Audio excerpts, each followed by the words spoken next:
shooting officer take off. I find it crash and chase them, shots there, another officer shot. Yeah, the rest of it. That is, I thought they caught it. You hear how I'm going to talk. Yeah, that's what I said, I pay attention to the case. Right. And, you know, you're going to sense wrong. Huh? You're sitting in the phone. What happened? Every time. This is your shit. I'll fall asleep. So why?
All rise. Court of Common Pleas for Butler County's ninth session. Honorable Gregory Howard presiding. Make sure your cell phones are turned off. You may be seated. This is the case of the, State of Ohio versus Hakikat Singh, case number CR 2019-071095. All counsel for the state are present along with Detective Flick. All counsel for the defendant are present along with Mr. Singh. Our interpreters are present. We switch. Our court reporter is present. And all 15 members of our jury are present. Good morning, ladies and gentlemen. Hope you enjoyed the change in the breakfast items. That was their calling, not ours. But are there any issues to report to the court before we begin with testimony today? All right. The state having rested on Monday evening when we were here last, it's now the defense's opportunity, if they wish, to present any evidence or any witnesses. Mr. Rickard, do you have any evidence or any witnesses on behalf of Mr. Singh? Yes, Your Honor. Chris Roberts. Very well.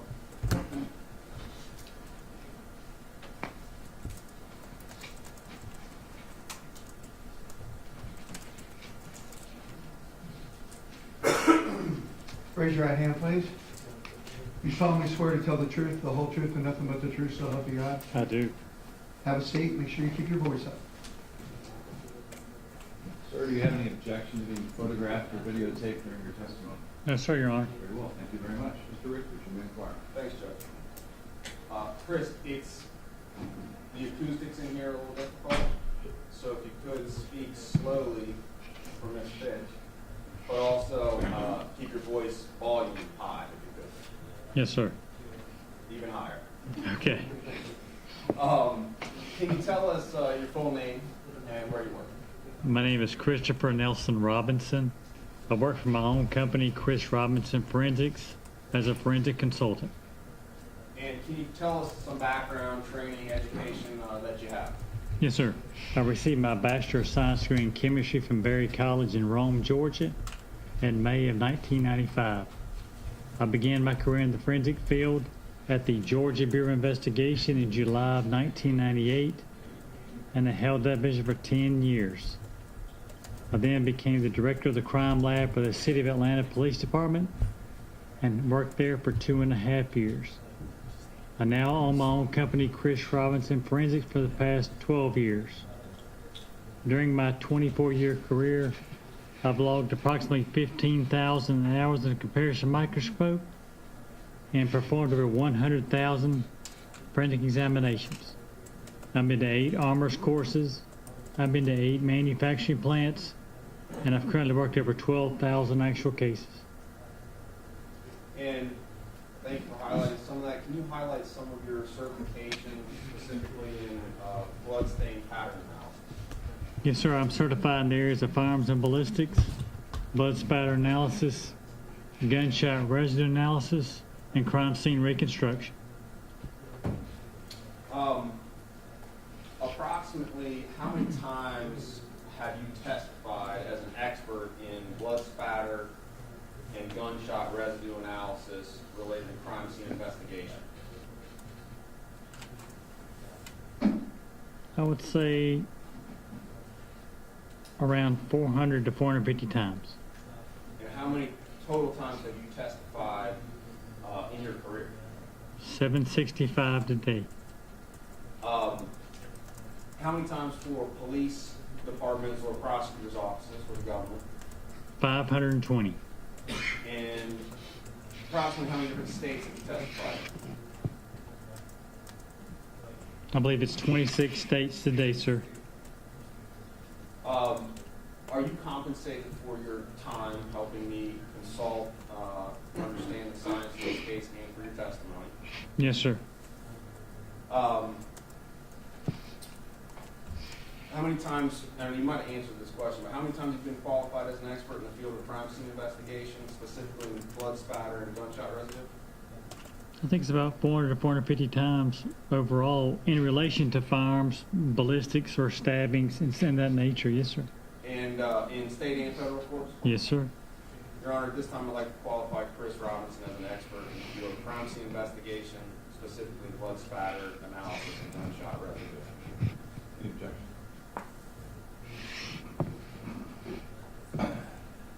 Your Honor, will you approach?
Ladies and gentlemen, I'm going to ask you to take a brief recess, step back into the jury room while we address an issue outside your presence.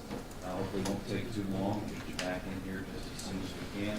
And discuss the case among yourselves. That we discussed in your presence and bring your admonitions for police behavior. All rise, this court stands in recess.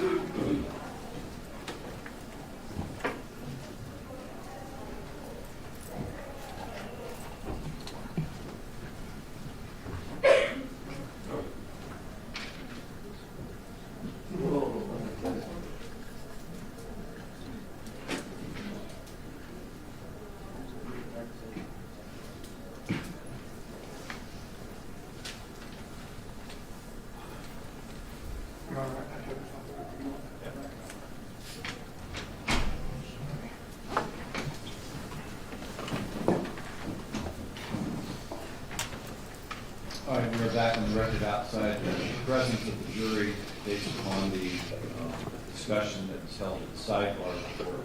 Feels that it's probably easier and more appropriate to address the concerns of the state regarding this expert's qualifications and what the defense is asking the court to designate him as an expert in. Mr. Richter, do you want to pick up where the state left off, and then we'll give the state the opportunity to certainly ask any other questions they want to ask, and go from there. Thank you, Your Honor. Very well, Mr. Ricker, you may proceed. May I tell the witness what this is about? I think it's fair. Mr. Robinson, the state is objecting to your being qualified as an expert in the blood spatter analysis, citing the 2016 case in Georgia, I believe, where you were not qualified, according to the state, as an expert in blood spatter analysis in that court. So I'd like to ask you a couple of questions, okay? Okay. I think it was a 2014 case, State versus Parish. That's correct. Oh, I thought you also had 2016. It was a 2016 was something else I think they referenced. So the case that was brought up, and I don't have the case number, I just glanced at it upside down. It was State versus Parish, and I think it was from 2014. Correct. Thanks, Judge. So Chris, I just, for the judge's edification, how many times have you testified in a state or federal court related to blood stain spatter analysis? I would say approximately 75 to 80 times, just with blood spatter. All right, and how about blood spatter or blood stain analysis combined with some other expertise that you hold in investigative forensics? It would be probably a couple hundred. All right, so in total, in your estimation, you've been qualified by courts in both federal and state jurisdictions as a blood spatter analysis expert a couple hundred times. Yes, sir. And going back to your training experience at the Georgia Bureau of Investigation, what job title did you hold? I was the Fire Examiner 1, 2, 3, and senior. I was the NIBIN coordinator. I was the technical leader. What is NIBIN coordinator? That's the National Integrated Ballistic Information Network, where you enter the guns and bullets, cartridge cases that come in to the crime lab. You test fire them and enter them on the database, and they're compared against every other cartridge case and bullet that's in the system. And at the Atlanta Police Department, what position do you hold in that crime lab? Robinson, if you keep your voice up, there are interpreters in the front row Okay. that need to translate for purposes of the defendant, and they're having a difficult time hearing you. I'm Yes. close to you, and Sure. it's It maybe sit up a little straighter and project. I was talking to this microphone, I guess it's not Oh, working. it Oh, doesn't. okay, I'm sorry, I just didn't know talking to the microphone. Okay, I'm sorry. If you Okay. just sit up, especially Okay. the jury's in here, Okay, I'm speaking sorry. loudly. Okay. Crime lab in Atlanta, Georgia. What was the highest position you held there in the crime lab? Yes, I was the director of the crime lab. I oversaw the daily operations of the lab. I watched over 8 to 10 people in the laboratory. We had the trace section, the drug section, the firearms section, which I was the head of, and I worked all the cases for the city of Atlanta. And as the director of the City of Atlanta's crime lab, did you oversee and partake in bloodstain, blood pattern analysis? I did. I was the only blood spatter technician for the entire city. All right. The entire City of Atlanta, you were the only blood spatter technician? Yes, sir. How many cases do you think you worked as a blood spatter technician down there in the crime lab as you were the director? I would say about 60 or 70 in that 2.5 years. 60 to 70 as the technician? Yes, sir. And that's when you were the director of the Atlanta crime lab? Yes, For the Atlanta Police Department? Yes, sir. And of your certifications, you hold 5 certifications, correct? Yes, sir. And one of them is in blood stain pattern analysis, correct? Yes. How long have you held a certification in blood stain pattern analysis? It was 2005. I got it from the Henry C. Institute, I'm sorry. the Henry Lee Institute in Connecticut. And since that time, since 2005, have you stayed up to date relating to the modern sciences and techniques and blood stain pattern analysis? Yes, sir. Sit up. I reviewed the blood stain pattern analysis website. I reviewed articles pertaining to blood spatter analysis. I take these, it's called CTS, Collaborative Testing Services. You take, they give you blood spatter tests. You take those to stay up to date on those tests to show that you understand what blood spatter is and how to, the nomenclature of the blood spatter.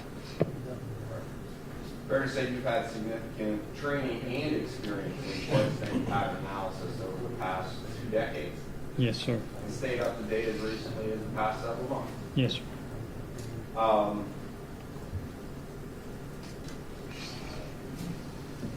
There, one moment, Your Honor. You may.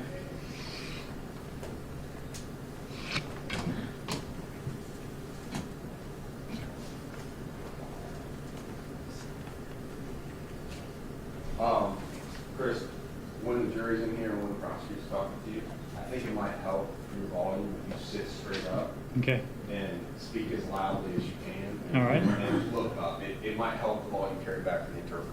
All right. I have another question right now, Your Honor. Good morning, Mr. Rock. Good morning, sir.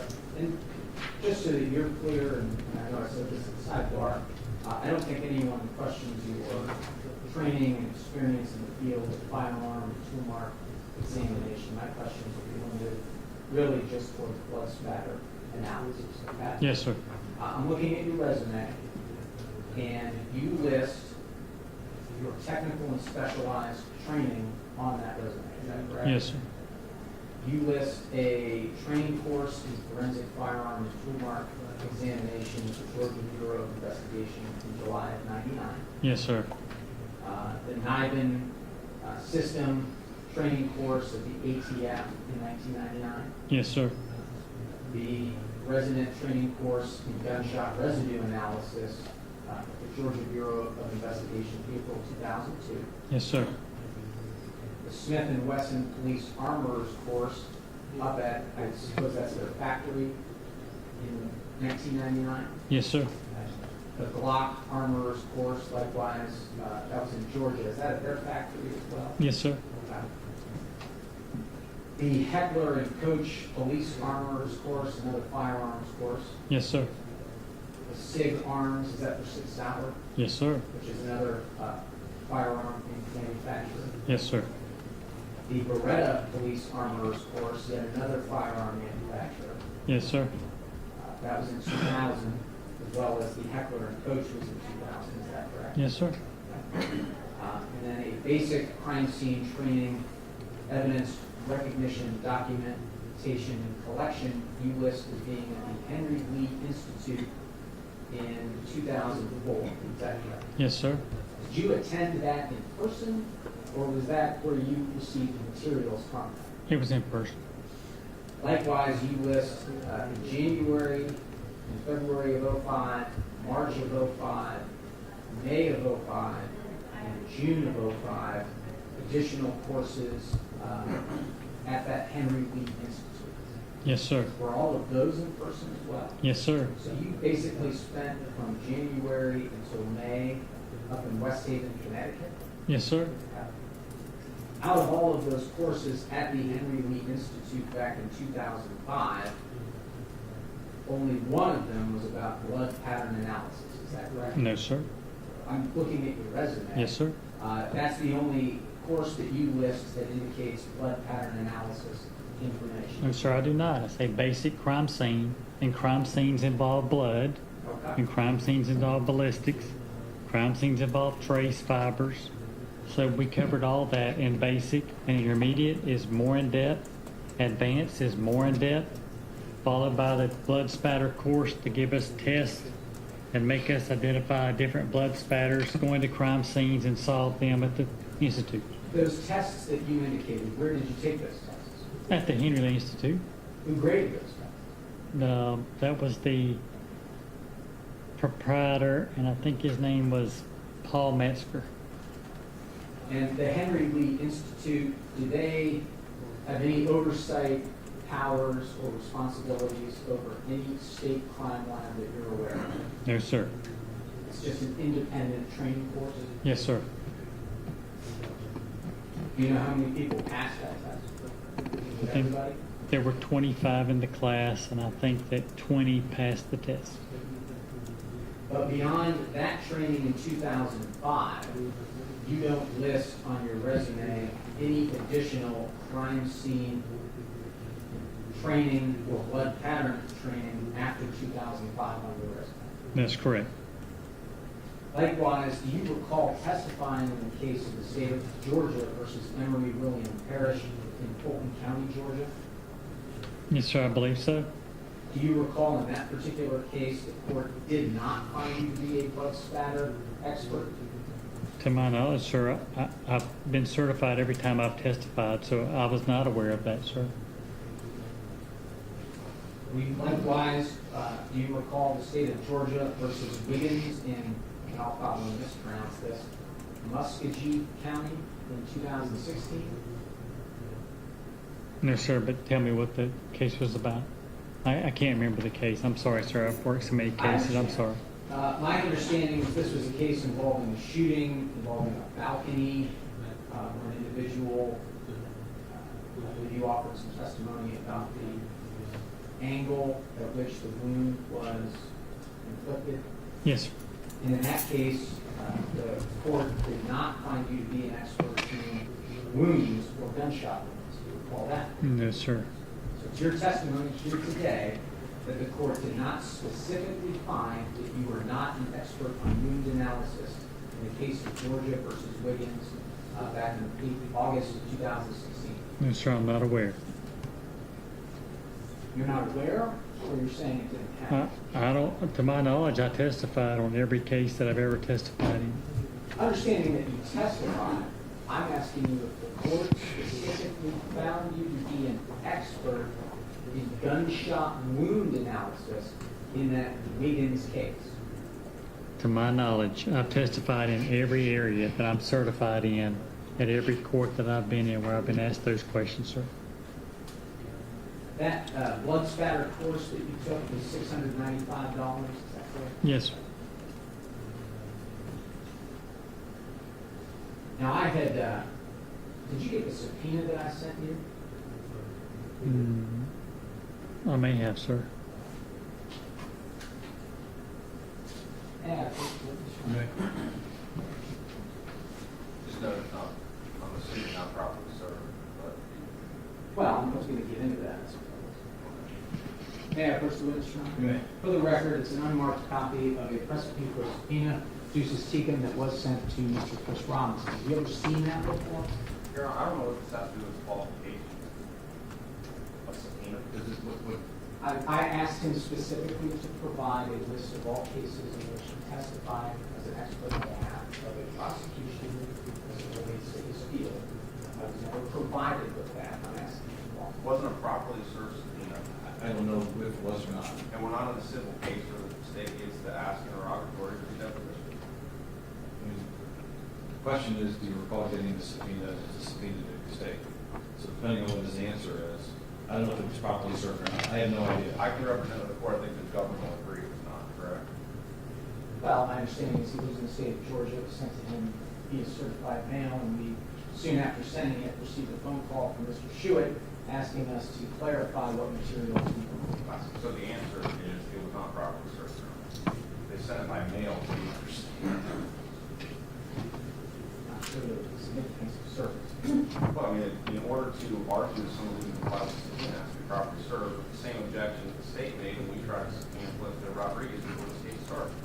I don't know that he's arguing that he has to comply with the subpoena. The question was, right now, did you get it? Do you recall seeing or receiving that piece of paper? I do Save not. that question. Okay, I'm sorry. And I don't think there's an argument yet that he hasn't complied with the subpoena. I'm just trying to get to the bottom of it as quickly as possible. Do you recall receiving that document or seeing that document, sir? I do not recall this document, sir. Very well. Okay.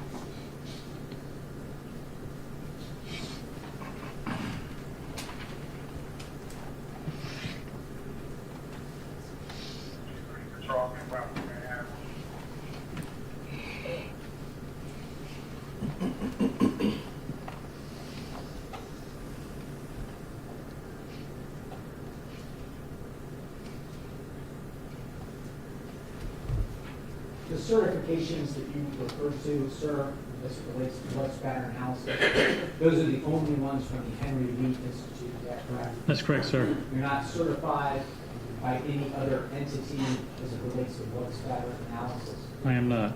You do not work for an accredited crime lab? I do not. In fact, your crime lab, so to speak, is located in your own private residence, is that correct? It is.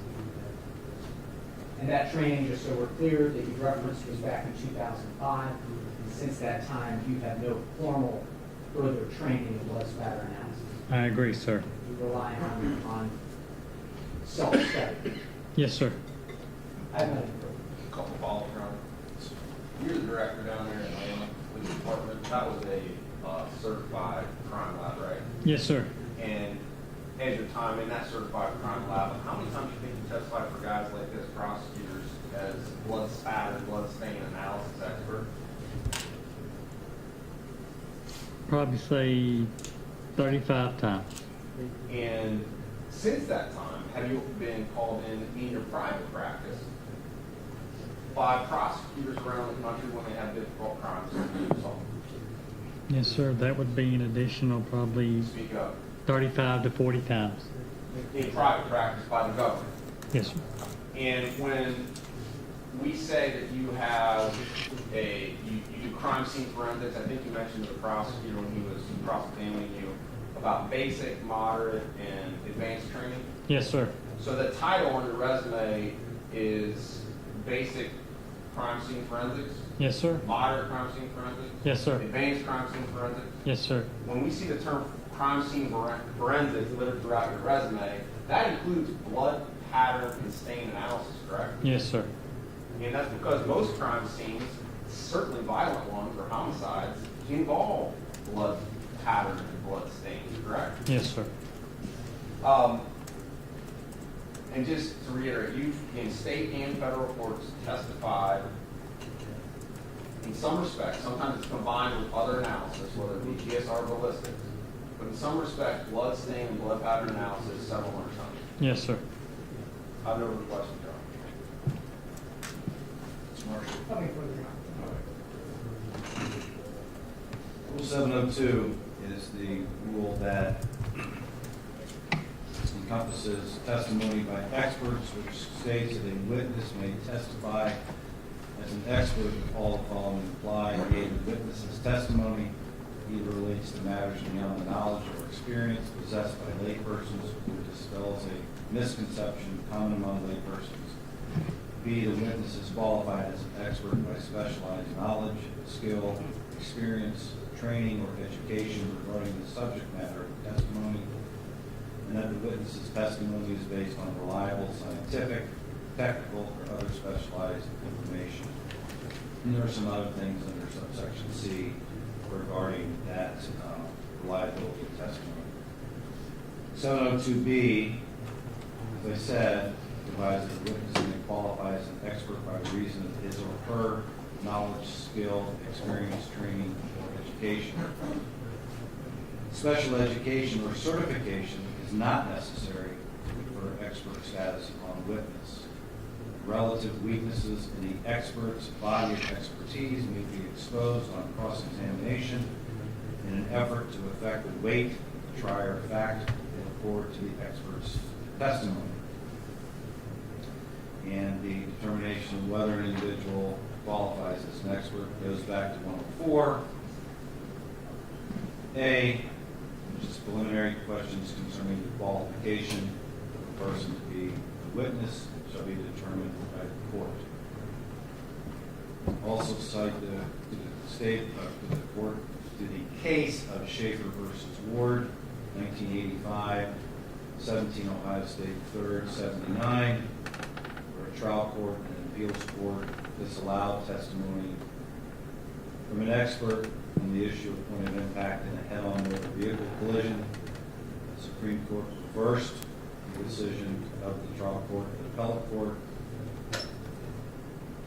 finding that the usefulness of the expert's opinion should be resolved in favor of admissibility unless the helpfulness of the opinion is outweighed by palpable considerations which would indicate that the jury would be adversely affected by the receipt of the evidence. What I'm hearing, in 2016, he was not permitted as an expert or to testify as an expert regarding an angle of a wound or wound analysis. There's been no, I don't think, request that he be declared an expert in regard to wound analysis or an angle of a wound. Your Honor, just so the court is clear, the stippling that the Dr. Lewin testified to, which is the gunpowder, he is going to talk about that. He's not going to talk about angles of I heard that you wish him to be declared an expert in the area of bloodstain and blood spatter analysis. Correct? Yes, Your Honor. Gunshot residue analysis. Yes. And crime scene reconstruction. Yes. Now, if there's no objection to the gunshot residue, is there another one for it? He doesn't disagree with the Yeah. ballistics report from PCI. I mean, he can do that. I was just making sure the records. But I had no objection to that. And I'm going to make sure the record is clear this morning. Ballistics, you were okay with? Yes. Gunshot residue, you were okay with? Yes. Crime scene reconstruction? Yes. Okay. Your issues with blood spatter? Yes. And blood stain? Yes. Analysis? Okay.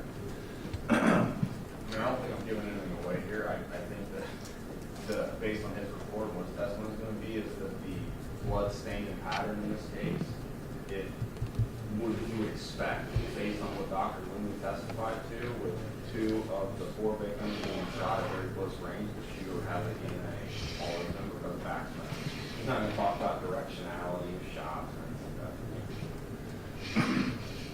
I'm going to permit him to testify and declare him as an expert in his field.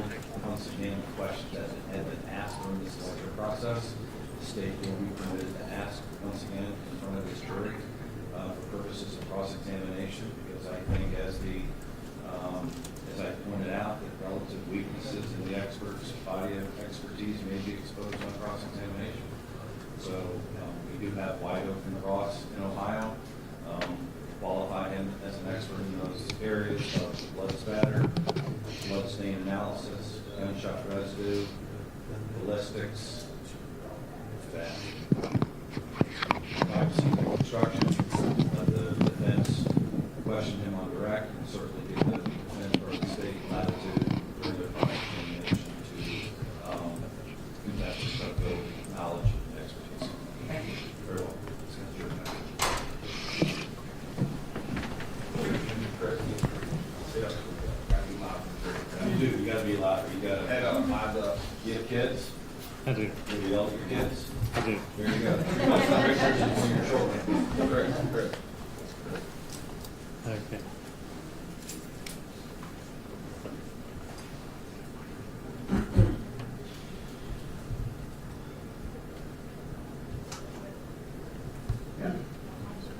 No, right now.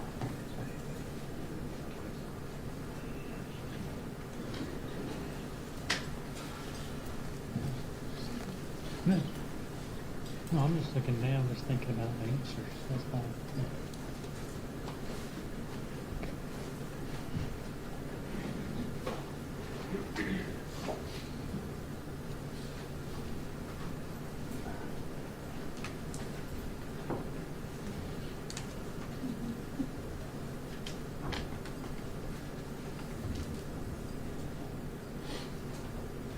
All right, come maybe see it. Reflect our jury's back in with this. Ladies and gentlemen, I know that throughout the past 2 weeks, you've seen us from time to time in the sidebars up here. The purpose of the sidebar is to discuss things outside of the presence of the jury, trying to hide anything from you folks. And sometimes they take a little bit longer, and I don't like leaning over with my neck and things like that. So just to make it more comfortable for me, that's why we excuse you briefly so we can discuss this issue in a little bit more relaxed setting. So, all right? Okay. Thank you for your patience. Mr. Richters, you had requested that this gentleman be declared an expert in certain fields. Is that correct? Yes, Your Honor. Those fields were blood spatter, Yes, Your Honor. blood spatter analysis, Yes, Your Honor. blood stain analysis, gunshot residue, Yes, Your Honor. crime scene reconstruction, Yes. and I believe ballistics. Yes, Your Honor. Maybe, possibly, if there are any questions. The court will also designated Mr. Robinson expert in those fields, subject to cross-examination by the state. Thank you, Your Honor. Very well. May I back up just one You may. question or two? Mr. Robinson, in your time in private practice, have you been called in by prosecutors like this one in other states across the country to help them solve difficult crimes? Yes, sir. And as your time working in the Georgia Bureau of Investigation and as the director for the Atlanta Crime Lab, the police department in Atlanta, do you have experience doing blood stain, blood pattern analysis, and crime scene reconstruction? Yes, sir. And since leaving and being in private practice, have you continued to stay up to date on your credentials and continue to testify in courtrooms across the country? Yes, sir. Moving to this case, you reviewed a number of materials related to this case, correct? Yes, sir. And autopsy reports for all 4 victims. Yes, sir. Crime scene photographs, correct? Yes, sir. And you reviewed BCI lab reports, right? Yes, sir. DNA reports, Yes, sir. blood spatter, blood stain pattern analysis reports from BCI people, right? Yes, sir. Police reports. Yes, sir. In your experience as an expert in the field of crime scene forensics, can you discuss some of your exposure to violent crimes? Well, unfortunately, dealing with gunshots and firearms is my main trade. When I first started at the GBI, the Georgia Bureau of Investigation, I've seen more murders and assaults than I care to see. It would just be very violent. Chris, I'm sorry to interrupt. Everyone's asking me to raise your Oh my voice. gosh, I can't yell any louder than this. Okay, My job yeah. too. It's hard for me to yell loud, okay. Okay. Voice up, Mr. Robinson. Yes, sir. Pretend you're shouting. It's Okay. weird. Don't pretend. Do it. Okay. You've seen a lot of violent crimes. I have, yes, sir. And based on your review of the evidence in this case that we just discussed, can you characterize the crime scene in this case? I will say it's one of the most extremely violent ones that I've seen in my career. With a quadruple murder, yes, sir. I think it was extremely violent. There's no other term for that. Do you have any disagreement with the BCI findings related to ballistics that the Ruger handgun that was found in the pond 40 hours after these murders is the gun that was used for all 4 killings? No, sir, I have no disagreement with that report. Can you tell us, staying on that gun, any significance that you find in that serial number being drilled out? Well, it seems like it was more professional than most. Most people just use a screwdriver and scratch it off, or they scratch it off with some method. But we use acid, and it just eats through that, scratches, and it pulls the serial number back through. When it's drilled out, because the drill just rotates on itself so fast, it eliminates any possibility of raising the serial number. I want to talk about blood spatter analysis particular to this case, but let's start with a mile-high overview. What is backspatter? Backspatter is, there's two spatters when you fire a gun. If the bullet passes through the victim's head, you have forward spatter. If the bullet does not exit the victim's head, all the pressure builds up, and then there's back spatter that goes back in the direction of the firearm that was fired into the victim's head. And why does it occur? Why does back spatter occur? Because of the pressure generated by the bullet. The bullet's going in at approximately 1,000 feet per second and about 350 foot-pounds of energy. So all that's driven into the skull, and then all the pressure builds up, and then the blood is expelled backwards toward the shooter. And does pressure in our heads impact the amount of back spatter in head wounds? I would say so, yes, sir. How is that significant? I mean, significant in the fact that the creation of back spatter, there's two types of back spatter. There's macro spatter and micro spatter. The macro spatter is larger than the micro spatter. However, the macro spatter can travel up to around 62 inches back from the head of the victim toward the shooter. So if the shooter's within that range, all the blood from the victim will be expelled back onto the shooter. The micro spatter is much less and travels only about 25 inches back from the head, but again, there would be significant blood expiration or expelled from the head wounds that were observed on the victims in this case. What is stippling? Stippling is bruising of the skin by unburnt gunpowder particles striking the skin as the bullet's fired in. Also, the powder is expelled from the barrel.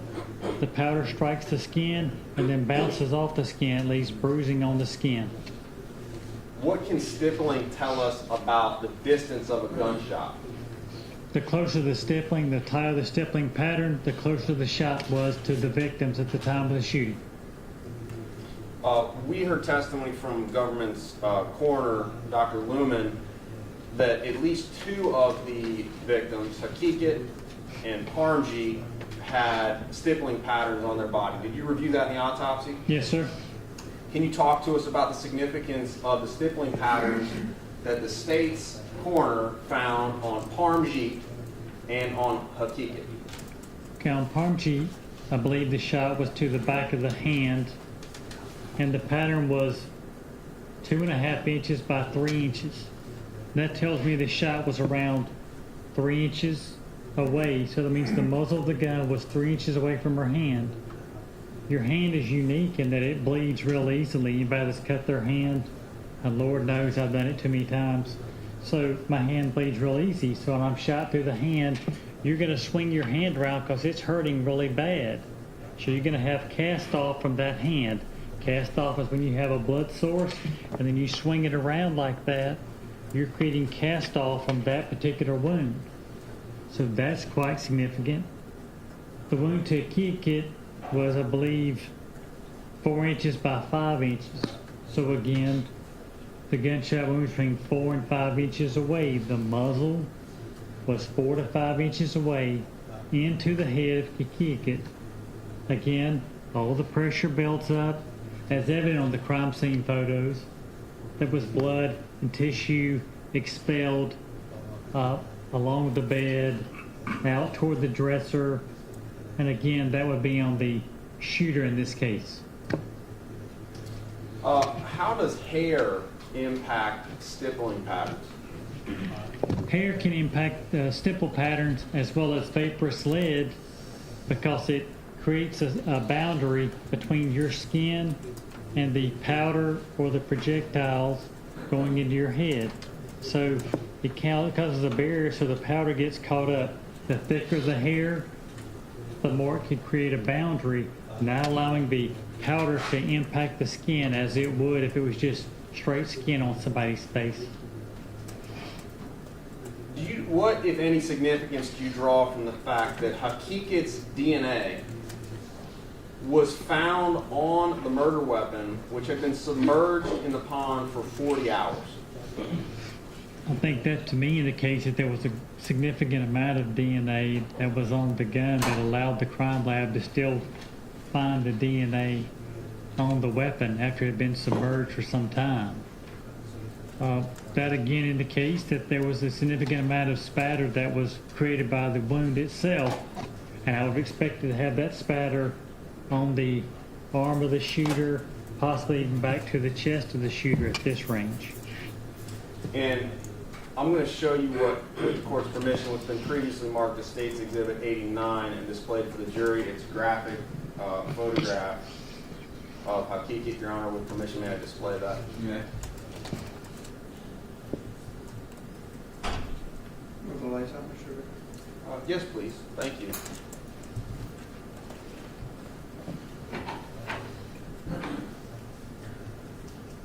Chris, I don't know if I can zoom in here, but this is a photograph of Hakikat, and there's a number of droplets that you can see on the blinds, pillowcase coming back down on the comforter.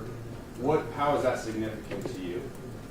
Yes, sir. What's significant to me is, like, you can see these tails, which you're talking about on the blind, they're elongated because the blood is struck the blind at a certain angle and elongates as it strikes the surface.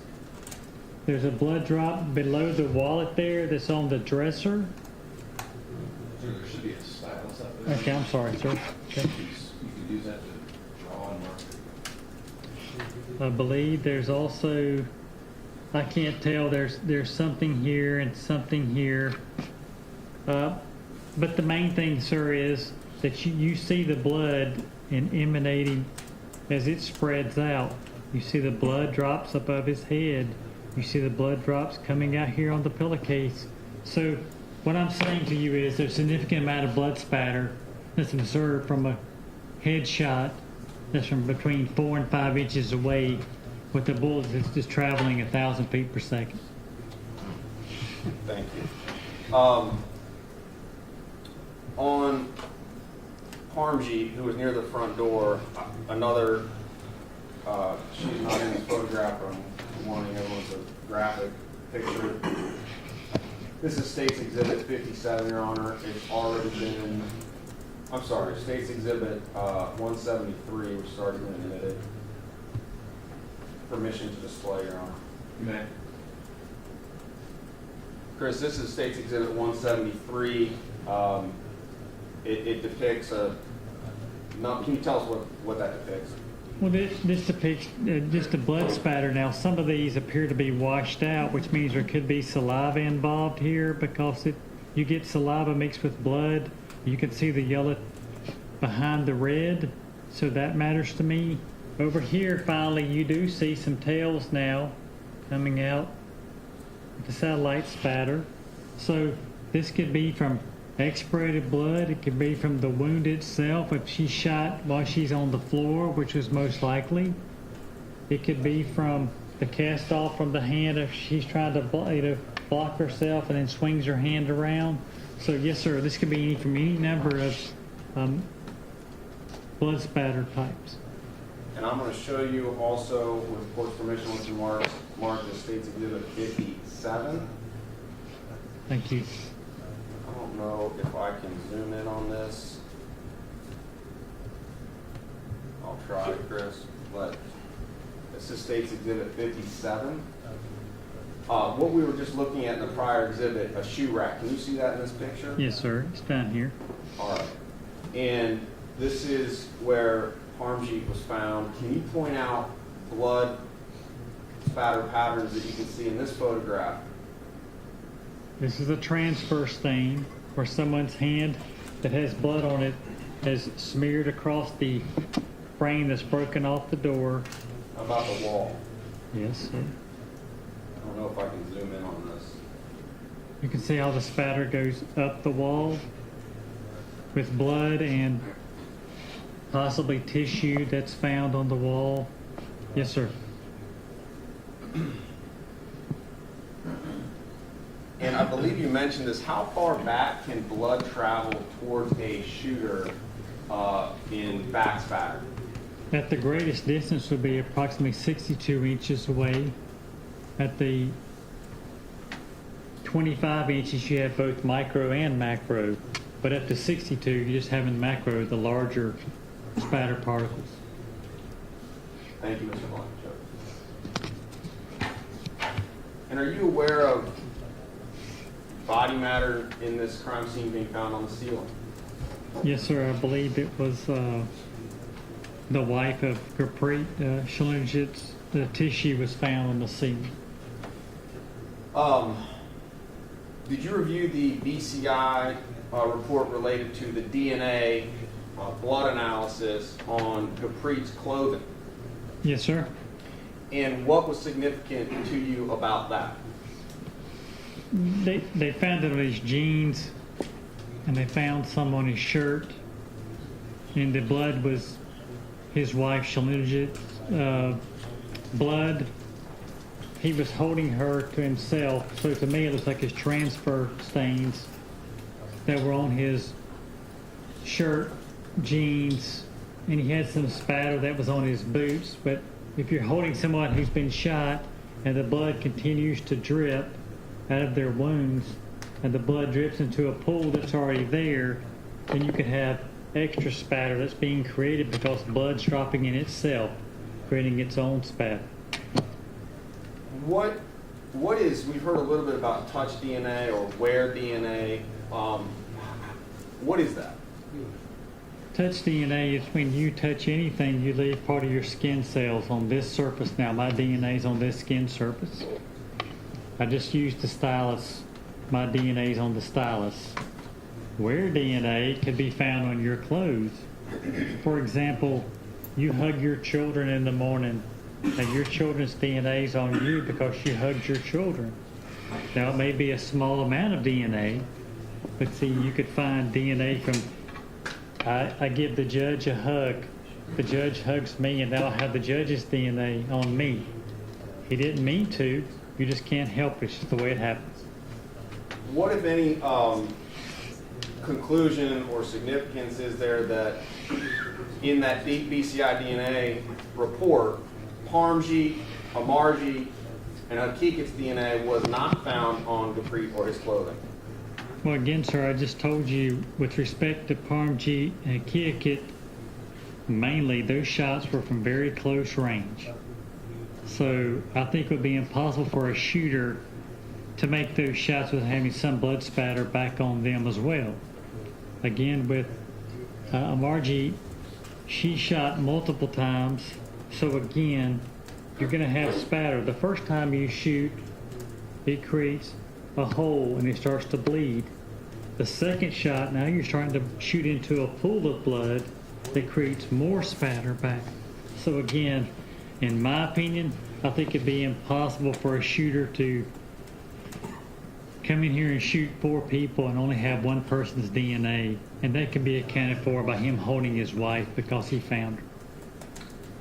With the court's permission, let's show you what the marked as State's Exhibit 187, which is on your screen. May I display it for the jury, Your Honor? You may. This is the back patio of that apartment, and we've heard testimony that this has been tested and it's Hakikat's blood. What is the significance of that to you and your testimony here today, sir? It's just the fact that it was found outside on the patio, which would be most likely from the gun itself. And when the individual who's running with the gun away from the scene created cast off from the gun as you're running, and the gun is moving up and down, it can create cast off from the weapon itself if it had a large amount of blood on it, or it could be from the individual who fired the gun. If they had blood on their hands, it could cast off from their hands as well. Thank you, Mr. Blanchard. What is GSR? Gunshot residue is created when the firing pin of the weapon strikes the primer. It's called gunshot primer residue. You're looking for the elements of barium, antimony, and lead, and it is found generally on the back of the hands of the shooter who fired the weapon. And we talked a little bit about hair and stippling patterns. How does hair impact GSR for close range headshot victims? Again, it could be a barrier or a sieve, if you like, that it catches that at close range shooting.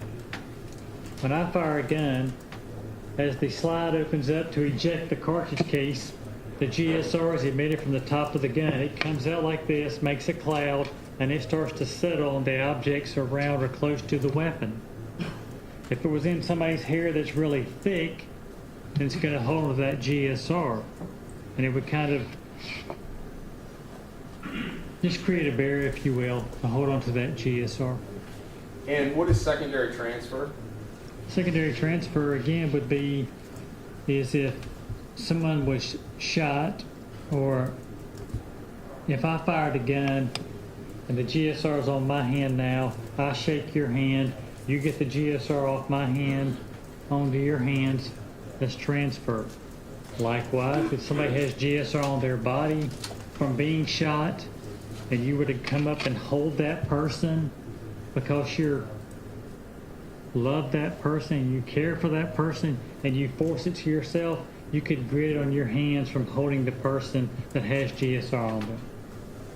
Based on your review of all the evidence in this case, did you issue a report in writing? I did. Your Honor, may I approach with what's been marked as Defense Exhibit 11X? May.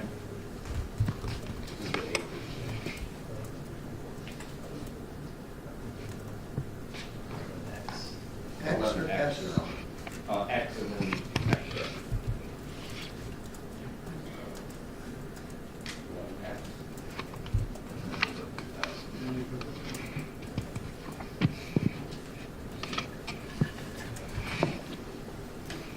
Is that a fair and accurate copy of the report that you issued in this case?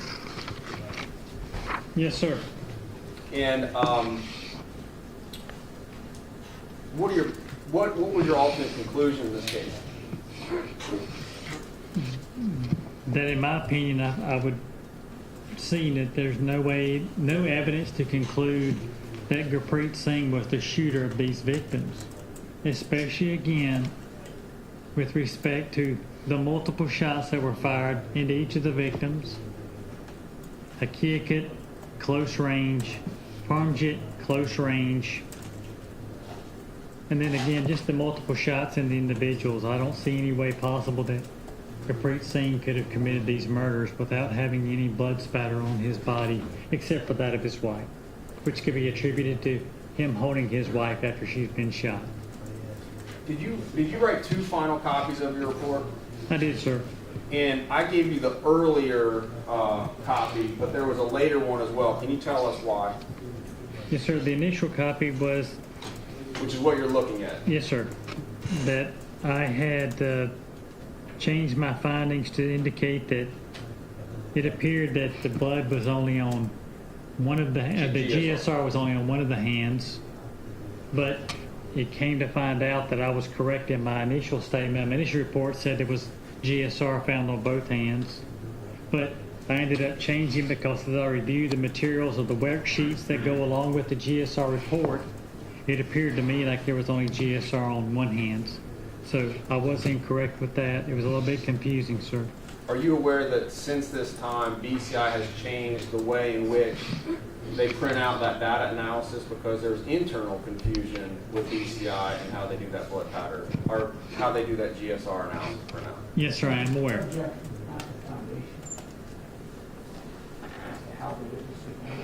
Yeah.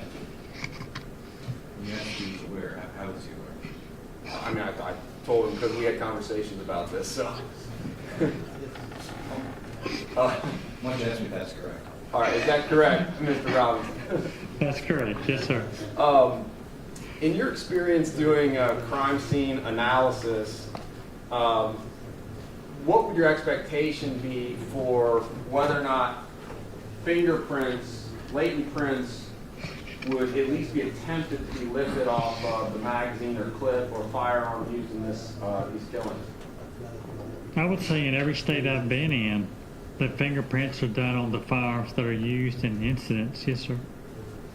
I've no further questions, Your Honor. Thank you, Mr. Marsh.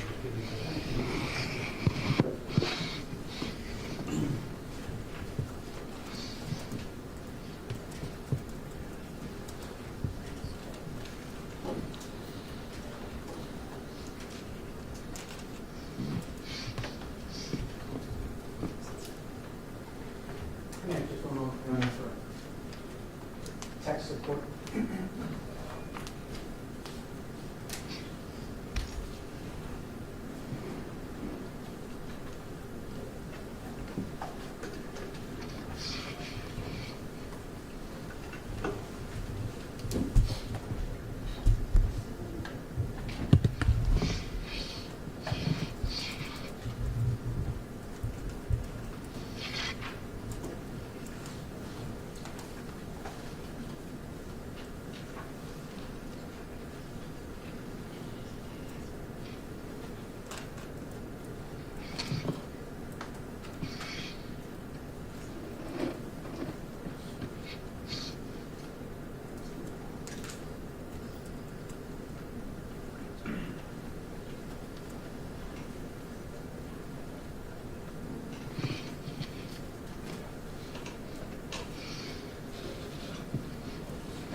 May I proceed, Your Honor? You may, Mr. Marsh.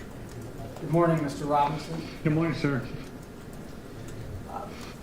Part of your review of this case, and you did at least allude to it with Mr. Rickers, was a Bureau of Criminal Investigation report from an analyst by the name of McClellan. Do you recall that? Yes, sir. He was the BCI analyst who examined the Ruger 9mm semi-automatic pistol that was recovered from the pond behind the apartment on Wyndtree.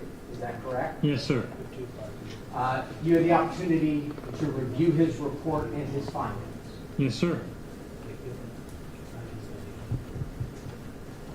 And for the record, I would direct your attention to what has been previously admitted as State's Exhibit 194 with the court's permission to publish. You may.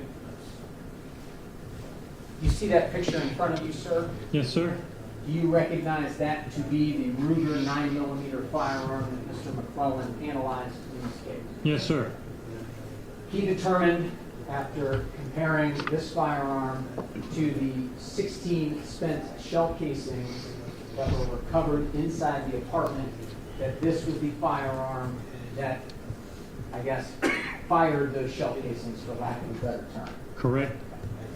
He further analyzed the recovered slugs or bullets from both, I guess, the bodies of the victims as well as a wall across the breezeway. You agree with that? Yes, sir.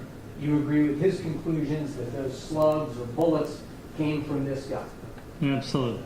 And so on your review of Mr. McClellan's analysis, you agree with his conclusions that there was one murder weapon in this case? Yes, sir. 16 shots total. Yes, sir.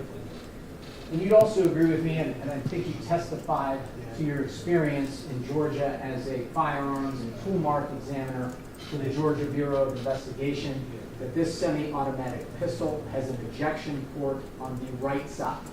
Yes, sir. In my understanding, and I won't even for a moment pretend to understand guns as well as you do, that means that when the trigger is pulled and a bullet is fired, The shell casing that housed that bullet is ejected from the firearm to the right of the shooter.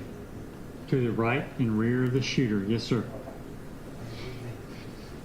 You also testified there towards the end of your testimony about a report from Donna Schweisinger regarding her analysis of swabs taken from this defendant's hands for gunshot residue. Do you remember that? Yes, sir.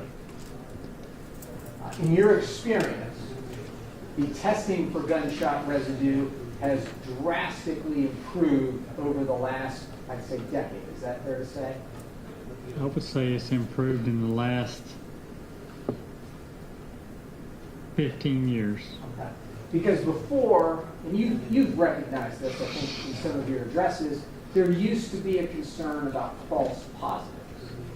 Yes, sir. We used to use swabs that we had to dilute in acid, and then we had to run down through a mass spectrometer, and it was not as near as accurate as the scanning electron microscope that we use today. Now we analyze to the part per million levels versus we were lucky to get the part per 100 levels back in the old days.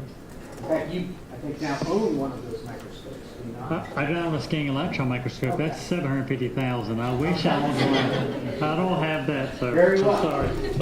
But you agree with me that now, at least as far as this particular test is concerned, we're not talking about a false positive. Oh, no, sir. The swabs taken from this defendant's hand had gunshot residue on them. They do. And this isn't an instance where we're talking about just one particle or two particles, but this particular machine is calibrated to test or to look for at least 10 or 11 particles. Is that correct? That's correct. The Federal Bureau of Investigation Crime Lab, the United States Army Crime Lab, they don't even require testing to that extent, do they? No, sir. The FBI requires 3, and the Army Crime Lab requires 4. Here we're talking about, and I can't remember if it's 10 or 11. It's 11 that were found. Yes, sir. Absolutely. Furthermore, this is an instance where and I'm not a chemist either, all 3 of the elements that make up gunshot residue were found on this defendant's hand swab. Well, there's no doubt, sir. The SEM is accurate, like I said, to the part per million. That's 5 zeros at the 1 at the end. It's incredible. It tells you not only that they have to be fused together in a circular shape, a spheroid shape. They all have to have those 3 elements. It can't be 2. It has to be exactly 3. All of that was present in this case. It was. Your opinion is that this was the result of transfer. Yes, sir. I think it's a possibility. And we'll talk a little bit more about that later, but as it does relate to transfer, one of the materials that you did provide us that you rely upon was I don't know if it was a symposium or a seminar put on by the Federal Bureau of Investigation chemists to analyze gunshot residue. Yes, sir. They were unwilling to put a percentage or a likelihood of the extent or the amount of times that transfer can be blamed for the presence of gunshot residue. You agree with that? I do agree. It's not something that can be statistically determined. Is that fair to say? I agree, sir. You further agree that there are 3 sources or reasons that an individual would have gunshot residue present on their hands. Yes, sir. Firing a gun, Yes, sir. being present in a close physical proximity when a gun is fired, Yes, sir. or touching something that has gunshot residue on it. That is correct.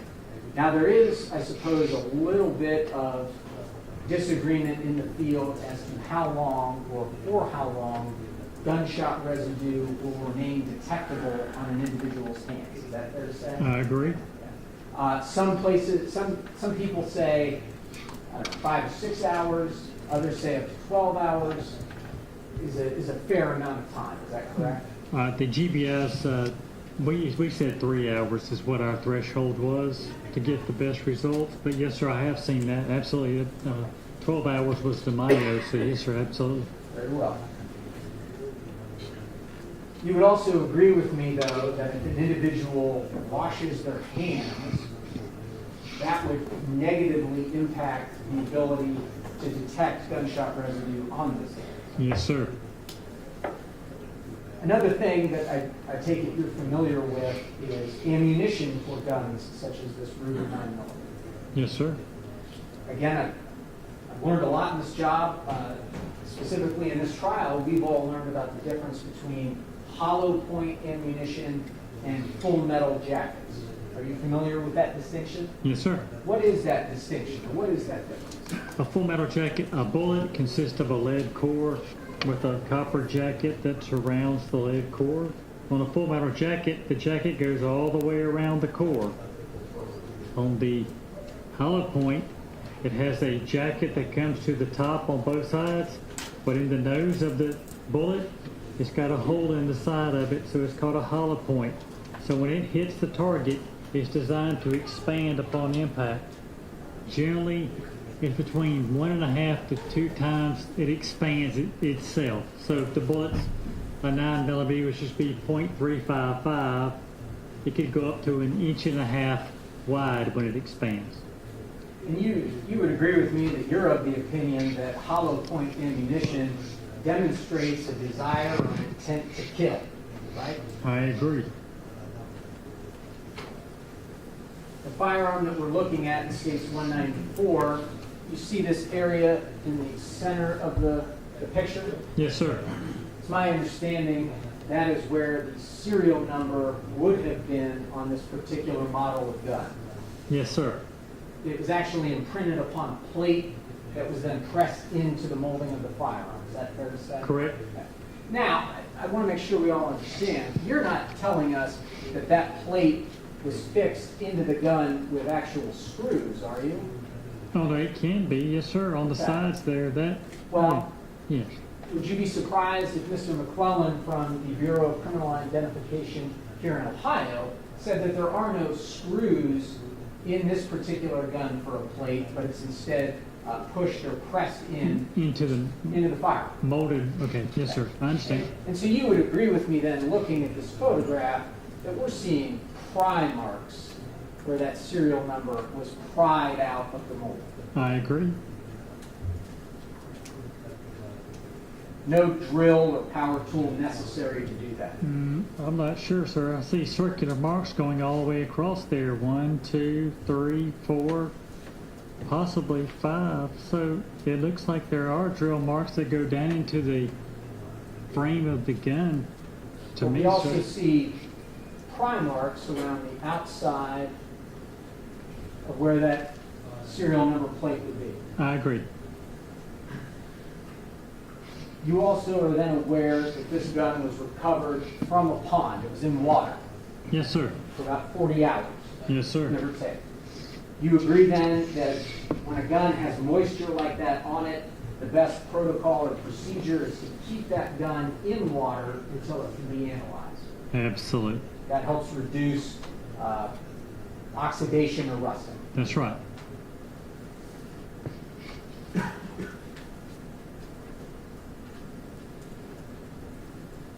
Now, you told us you're here on behalf of this defendant. Yes, sir. His attorneys found you and retained your services to come testify in the court. Yes, sir. They're paying you money. Yes, sir. But where you work now is, as you told us, your own company. Yes, sir. You do not work for a state crime laboratory.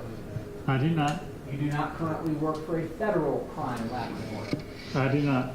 Are you your only employee? I am. It's my understanding that you run your business out of your own personal home. Yes, sir. And you don't have a formal laboratory setting in your house, do you? I agree. You're not required to undergo any proficiency testing. No, sir. You don't have anyone to peer review your work. No, sir. No outside agencies ever come and review the work that you do. No, sir. Now, you agree with me, or you agree that it's fair to say that you think of yourself as part of the defense team when you get retained on the case, don't you? No, sir. I don't think that. I think I'm looking at the evidence to see what it tells me, sir. Okay. Do you remember giving an address to a Florida State Public Defender's seminar? I do. Do you remember throughout that seminar speaking to those criminal defense attorneys using the phrase, "we will do this" and "we will do that"? Yes, sir. And you were referring to yourself I was. and the defense attorneys. Yes, sir. Specifically, you told those defense attorneys to advise their clients not to use hollow point ammunition. Yes, sir. You advised those attorneys to instruct their clients to destroy the firing pins on firearms so they would be difficult to match. No, I didn't say that. I said I explained how that was done and how we can still match different surfaces on the weapon, sir. And you explained to those defense attorneys that if the firing pin is destroyed, a match is very difficult, if not impossible. No, sir. We can still match the extractor marks, the chamber marks, the ejector marks, the breech face marks. So the firing pin doesn't matter at all. So I told them just to tell their clients to throw the guns away, don't hold on to the guns. You encouraged them to destroy the firearm entirely. It was just a joke, sir. That's been established numerous times in court, and the judges have ruled that it was Well, just I a didn't ask joke. you that, sir. I asked Okay. Your Honor that the witness could find his answers to the questions asked. If you would, Mr. Robbins, just please answer the questions that are asked. Yes, Your Honor. In that same seminar, you told those defense attorneys that any time there's a positive test for gunshot residue, we'll argue transfer all day long. Did I understand that correctly? Sure. In fact, you even reminded or told those defense attorneys not to leave you hanging up there to make sure they make objections. Exactly. You're on the same team. Yes, sir. Now, when you worked at the Georgia Bureau of Identification, you primarily did the same job that Mr. McClellan does, correct? Yes, sir. You analyzed firearms, spent shell casings, recovered slugs to determine if you could make matches among those materials. Yes, sir. And you would author a report regardless of what your conclusion was. In other words, if the gun matched the shell casings or didn't match the shell casings, you would memorialize that in a report. Yes, sir. But you wouldn't offer opinions in those reports as to whether or not the named suspect was or wasn't the shooter. I agree. You were just there to offer your objective analysis of the firearm, Correct. or the spent casing, Yes, sir. or the recovered slug. Yes, sir. You've reviewed all of the reports, as you indicated to the defense attorney, from the Ohio Bureau of Criminal Investigation in this case. Yes, sir. You would agree with me that all of them authored their reports in that manner. Yes, sir. None of them offered an opinion in their report as to whether or not this defendant did or did not do something. I agree. And in this particular case, you further agree with me that you didn't perform any chemical or scientific tests. I did not. You reviewed reports. Yes. You looked at photographs. Yes, sir. Did you watch the video of the interview with the defendant at the police department? Yes, sir. I believe so. And so you looked at all of this material and you reached a subjective conclusion about the significance of things and what the photos meant to you. Yes, sir.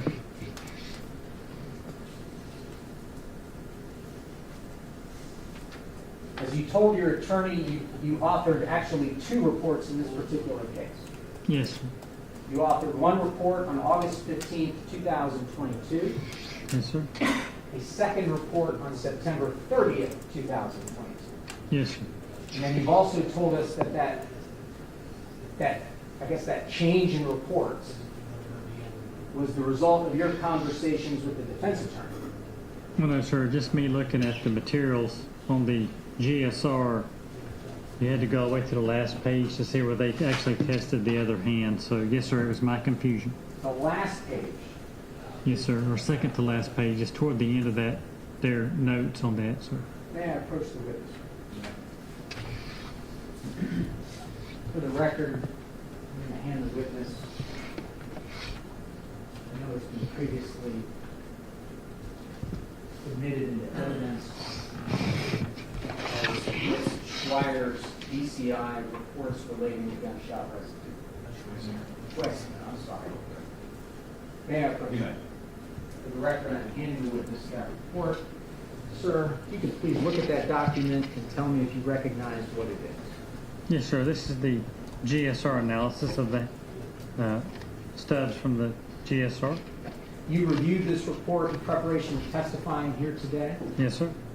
It's complete, nothing's been taken out of it or altered in any way. I agree. Starting, I guess, do you need more time to look? No, go ahead. I'm ready. Yeah, Yes, sir. I don't want to rush. 478, is that the second report? This contains both of her reports. 477 was the gunshot residue report, 478 was report number 2. Yes. That's what Thank you, Your Honor. And I'm talking about both of those exhibits. So you received both of these reports and had the opportunity to read them. Yes, sir. Okay. The report dated June 5th, 2019 says that particles characteristic of gunshot primer residue were identified on one of the samples from Gurpreet Singh. Did I read that correctly? Yes, sir. You were also provided a report from the same analyst dated July 3rd, 2019 that reads specifically, particles characteristic of gunshot primer residue were identified on the samples from Gurpreet Singh. Yes, sir. You were also provided the, and you could probably tell me better than I can tell you, the underlying data from the test. Yes, sir. Okay. This is the results from that $750,000 microscope. Yes, sir. All right. And at the kind of the top left area, it says stub 7 and has LH. Yes, sir. And it has fields, the number of complete fields, the features, etc. Yes, sir. And turning kind of halfway back into that data, we see an acquisition date of 7/2/19, Yes, sir. and we see a stub 14 with RH. Yes, sir. Okay. And it has the fields, the features, classified, unclassified, and marked categories. Yes, sir. And you were provided all of that. Yes, sir. RH means right hand, LH means left hand. Yes, sir. You had all of that information when you authored your August 15th, 2022 report. Yes, sir. Yet you felt prompted or you felt it necessary between August 15th and late September to modify your report. Is that correct? Yes, sir. And in your modified, your second report, you mistakenly say that this defendant only had gunshot residue on one hand. Correct. You agree with me now that is incorrect. I do.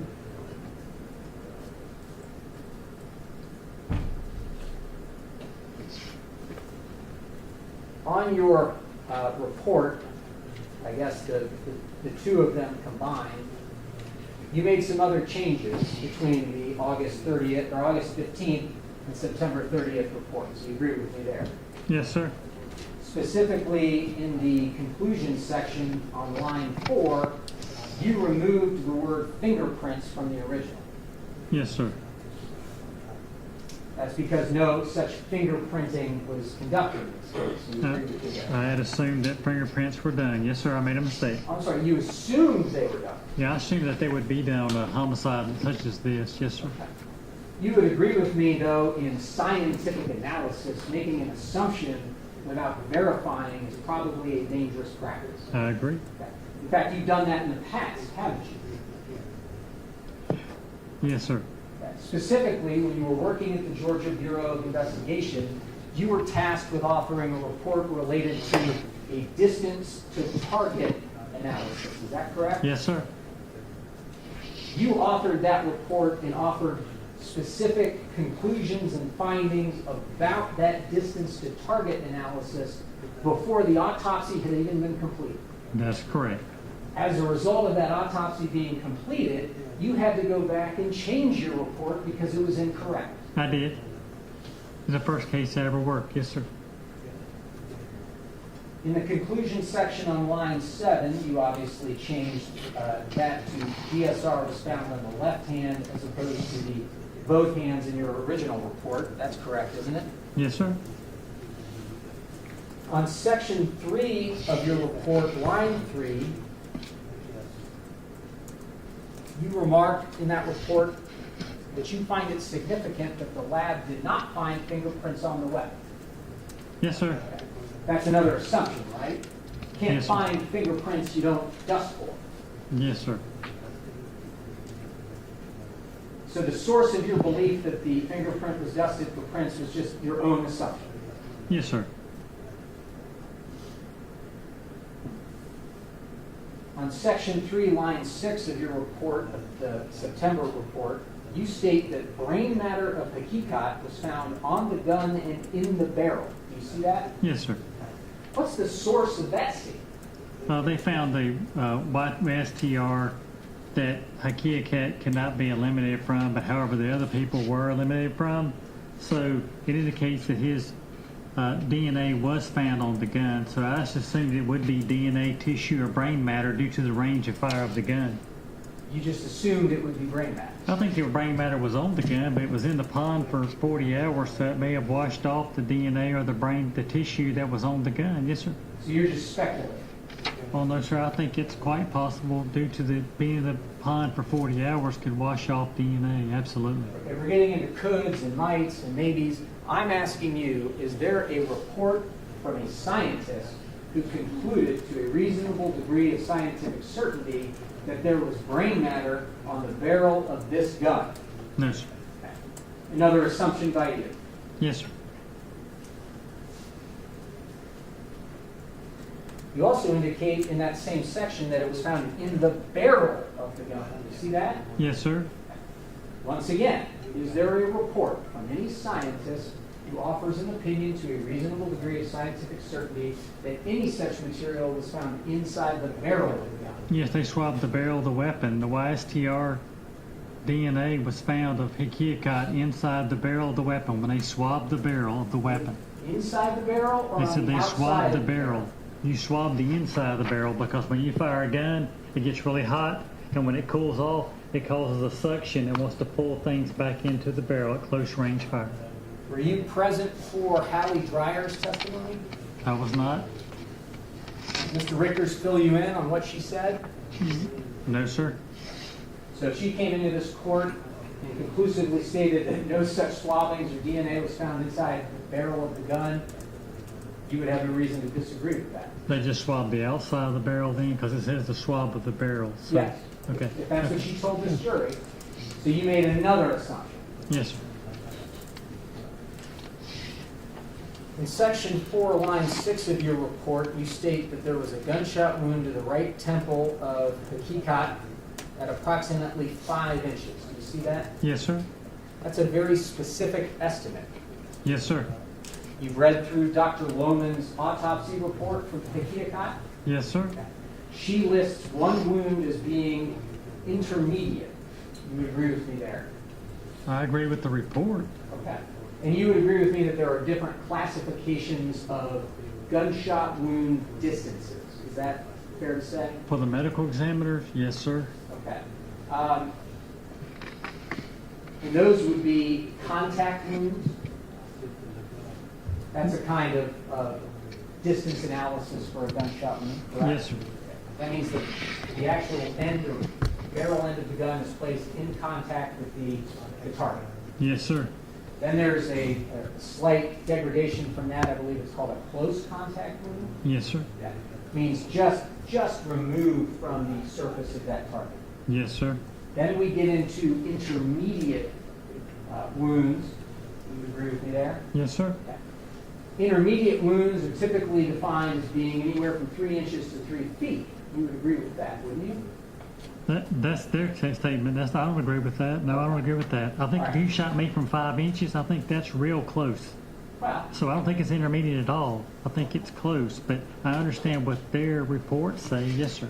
You agree that Dr. Karen Lohman, the Chief Deputy Forensic Pathologist for the Hamilton County Crime Lab, when she testified to this jury that it was an intermediate wound, you have no reason to disagree with her analysis. I do not. In section 4, line 7, you described that there would be a great deal of back spatter. Do you see that? Yes, sir.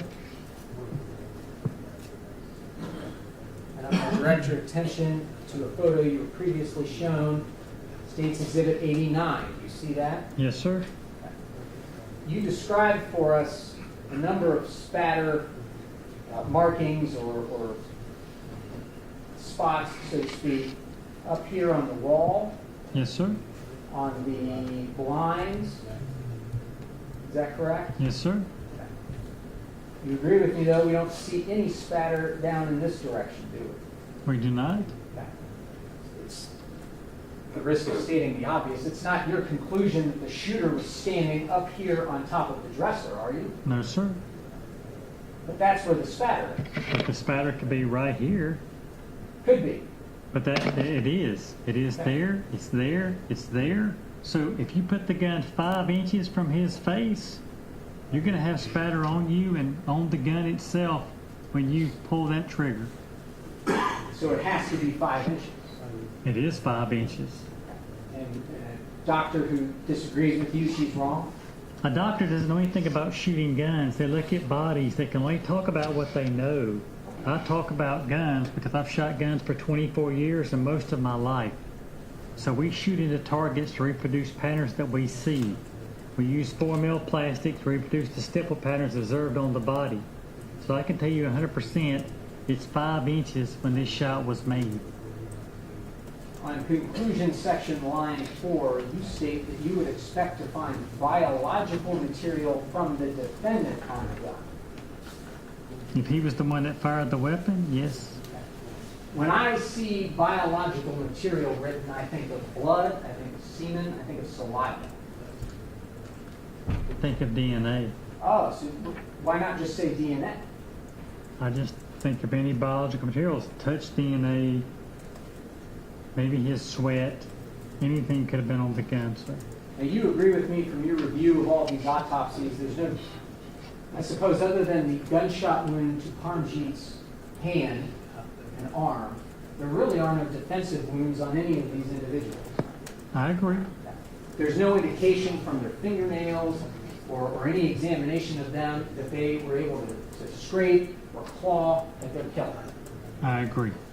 So we wouldn't expect to find the shooter's blood anywhere present at the scene, would we? I agree.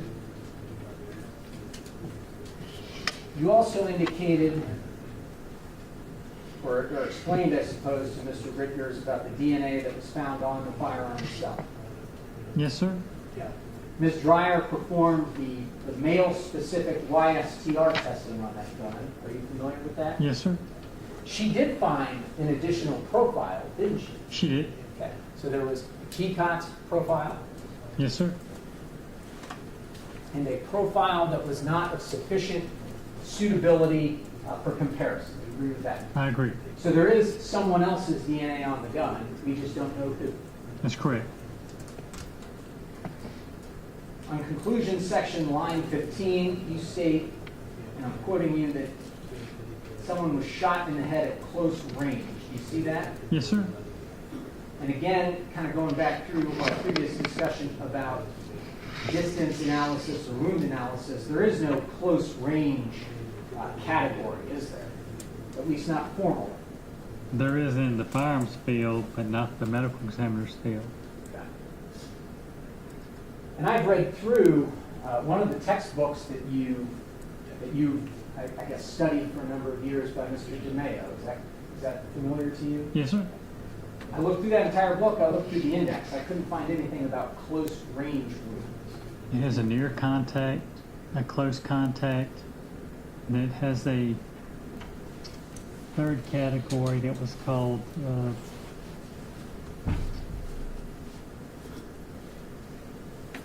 it was a near contact to,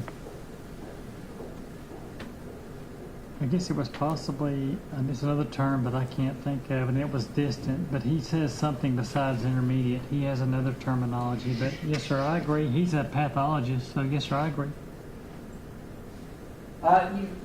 you base a lot of your opinions on the fact that you claim there should be a significant amount of the remaining 3 victims on this defendant. Do you agree with me about that? Yes, sir.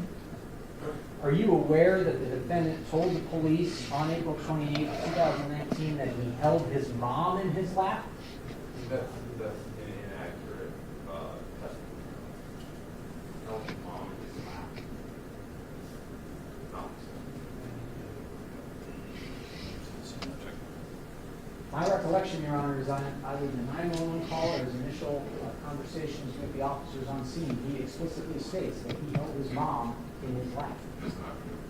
Well, notwithstanding counsel's objection to that. Thank you.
Mr. Robinson, with the body video camera that Officer John Marconi was wearing, he responded just after 9:50 p.m. on April 28, 2019, showed us video of this defendant stating, "I had my wife and my mom on my lap and was trying to give them water." Wouldn't you expect to then find his mom's DNA on him?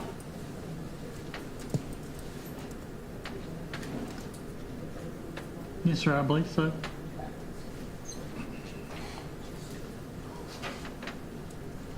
And you would have no reason to disbelieve that statement, would you? I would not. Because you credit his statement about holding Shalinderjit. Yes, sir.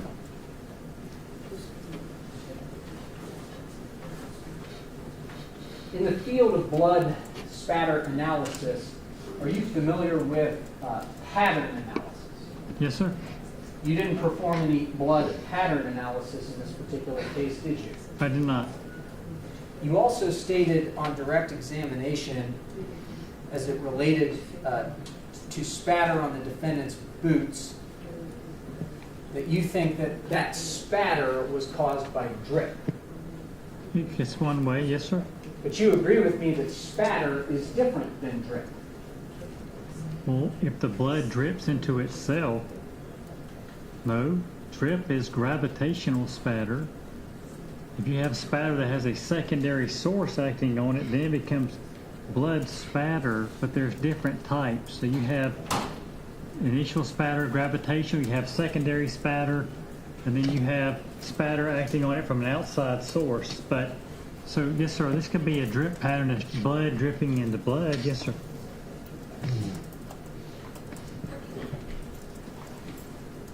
State's Exhibit 173, you explained to defense counsel that you believe that there was aspirated blood on that wall? There could be. There could be. Yes, sir. Are you aware that Dr. Karen Lohman was quite specific that the only one of the 4 victims who aspirated any blood was Shalinderjit, who was found by the kitchen? I'm aware, sir, but these particles have washout, which is that yellowish material at the top. This has washout. This has some washout. So to me, when I see that, it's either there's saliva or fluid mixed with the blood that's causing it to wash out, sir. So you know better than Dr. Lohman? Well, I'm not sure if Dr. Lohman's been to a blood spatter course, but this is what they taught us to look for when we're looking at blood spatter. The only blood spatter course you've been to was back in 2005. Yes, sir. By the preeminent forensic guy in the country, correct. Dr. Henry Lee. That's right. Are you familiar with his background? I am. Are you aware that he testified incorrectly in the O.J. Simpson trial? I am. In fact, in the O.J. Simpson trial, Dr. Henry Lee definitively stated that there was a footprint found at the scene where Ron and Nicole were murdered.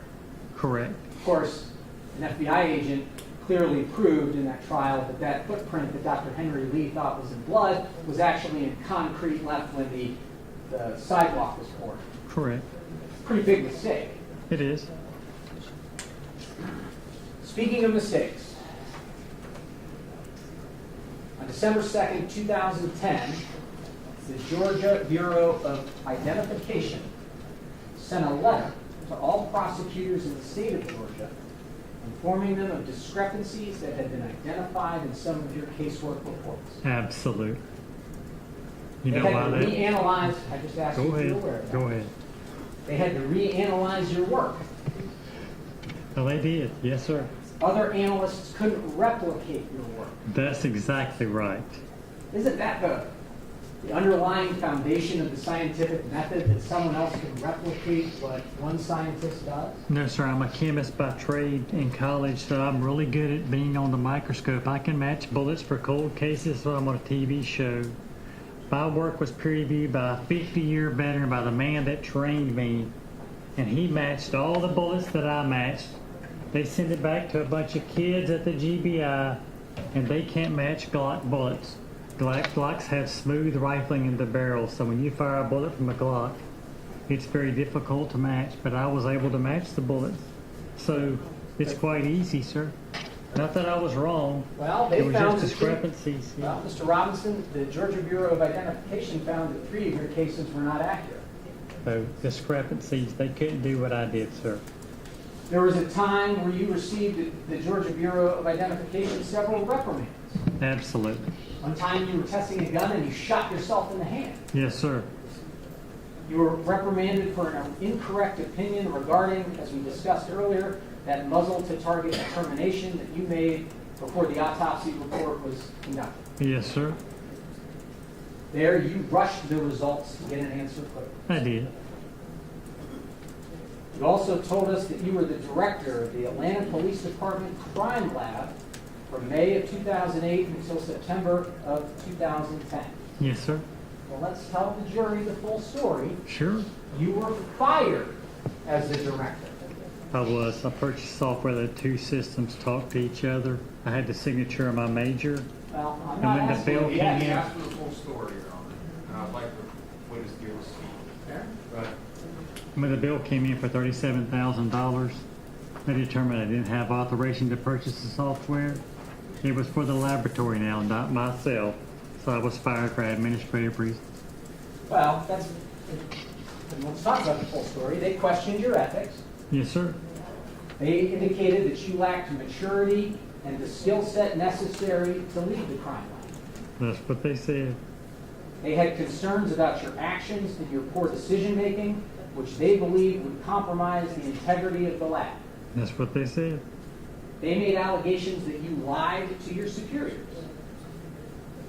Yeah, they said that because the budget for the laboratory was set before I even came to the laboratory. So when I let my major know that we had more things in the budget than we even had at the laboratory, he thought that I did that, but it was already in place before I got there. So that wasn't me, sir. But you were fired. I was. I may have Best just thing one that ever moment. happened to me in my life. I may have just one moment.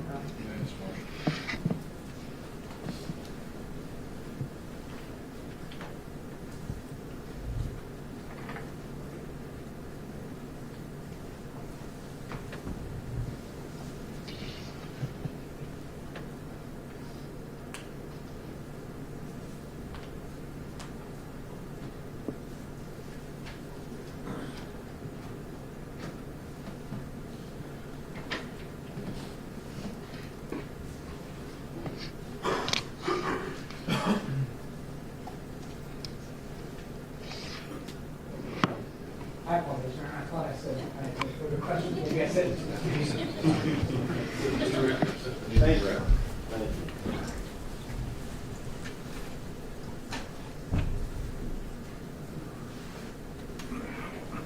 Mr. Robinson, can you expand upon what you were discussing relating to the 2010 budget issue when you were the director of the crime lab in the city of Atlanta? Yes, sir. I was terminated, like I said, because I purchased software that had 2 systems. The evidence came in Atlanta. We had to re-enter the evidence in College Park. So they wanted a software update that would allow, when they entered in Atlanta, it would already be on our file at the crime lab. So I was going to have a state-of-the-art software update written by Justice Tracks. I took it to my major. He signed off on the purchase, and I have his signature on the purchase, but I was the head of the crime lab, so therefore I was terminated because of the $37,000 bill. The prosecutor, how many times have you testified in a court of law? 765 today. 765 testimonies? Yes, sir. And how many times were people like the prosecutors here, the government? Oh, I would say 520. And to this day, as you sit here on the stand, are you asked in your private practice by prosecutors like this one in other states to testify as an expert in difficult cases to solve investigations that state crime labs have problem solving? Yes, sir. And can you just give us a couple examples? Sure. And the state attorney of Florida asked me to do a range of fire test with a shotgun where a person was shot in the head with a shotgun. They wanted to know how far away the shotgun was when it was discharged. The state of Florida asked me to do a trajectory analysis about shots in the metal. So I had to place rods into the car and determine where these shots were fired from into the vehicle. I worked a case for the state attorney of Wisconsin regarding a man that beat his wife to death with a crowbar-like tool, and I determined what the tool was. He was a fabricator that used a smaller crowbar to pull the staples out of chairs, and so we were able to convict him on my testimony with regards to that. And so, in your time in private practice, state governments and prosecutors similar to this one call you in as an expert to testify in their cases? They do. Now, having testified more than 700 times, that's all transcribed and on record, right? Yes, sir. And you've done speeches across the country as well. I have.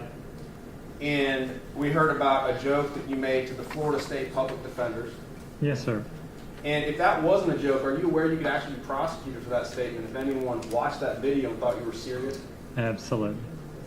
And And so now when I do my seminars, I have to get in front of the camera before I start, and I tell everybody everything I say I'm joking, so don't take me serious, just to make sure I prevent myself from being charged, yes.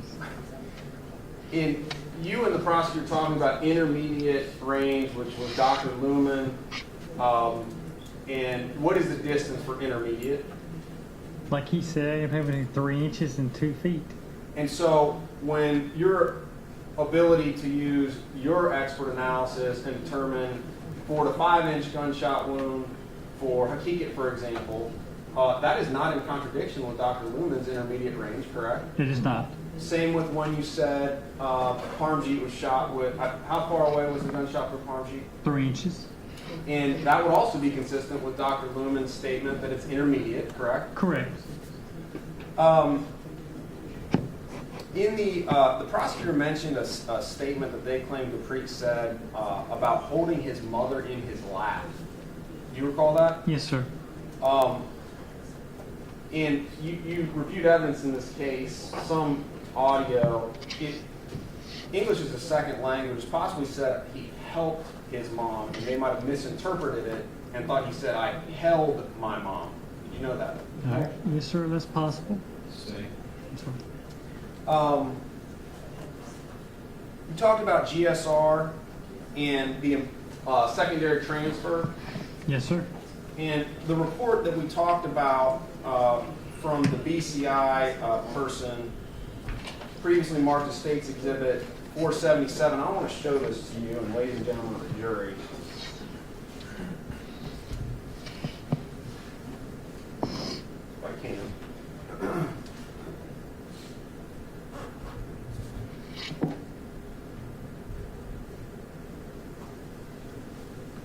I get a little help.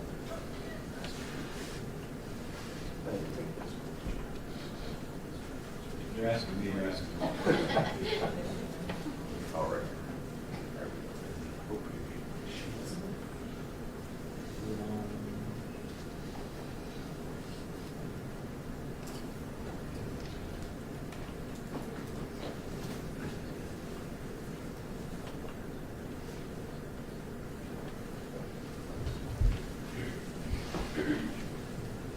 Chris,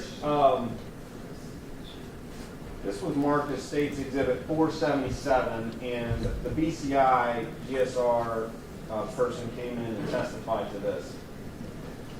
And she stated that they no longer issue data in this format because it's causing confusion within BCI internal. And is this report 477 what made you believe that the right hand might have been tested? Yes, sir, because it says stub 7 left hand, stub 8 right hand. Stub 7 says 11 mark. The mark for stub 8 are 0 all the way across the board. So to me, it indicated there was not any found on the right hand. Do you know why BCI would say field's completed right here and add the right hand completion to the total? No, sir, I do not. Does that make any sense? I just think it's because that they're trying to me, it looks like they analyzed both hands, so that's what I was assuming, because if you just add the numbers together, it looks like they're complete, so I'm sorry.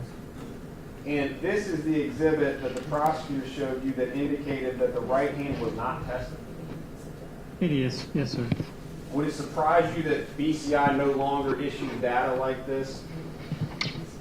No, sir, it would not, because it's not the way that I've seen that format issued before, sir. On GSR, I believe what the prosecutor mentioned to you was an FBI symposium. Yes, sir. In that symposium, they talked about the danger of inferring anything from the number of particles found in GSR testing, correct? I agree. whether or not it's 1 or 1 million. It does not matter. There should be no inference in that, correct? I agree.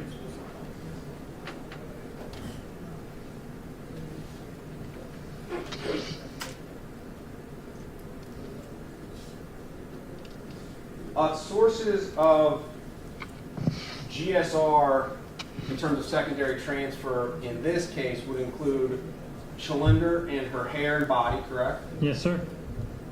Police officers, correct? Yes, sir. Multiple police officers. Yes, sir. 2 police cruisers. Yes, sir.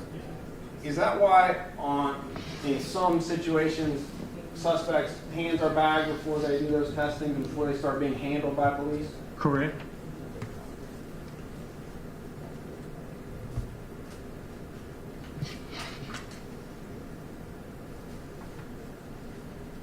I have one moment, Your Honor. You may.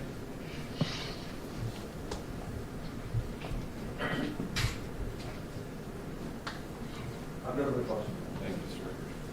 Mr. Marshall. Thank you, Your Honor. Mr. Robinson, directing your attention back to State's Exhibit 477, which contained the underlying data for the gunshot residue analysis. Yes, sir. I'll show you what Mr. Vickers just showed you, specifically on stub 7 LH. It said fields complete 175 out of 1,393. Am I reading that accurately? Yes, sir. Those numbers aren't static numbers, are they? They're not. They're individual to every test that's administered. That's correct. And so you saw directly beneath that next to RH identical numbers. I did. You wouldn't expect to find identical numbers for both swabs, would you? It would possibly be, but the 12.6%, you could have it. It happens occasionally, but you're right. I would not expect to see it exactly the same numbers. I agree. Because as we see in the second analysis, completely different amounts of fields and completed fields. I agree. So you thought you were right, but changed it to what was wrong. I agree. Yes, sir. You were asked about hearing the defendant say, I held my mom in my lap, and that's certainly for the jury to decide whether he said that. But are you also aware that in his interview with Detective Ferris, the defendant said that he shook everyone? I agree. Shaking someone with your hand, who's been shot in the manner in which these 4 people have been shot, would you likewise expect then to find their DNA on it? Possibly. Yes, sir. I agree. From your review of the body camera video, you would agree with me that at all times that Officer Marconi dealt with the defendant, he was wearing gloves. Yes, sir. Are you aware that he testified that he had not fired a gun within months of dealing with this defendant? I do agree. I have nothing further. Mr. Rickard, please, on those questions. Just briefly, on that second test the prosecutor showed you, BCI didn't list an LH, even though they didn't run an LH. It showed RH on that. Remember that? That's correct. It's a little bit more accurate and less confusing. Yes, sir. I have no further questions, Your Honor. Thank you, Mr. Rickard. Mr. Marshall. Mr. Robinson, thank you very much. Thank you, Your Honor. Sit down for your testimony. You are excused, sir.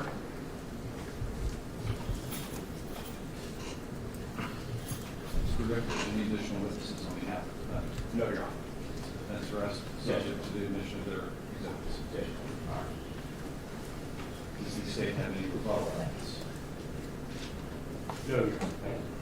Ladies and gentlemen, we're going to take our recess, our morning recess. We're going to take about 20, let's come back at 11 o'clock.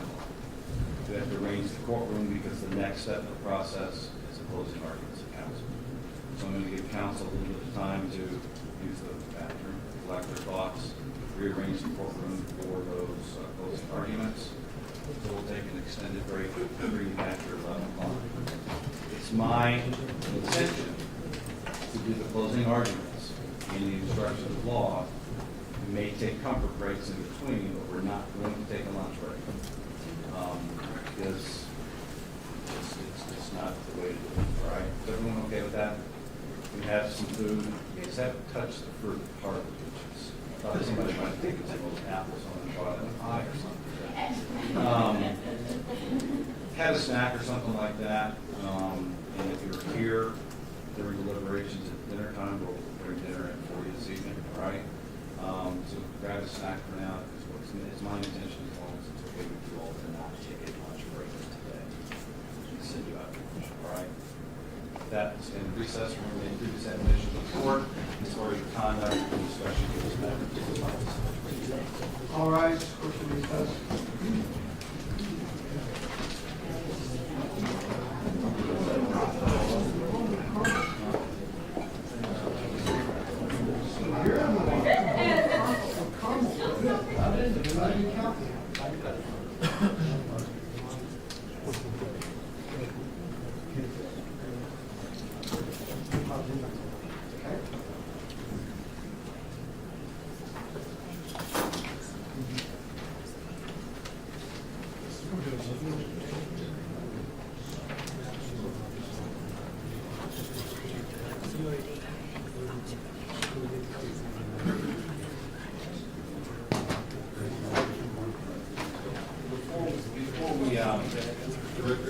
Before we do the exhibits, you've got to shut the computer down, it's not working, right? Okay. So we'll do that, we'll do the closing arguments, okay? Okay. All right, let's let everybody know that. And then Mr. Munich, Mr. Marshall, Mr. Rickers, you want the podium, this podium up for your closing arguments, or are you going to be using, I know you've got a PowerPoint or whatever, you want to go back and forth, you want to use that podium for your closing arguments, how do you want to do it? You want to, while you're doing stuff, direct Mr. Marshall or somebody else to hit the button. Because we can't disconnect and do it all. And that was my question. I prefer to try up here. I would put a podium up here, this podium up here, and I'll manage to go back and forth. Steve, it takes a while to set on that up here, isn't it? On the block. You want the nomad up here? I would take the nomad note that we need. What's up? The nomad, move the nomad, disconnect it, and put it back up here. You guys are trying to get somebody, so. Do you want up there, John?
marked, Richards is asked to do that after the submission of the case to the jury.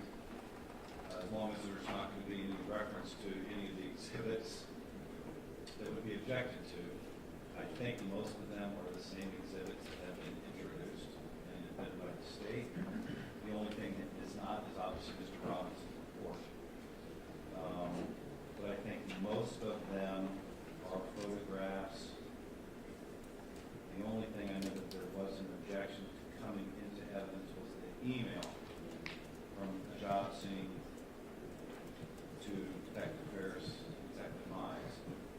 But I think the other ones were duplicates of photographs that the state had introduced. Your Honor, on that point, if I may, I believe G, as in your brief, was admitted. It was. I also have the H was identified by how we would move to admit that. I think it's a different picture. I don't think that's the same picture. It's crime scene photo, yes, I don't think that's the same picture. I think it's a different photograph. Here's a close-up of a insulated cup next to Shalinderjit. I have it. Is that all the pleasure board? I think so. There is also. Any objection to that? No. A was also identified, which was an overview of the 4562 Wyndtree. So I believe that's already been stated somewhere to it. But I believe it was a report. I'm not sure. What number? A. A was the overview of the lakefront apartment area. Any objections? No objection. M was Hakikat in bed. O was bloody footprint and shell casing next to Hakikat in bed, time marker. I don't know that they're duplicated. I know again they're from the crime scene, but we just have to admit that they were.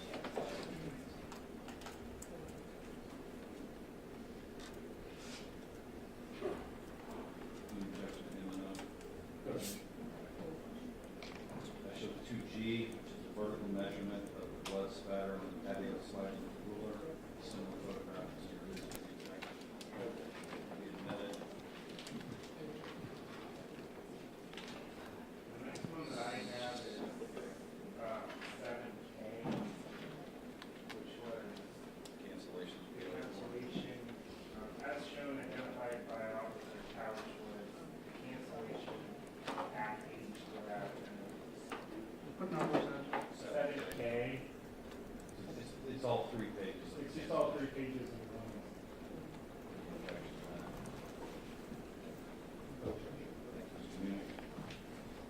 Next I show was 9Y, 9Z, or the emails, which I believe the court previously indicated would not be admitted into evidence. There was extensive questioning and cross-examination concerning those emails. Consistent with the court's previous ruling, I assume the defense is offering those exhibits. The court will not admit those exhibits. That is correct, Your Honor. Well, I showed 10I was identified and admitted. 10L was identified and admitted. 10R was being proffered. Yes, sir. I heard you want us to do that one. I know that's for the record. Let's do it after.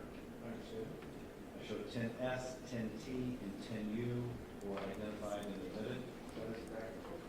The other exhibit is 11X. That is the last one I have marked. That was identified.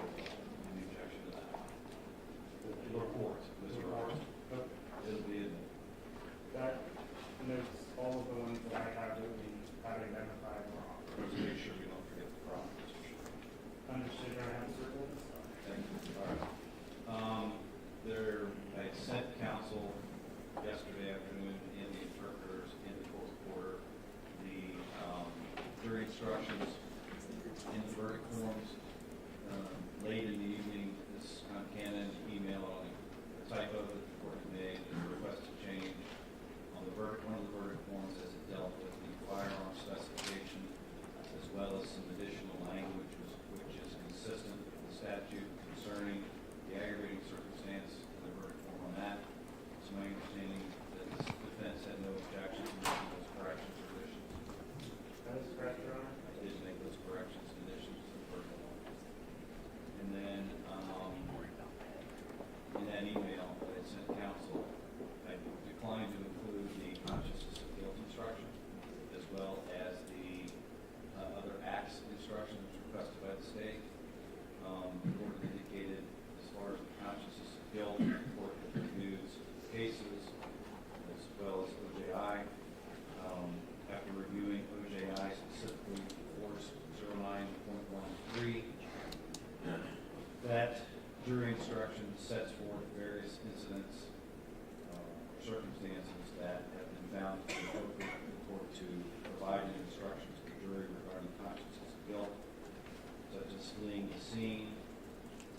jurisdiction, escaping from custody, resisting arrest, falsifying an identity, changing appearance, intimidating a witness, or attempting to conceal a crime.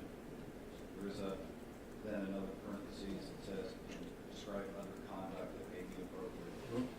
After reviewing State versus Taylor, 78, Ohio State 13, State versus Williams, 79, Ohio State 31, and also State versus Grindstaff, which is a 12th District Court of Appeals case, 2014, Ohio 2581. The court believes that the instruction that was requested is not proper under the circumstances. Note that the court does have discretion in including that. I've looked at it at length and also discussed it with my magistrate, and it's my opinion it's not appropriate. And in the state of requested my reasons to be placed on the record. No, no objection. Very well, we didn't get a state objection.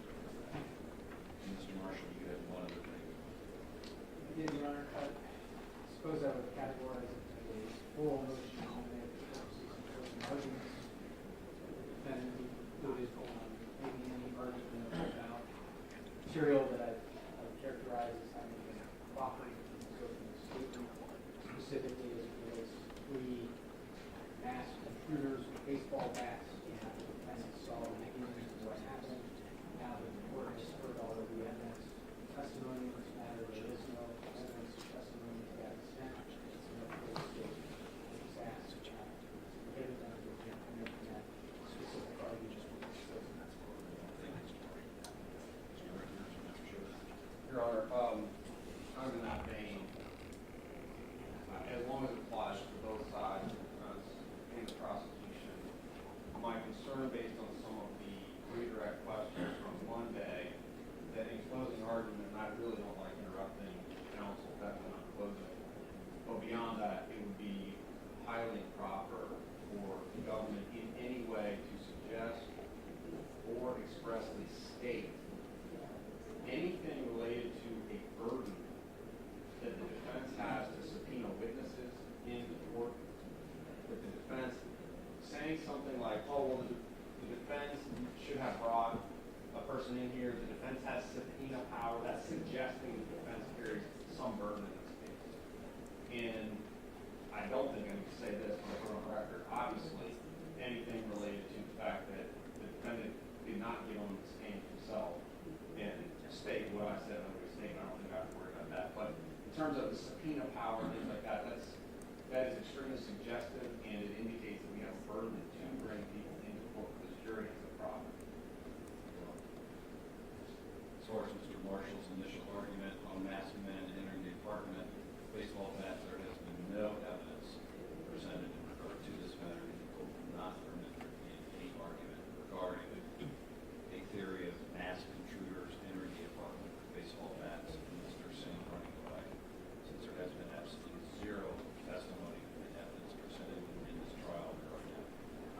And Your Honor, just for the record, the closing statements are arguments, so I would not say that there has been testimony related to masked men or a person with a baseball bat and 2 other men entering the apartment. So I would never suggest that to the jury because it's not true. However, in discussing reasonable doubt with a jury, other possible scenarios, I believe, are very acceptable in terms of the argument. Not that they've had any evidence that that has happened, but that it would have happened. Certainly not going to preclude you from arguing reasonable doubt to the jury, but to put forth specific arguments that this is what happened without that evidence being in the record, I think is a problem. If I may address a few of those points, then, Your Honor, I'll take them, I guess, in reverse order. The most recent statements by defense counsel, then the state, this is why we filed a motion to eliminate that we did relating to alternate suspects. And while I don't disagree with defense counsel that they can certainly argue about reasonable doubt, pointing that finger towards specific individuals with no nexus having been demonstrated in this trial, as required by a number of cases, but most recently in the 12th district.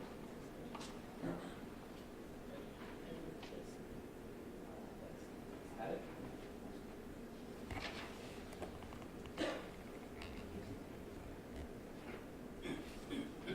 They were cited in our written version, Your Honor, but obviously, yes, there has been no nexus demonstrated between, quite frankly, any third party and the law. And so I think generically or generally, the defense is certainly entitled to make arguments that other people could have done this, but to point a specific finger or point that finger at anyone by name, I don't believe they made the requisite showing of that nexus, and therefore it injures, confusing, and misleading the jury.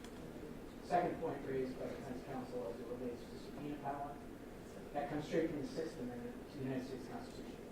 And as this court knows, when they go through the criminal rule 11 locally, depending on the plead guilty, they are expressly waiving their right to compulsory process. It is not burden shifting for the state of Ohio to note to the jury that a criminal defendant, if they believe they are aware of affirmative evidence that will help them, has the ability, not the requirement, but the ability, through the power of subpoena, to bring a witness into this court. So therefore, the state does disagree that the mere mention of that would create or cause any burden shifting. And the court already explained to the jury at length on Monday that the defendant has no burden, but they do have the ability to subpoena a witness. And out of fairness and in the search for the truth, the jury should be aware that they have that power. And the court even at the time alluded to the fact that that is something that could be argued in closing argument.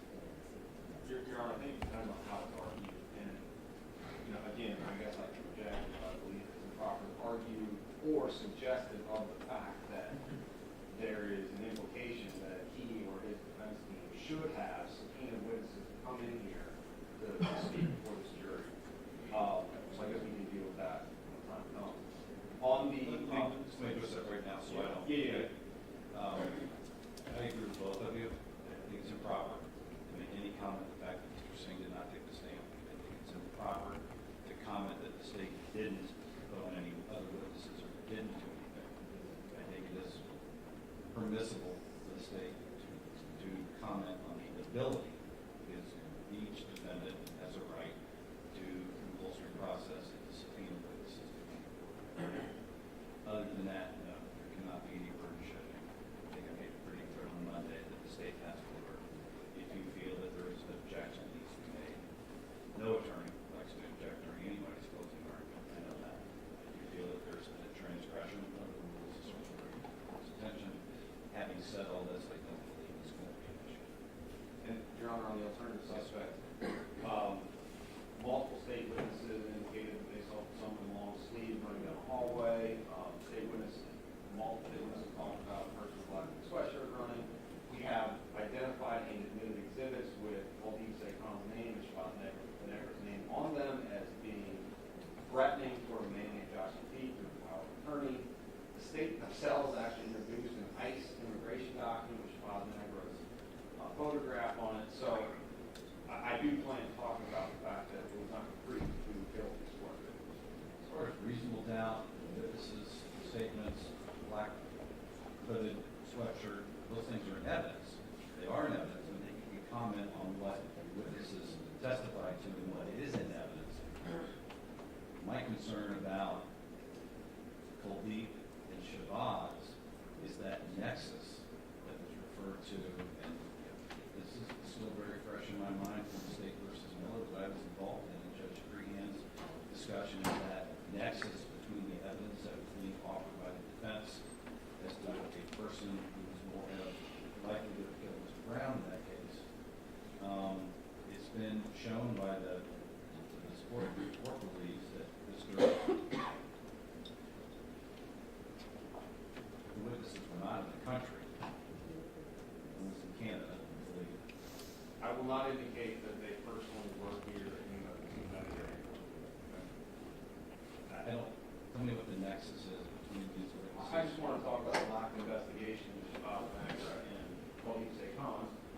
Based on exhibits, including this one, Defense Exhibit 7K, where it's expressly stated that Amarjit Kaur and Shabazz Nagra were threatening the power of attorney for Hakikat, one of the victims in this case. And then we've heard extensive testimony about a land dispute between Hakikat and Amarjit Kaur and Shabazz Nagra.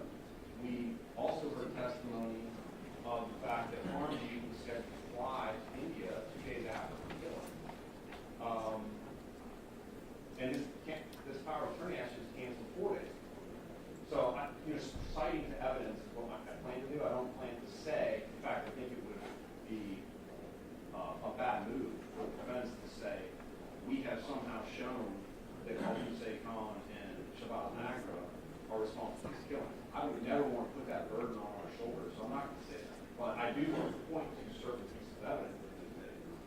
I know you want to speak this morning, but I think it's appropriate for them to comment on the evidence that's in the record, to specifically say that these other people are responsible for the murder of these 4 individuals will not be permitted because there is no evidence. What was that? I'm sorry. Pretty much what you said, Mr. Chair. So I'll let you comment on the evidence, you can comment on witnesses, but to specifically argue that these other people murdered these 4 people, that is not. Okay. For the most part, or that they ordered. I'm not going to explicitly say that, but I'm not going to explicitly say that. But in terms of whether or not a person could have done a murder for hire, it's absolutely possible.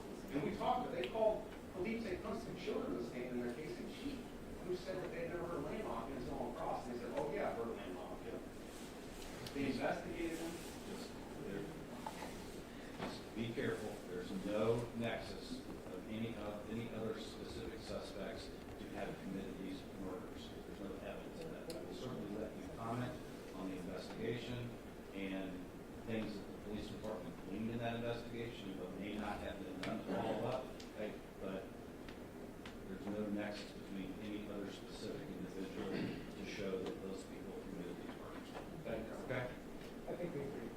And one other thing, I know Ms. McCann wants me to do it, she's standing up, is the waiver on the jury instruction regarding the other acts evidence. We specifically were not requesting, Mr. Richters, that instruction be placed into the jury instructions, that you are waiving any appellate issues concerning that issue, and that it is being done for purposes of trial strategy. That is correct, Your Honor. Yes. Your Honor, can I add one thing, please, for the record? I did want to proffer, since our proposed jury instruction is not part of the record, that we had offered that it would be appropriate for the jury instruction to include the newly amended 401.25 OJI instruction, which reflects State versus Hartman, and that we had requested that if it's other acts, evidence would be merely admitted for purposes of just motive and prior calculation and design, which is precisely what this court ruled that it is proposed for. I think the jury instruction that has been proposed by the state is very narrowly tailored to those issues as set forth in State versus Hartman, pages 65 through 72, which I did review yesterday. As I said, the state, the defense has indicated that they do not, that they object to that, they're not requesting it for purposes of trial strategy, and are waiving any appellate issue that may arise as a issue. That is an accurate statement. One final issue, Your Honor. I don't know how this court generally handles this issue, and of course, handle it differently. But obviously, the defendant has made a decision not to testify. I don't know if there was maybe just out of an abundance of caution. Mr. Singh, you have had the benefit of counsel for Mr. Richters, Mr. Richter Sr. for a while, Mr. Schuett, and Mr. Bernanz in regard to this matter for the past 3.5+ years. You do have the right to take the stand and testify in your own defense. You do not have to testify in your own defense. Based on the representation of your counsel, after having rested after calling Mr. Robinson, it indicates you are not going to take the stand. That's something that you have discussed with your counsel, and you understand you're waiving that right to testify. Is that correct? You understand that the state cannot comment on your not taking the stand. You have an absolute right to remain silent. And after consultation with your counsel, you believe that you are making this decision knowingly, intelligently, and voluntarily. Thank you, Mr. Singh. Thank you. All right, Mr. Jury. Oh, Your Honor, will that happen in at some point, that's all I'm asking. One before? No, I don't care about that. I'm just worried they'll each have their own in the back. Oh, I'm not going to give them 15 as well. Yeah, they'll have 1 or 2. Yes. Okay. Yeah. And did you print out, you guys need, I appreciate it. I do not need one. I just wondered if they were going to each have a copy, if they're going to have one. they're going to have several, but, Okay. okay. Thank you. Judge, that printed copy reflects. I'm sorry. Your addition. I can't hear you. The printed copy that Your Honor is holding, that reflects the addition of the defendant is not. Yes, that's what I sent to you last night. I think I took it out.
Ladies and gentlemen, I apologize for the delay. As you can tell, we did some rearranging during the break, moved the nomad podium up here, and it took us a little longer to get that taken care of, make sure it was pushed up properly, so I apologize.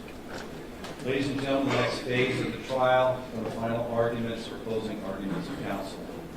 Final arguments of counsel are the opportunity for each side to summarize the evidence and to argue their respective positions. Closing arguments are not evidence. You have received the evidence in the form of sworn testimony, as well as any exhibits that the court has admitted during this trial, along with any stipulations of counsel that have entered into. Final arguments are counsel's suggested course of reasoning with respect to the evidence that you have heard in this case. Again, they are not evidence. And in accordance with the rules of procedure that govern these proceedings, the party with the burden of proof, the state of Ohio, will address you first, followed by counsel for the defendant, and then once again, counsel for the state of Ohio will have the final opportunity to address you. With that, Mr. Marshall, Mr. Munich, are you ready to proceed? Yes, Your Honor.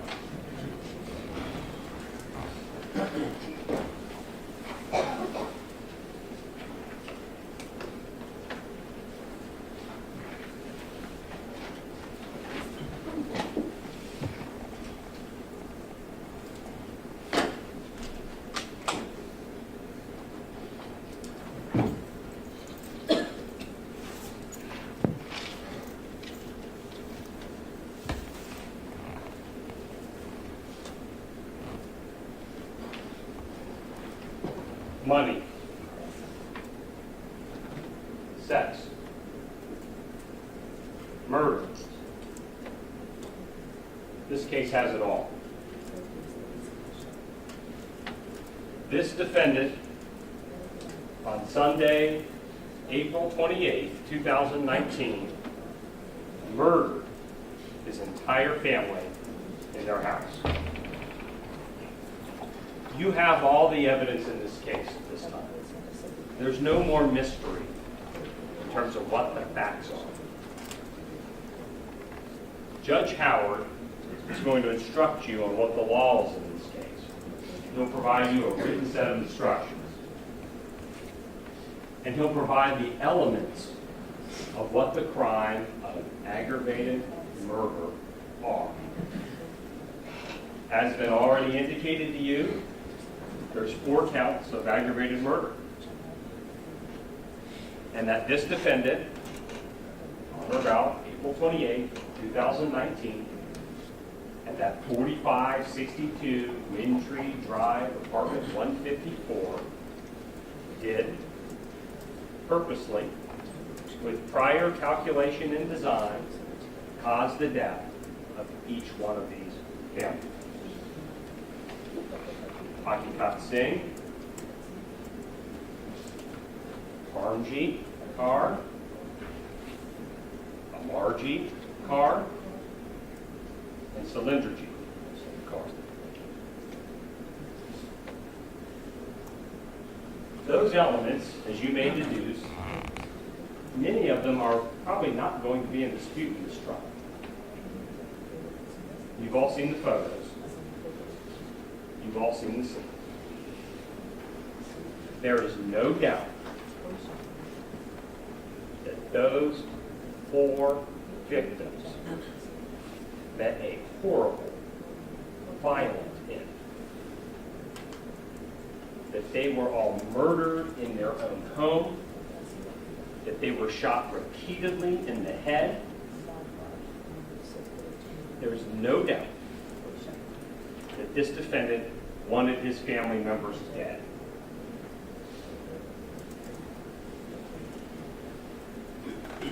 Prior calculation and design is one of the elements that the judge will go over with.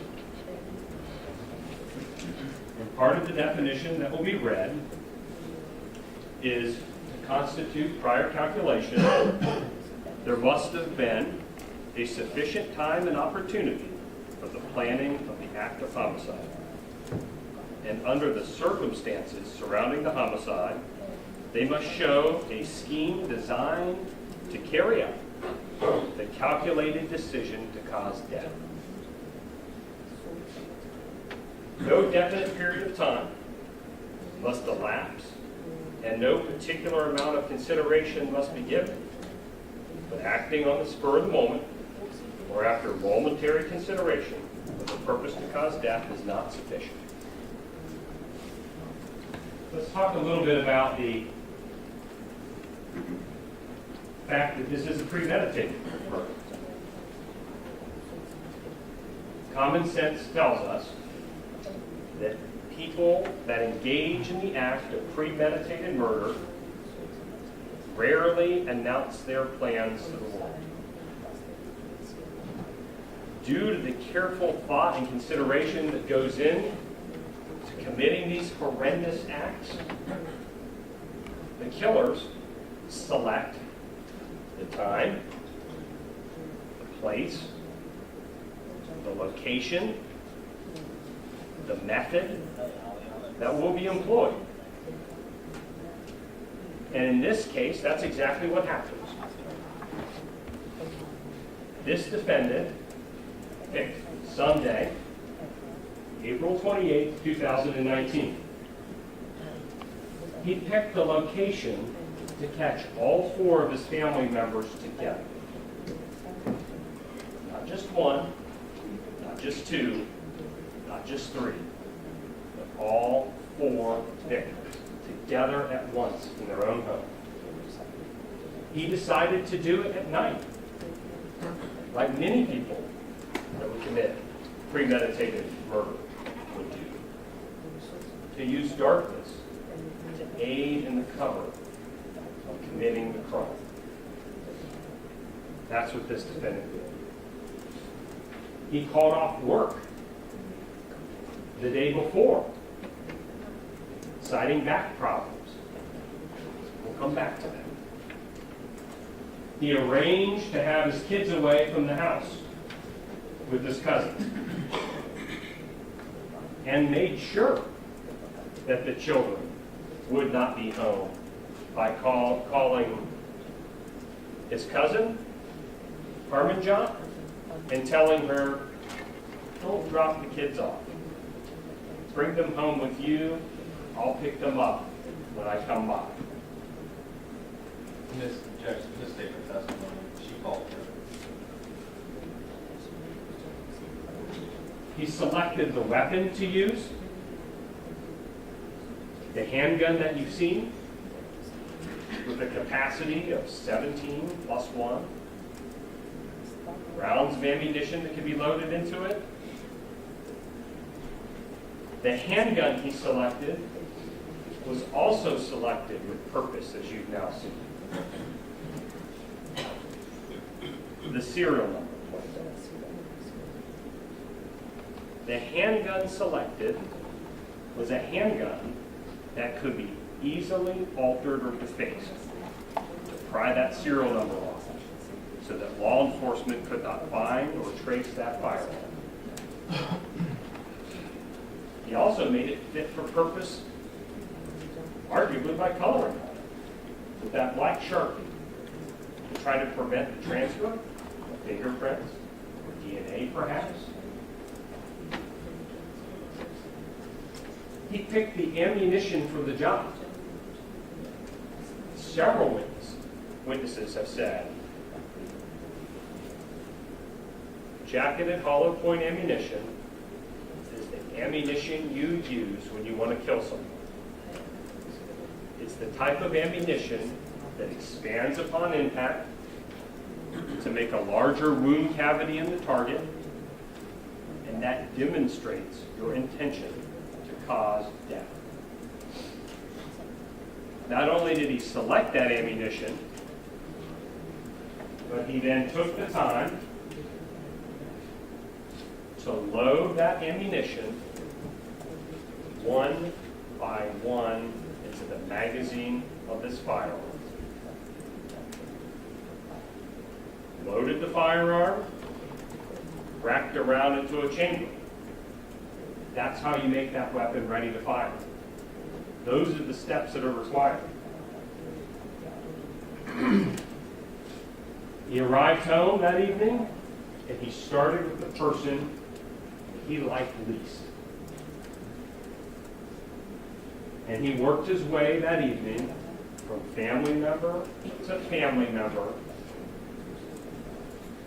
executed. Then, after shooting them once, he returns and shoots them again to make sure they're dead.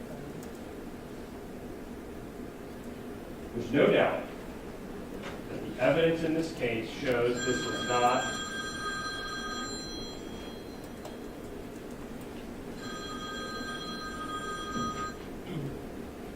a spur-of-the-moment incident.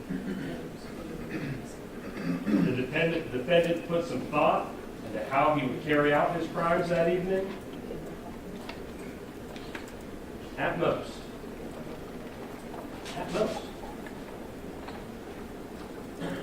Defense may argue, who did? When you look at all the facts and circumstances in this case, the case itself will answer that question for us. Now, the defense attorneys, in their efforts in this case, have offered up a never-ending list of potential suspects. They bring up Kuldip Singh, who lives in India. The same person the defendant calls at 12:30 the day of the murders. The same person the defendant has a 30-minute conversation with the day the power of attorney document cancellation got filed. There is no evidence that he was even in the country at the time of the offense. No one has identified him as being here. The defense counsel points out Shabazz Singh, who also lives in India. And the ICE records show he wasn't in the country either at the time of the offense. One of his friends from college says he normally stays with me when he's here, and he was not here. The documents for Immigration and Customs Enforcement also show that he was not here at the time of the offense. And no one has identified him.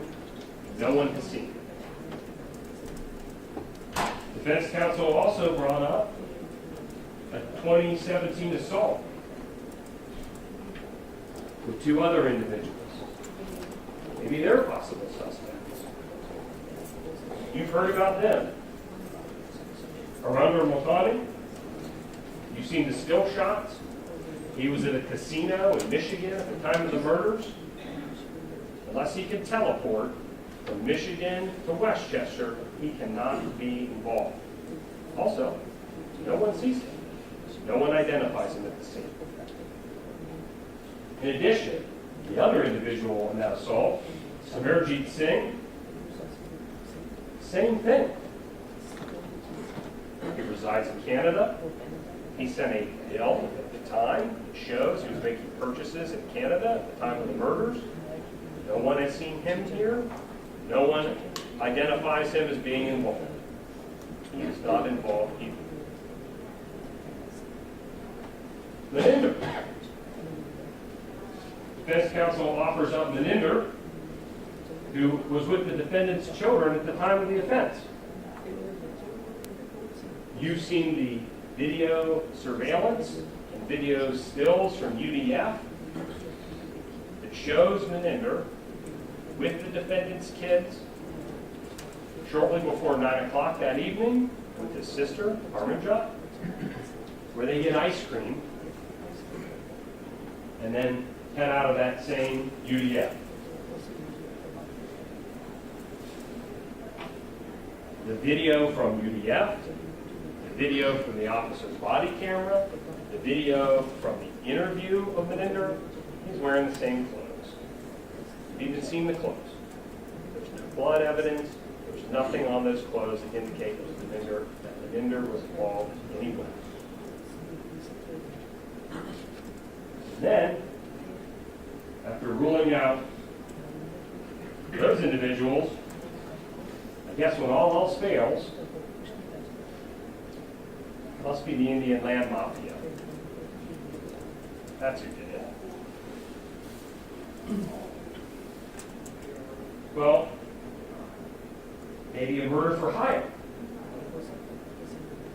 There is no evidence before us even establish the existence of an Indian land mafia or a murder for hire. And the reason why there's not any evidence before us is because that story is patently ridiculous. It's ridiculous. Now, somehow, even if suppose this Indian land mafia exists, this great beard organization with international reach that can reach out across the globe and assassinate people in their own living rooms. Kind of weird how the head of that organization allegedly is on the phone with this defendant right before the murders.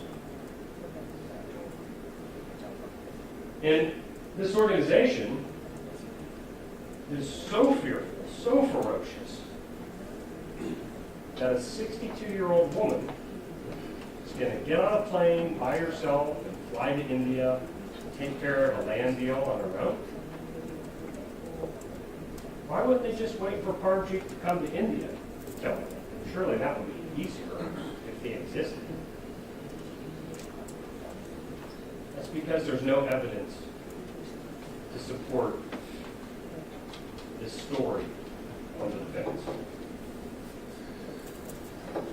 No Indian land mafia hit team exists in Westchester, which is clearly a hotbed of Indian land mafia activities, as we all know.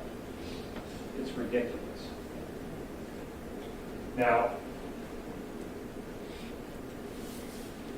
defense may continue to argue that, but ignore that their client was on the phone with Colby Sekar, Colby Chacha, or uncle, as we come to learn, the day of the murders and the days preceding the murder. The defendant's statements themselves, they also tell us why he is guilty in this case. Mr. Ricker's own client, his own client, the night of the murders in this case, told repeatedly an enormous, blatant lie to the police, to the 911 operator, to Sergeant Bruce, to Officer Marconi, to Sergeant Oakes, and to Detective Ferris. A lie that we all know happened by looking at the information on his cell phone, his GPS from his car, and his Google records. It's a lie that he would only have to tell if he had just committed these murders. What's the lie? The lie is, to all of those sources of information, hear it yourself. What happened? I just got home. He says that to the 911 caller or operator. He says it to Sergeant Bruce. He says, I got home, I walked inside. To Officer Marconi, he says, I held my wife and my mom in my lap, no one drink. How long have you been home? I just got home. You came home and the door was open and you see your wife and mom on the ground? He shakes his head. And Officer Marconi repeats, so you just got home from work, right? You found your door open? You did? The defendant, I called you right away. I called you.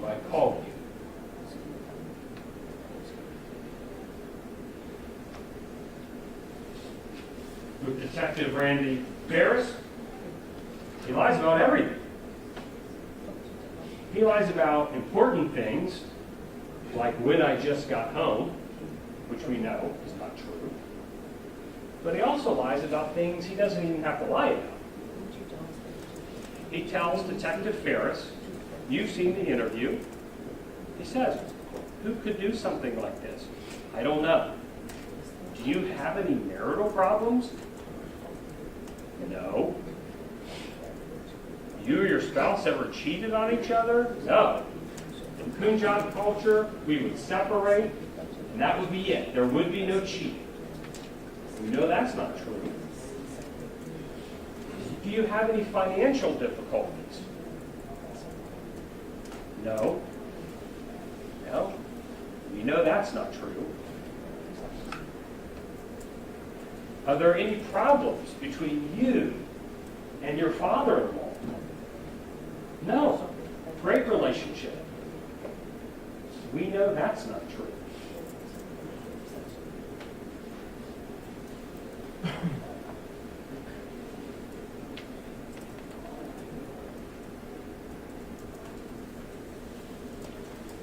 This Indian land mafia story, if at any point anyone gives it any credit, ask yourself, why did they spare him? They didn't spare anybody else.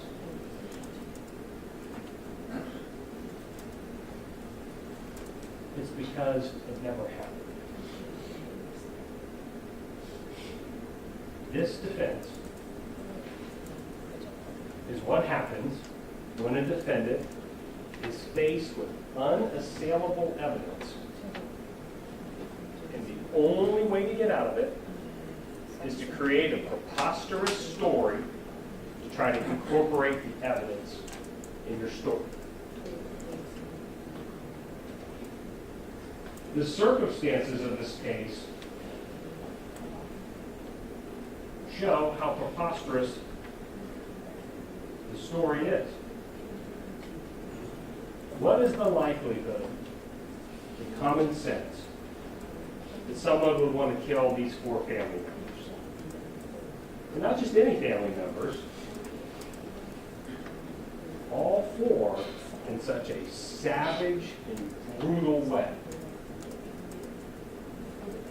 On a Sunday night, when I suspect most people would believe whole families are home, start of a new work week. And not just any Sunday night, but a school night.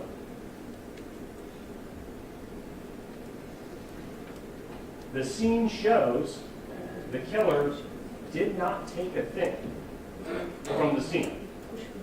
Not only did he not take anything, he didn't force his way in either. And we'll come to this in a moment. There's no damage to the locking mechanism on the door. There's no damage to the receptacle on the door frame where those locks go, the deadbolt and the regular. The only damage is to the chain lock and the mold, which you've seen. That these unknown killers forced their way in through a chain lock, but searched through nothing. They took nothing. And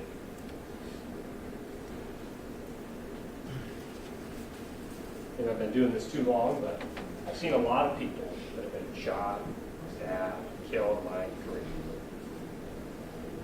But never in such an obviously brutal way. You can tell by the injuries by themselves that the person who did this hated them. To shoot Hakikat in the face 6 times while he slept is not the conduct of a burglar. It is not the conduct of a robber. It is the conduct of someone who hates him. And that hatred spills to the rest of the family. Parmjit shot 5 times. 4 out of 5 are in the head. In the head. Only one shot, the one through her right arm, her elbow, that exits her forearm, that's the only one that's not in her head. Shalinderjit, the wife, 3 times in the head. Amarjit, who's just visiting, twice in the head. The wounds themselves and the savagery of them show you this is not a burglar, this is not a robber, this is not an unknown attacker. This is not some fantastical story. This is the story of someone who has a reason to hate that family. And that hate comes from this defendant. He is the only one in that position. And that night, the kids are not home. There's no disputing that. And if you think about it, they're home at hours that are strange, not home at hours that are strange. It's a Sunday night. It's a school night. It's 9:30 at night, when children are normally home with their parents. And out of all the nights, some robber or burglar has the good fortune of kicking in a door that's not damaged and killing this whole family without the kids home? Does that make sense? It doesn't make sense. It's because the children weren't supposed to be home. That was not part of his plan. The plan that he ensured by having his children away with his cousins, having contact with his cousins over the evening to make sure the children would not be home, to give him the window to commit this crime. And the defendant beforehand, for the circumstances, he cancels his load the day before. And you've heard some testimony, seen some video. He claims to hurt his back. But his injured back doesn't stop him from trying to play volleyball the next day, does it? That evening, he's texting with his friends trying to get a volleyball game the next morning. And then says, let's do Tuesday. It doesn't stop him from going to get in his car and drive to work on his truck that evening. It doesn't stop him from working on his truck that evening, this back injury. Not only that, out of all the times, circumstantially, this family is massacred, coincidentally, at the same time that this defendant's marriage is unraveling. Unraveling. His excesses with his mistress are hurting his finances. He's paying for her house. He's paying for her car. He's paying for her insurance. He's spending $2,000 a month on her. While at the same time, trying to maintain his own family's lifestyle of paying rent on their apartment, gas, his truck. And not only that, he buys a house in the same neighborhood. And he's paying for that. He has about $7,500 worth of loans and rent and payments coming out, not including living expenses, a month. Now, maybe that doesn't mean much to some people. I submit that's a lot. And this all coincides in July of 18, and his finances go downhill, along with his marriage and his relationship with Nat Gear.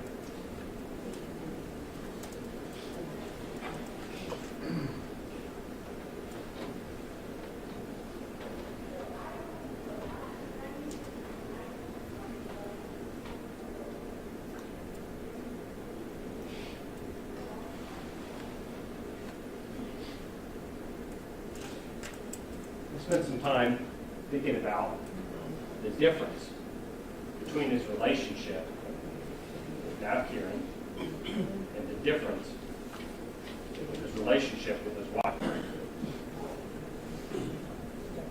And I think you can tell what the difference is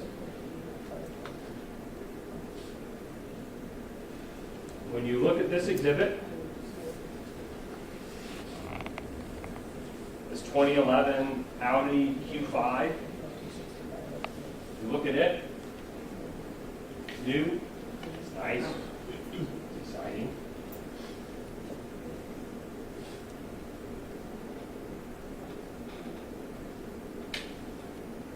And you contrast it with his wife's car, a 2006 minivan.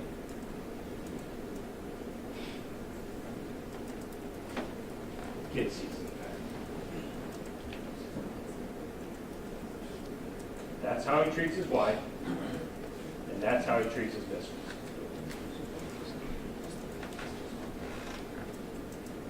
Now,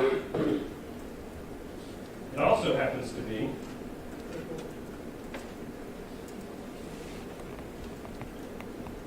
the same time or shortly after he gives his mistress $20,000 to buy her house. And it's soon after that Castle Cook mortgage document comes to the house. And where is it found? In the house. Is it in the paperwork of everybody else's paperwork? No. Is it in his wife's car? No. It's hidden in his father-in-law's plastic tote at the bottom of his closet. Why would that be there? It's because the gig is up. The rest of the family knows that he's supporting Nat Kieran to the tune of $20,000, maybe more. It also just happens to be a moment where this defendant has bought a new house in Indianapolis 10 months prior, closed on. A house with only his name on it. A house that he obviously isn't interested in moving his family to, because prior 10 months he could have moved to Indianapolis with his family at any time. It even would have been over the summer to aid the transition of the kids. But he didn't do that. That's because he did not have an intention of his family moving there at all. And you've seen the photos of the house. There are no bags packed. The closets are a mess. They have a storage shed filled full of items. That family was not preparing to move. And the reason why they weren't preparing to move is because they did not know about it. This was another thing that it had hidden. And those circumstances continue. It also happens to be a time where this defendant and his father-in-law are in the middle of this financial dispute that we've heard about. That he owns land in India. The defendant feels entitled to the money from the sale of the land in India. They have that family meeting in February 2019. And it's decided in 2019 or February 2019, Gurpreet was going to fly to India to get the deal, to get the money. That was the decision of the family. But that didn't happen. Instead, February 28th, they're all murdered. I'm sorry, February. No, April 28th, they're all murdered. 2 days later, 2 days, Parmjit was supposed to fly to India herself to complete the deed. That's not what this defendant wanted. That's not what he thought was going to happen. He wasn't going to get the money afterward.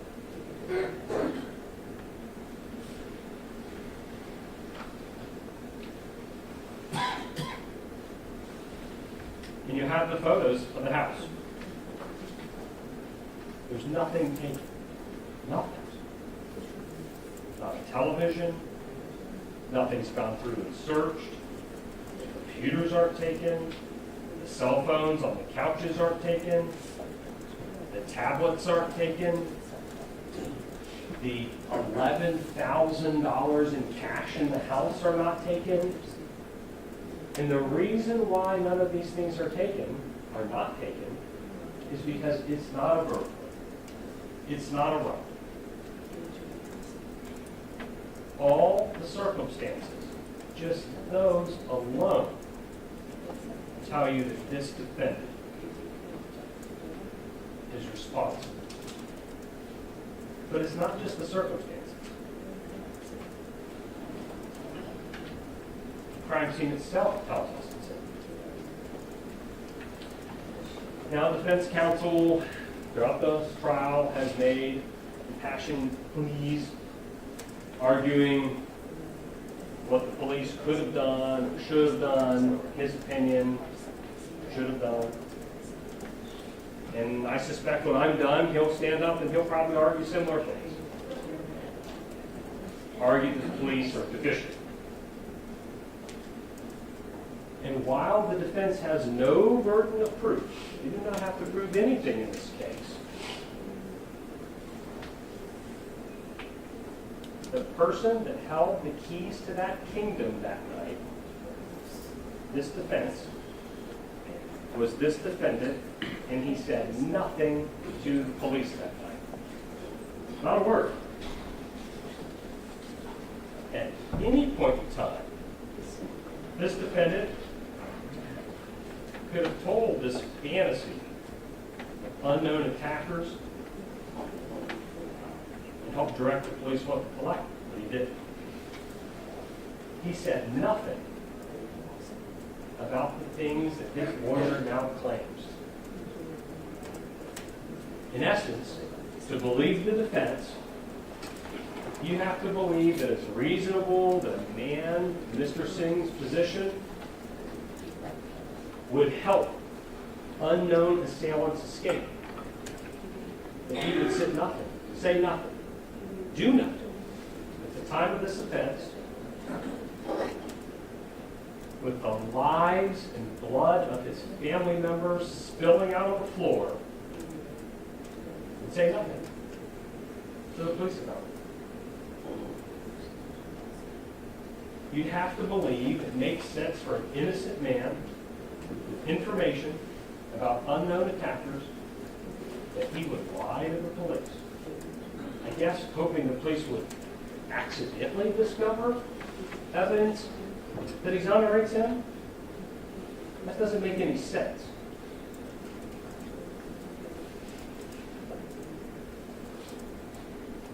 Letting all this evidence be collected that night, tested, without his input. We know that's nonsense because the defendant's version of events, someone else did this, never happened. And in support of the defense claims that this crime scene, I believe their expert said, couldn't have done it. Impossible. They offer their expert, as you heard from this morning, Chris Robinson. An expert who's unaccredited, not peer-reviewed. He never went to the scene. He never processed a single piece of evidence himself. An expert who, quite frankly, doesn't know the difference between his right hand and his left hand. An expert that tells defense attorneys, well, tell your clients to use a file. An expert who says, well, these shots were from 5 inches, but never performs a test. Can't point us to any evidence of where he gets that number from. An expert that says, hey, defense attorneys, please remind your clients to use whole metal jacket ammunition, not jacket hollow points, because that looks bad, shows you want to kill somebody. An expert who's fired from his job on the details that make cases turn. An expert who likes to make assumptions about what the evidence is. An expert whose judgment is so suspect. One of his last employers sent out a letter to every prosecutor in Georgia saying, you need to resubmit your evidence to have it retested.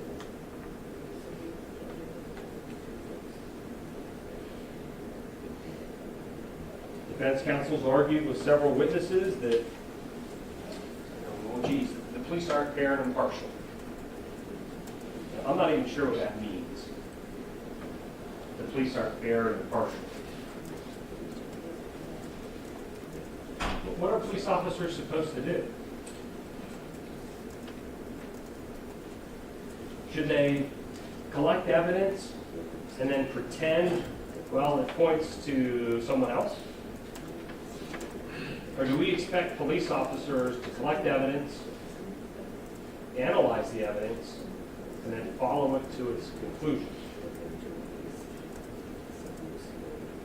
Do we expect police officers to collect evidence, turn a blind eye to it, and then waste time and resources pursuing people that are not suspects because it's fair or it's impartial? Of course not. If you follow this argument that the police are supposed to be, quote, fair and impartial, defense counsel's literally arguing the police should turn a blind eye to evidence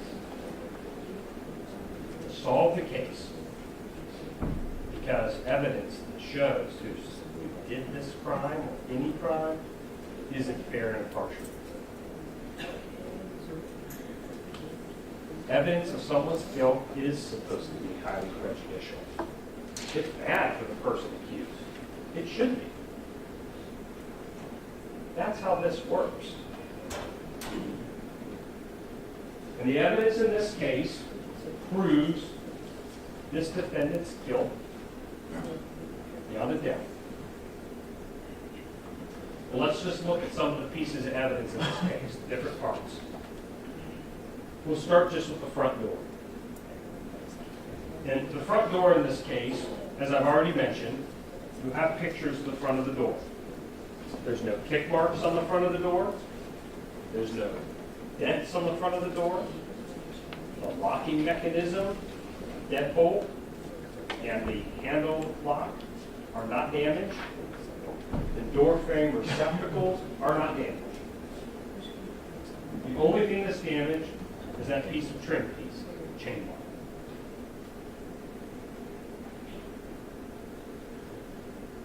The shell casings and gun in this case. All the ammunition is the same type of ammunition. All the shell casings match the same gun. Both bullets match the same gun. There are 16 shell casings recovered, and there are 16 holes in people's bodies. There's only one gun, one shooter in this case.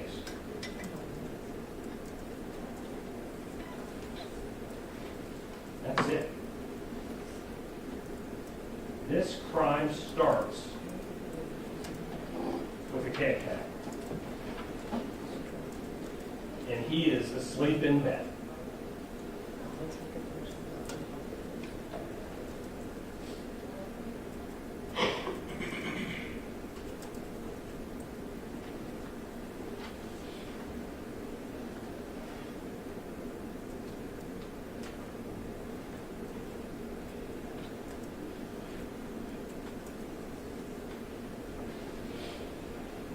This is the position his body's in. His arms tucked up underneath him, his bed sheets pulled up high and tight. He even has his telephone alarm set for the next morning at 6 a.m. that went off for 45 minutes while the police were on scene. This man was asleep. He never got the opportunity to wake up.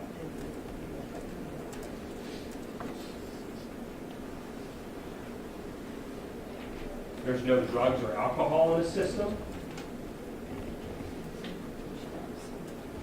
He's not passed out. If he's home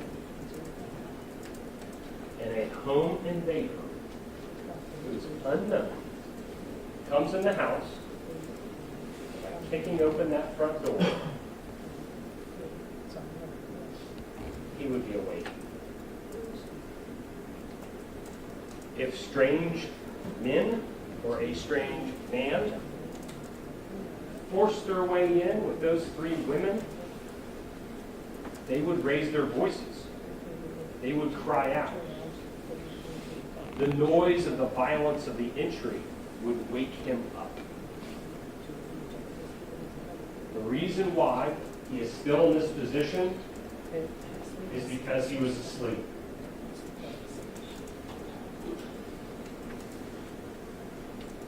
The direction of the shots in this case also tell you that this was an inside job.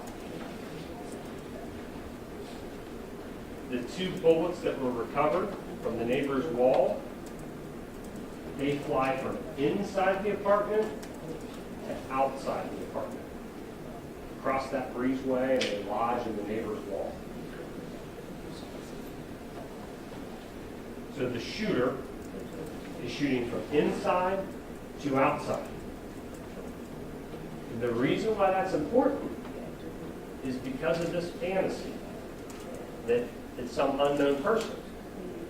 If an unknown person kicks open the front door, forces their way in, the shots go from outside to inside. These shots go the opposite way, because they started at the back of the apartment as the killer worked their way forward. If it's an unknown person, the shooting would start at the front door and work its way to the back of the residence, as would the bullets. But that's not the evidence. The evidence in this case is the killer shot from inside the apartment towards the front door as he progressed. There's even more to say why that's true.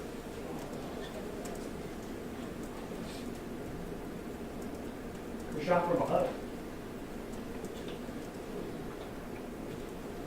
Many of these victims are shot from behind. Parmjit, her telling wounds. She's shot from behind on the right elbow that exits her right arm. She's shot in the left side of her head, up from behind.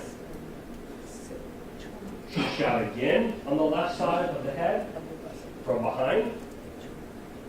She's shot again in the back of the neck, and it exits her left cheek. Her wounds are from behind,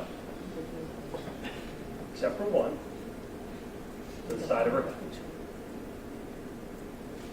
Why is it important that her wounds are from behind? That's because it shows the killer was behind her. You cannot be shot in the back unless your person shooting you is behind you. And with those 2 bullets that we just discussed, this defendant has to be behind her in the apartment. You've seen the living room. You've seen the video. The television sets on. She literally ran out of her shoes running to the front door when she was shot. Her shoes are near her feet. Shot from behind. Amarjit also shot from behind. Her wounds to the back of the head, that keyhole entry, into her brain. Her other shot, right side of her ear, comes out down at the bottom of her ear, from behind. And once again, shot from behind tells us that the killer, this defendant, is the one that did it. Because if it's an unknown assailant, they'd be shot in different locations. They wouldn't be shot from behind, they'd be shot from the front. The shooter did not raise alarm until he began shooting from behind.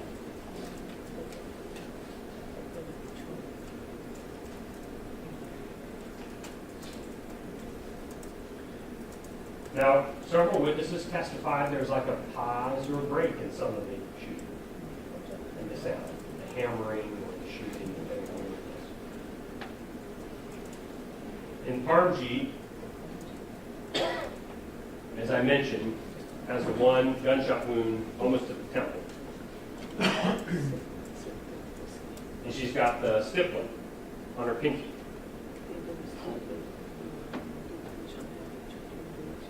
How could that be?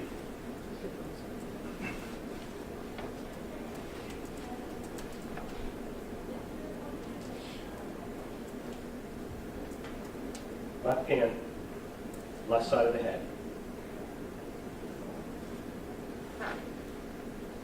One of the wounds that killed her went through her pinky and into her head.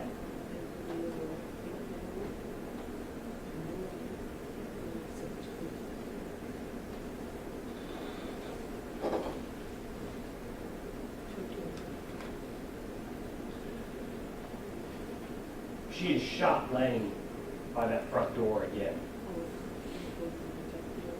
And you've seen the blood spatter, that low-lying shoe rack. And there's kind of a window almost between the bottom shelf and the second shelf that has blood spatter on it. The reason why that's so tight is because she shot while she's on the ground. Probably one of the few things I agree with Chris Robinson about. She was shot on the ground. Final shot while she's on the ground. Two different forms.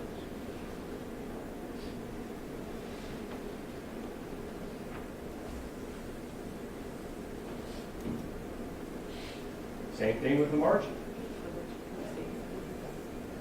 She shot once from behind. And she shot a second time where the round enters above her ear and lodges beneath her ear. So the first shot from the shooter is from behind. Potentially. The second shot, top of her head, down. They have to be in different positions. Same thing with Shalinderjit. Her wounds also tell us there's two sets of injuries to her at different times. She shot once in the forehead, goes in the front, lodges down, and she's got two wounds right next to each other above her left ear while she's on the ground. Hard to shoot somebody from two different directions at the same time.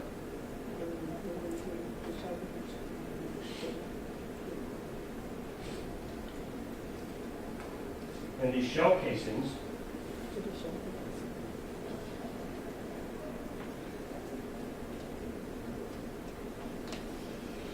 tell us the story.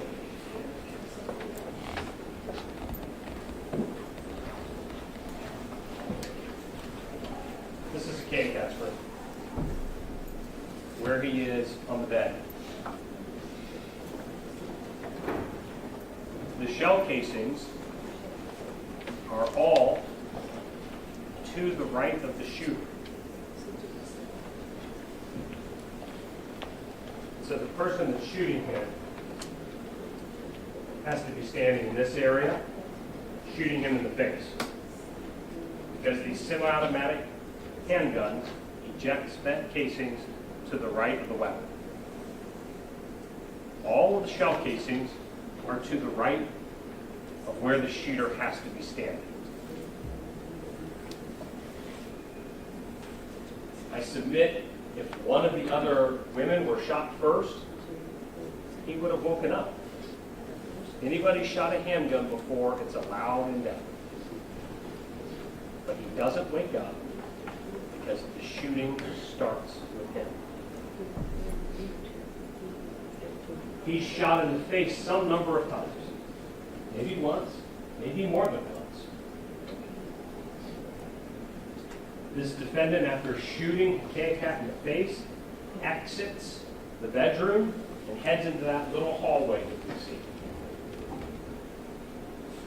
In that hallway, it links right to the kitchen where Shalinderjit is cooking.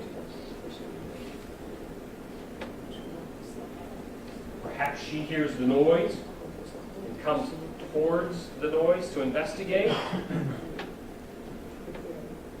She's shot in the head and goes down.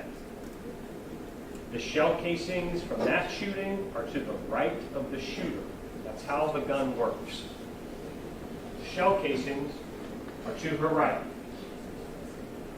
If you're standing here as the shooter, the shell casings end up where they are found. After shooting Shalinderjit, perhaps Parmjit hears and makes a run for it. This defendant shoots and pursues her towards the door. Once again, the shell casings are to the right of her. If the defendant is here, shell casings eject to the right. If it's an unknown killer, the shell casings should be over here, but they're not there.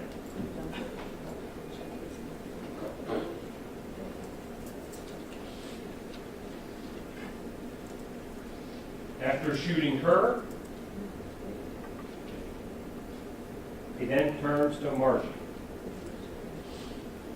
and shoots her. Standing right here.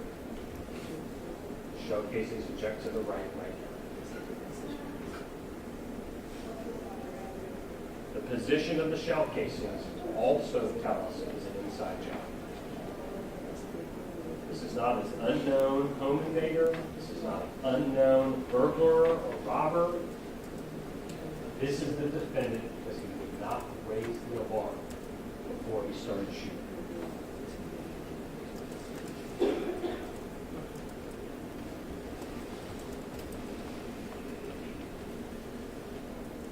Let's talk about the location of the gun. We've all seen where the gun is found. It's found in this pond, this detention pond behind the apartment. And it is found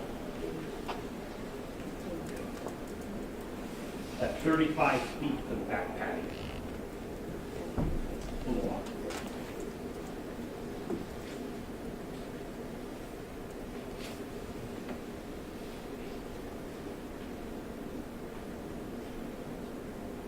If this was an unknown attacker, unknown assailant, why wouldn't they take the gun with them?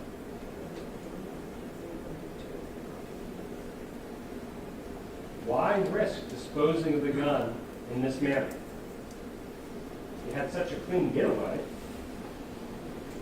already pried off the serial number. Why not throw the gun along your escape route? No one saw, no one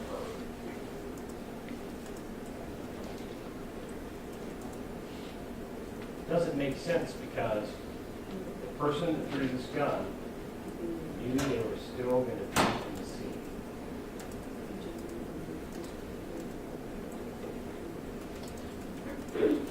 You've heard a lot about forensics in this case and DNA.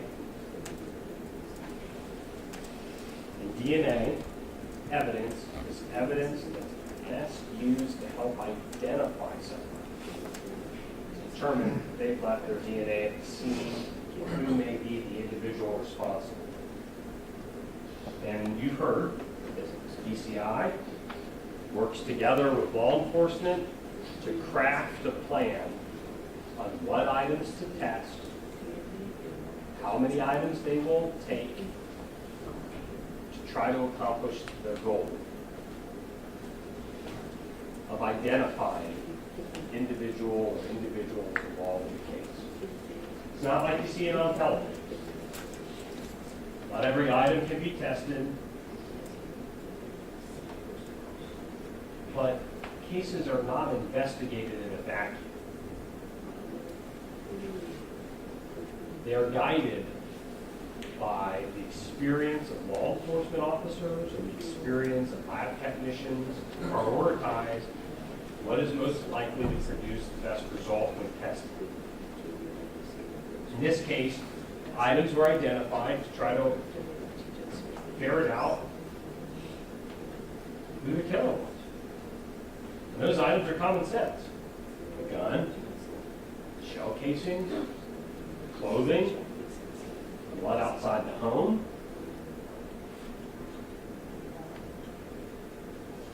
We know that the gun thrown in the pond probably diluted its value in terms of being able to get DNA off of it. Because that pond water for 40 hours washes away DNA. Keep law enforcement from recovering it. And then if they do find the gun, it keeps law enforcement from producing a result if it is tested for DNA. Because water washes that away. But through the efforts of DCI, they performed this YSTR test to narrow down if any link could be made. And the barrel of that gun has Hakikat's DNA on it. Probably from one of those closer range shots. And the blood on the patio siding is also his blood. And you've seen it.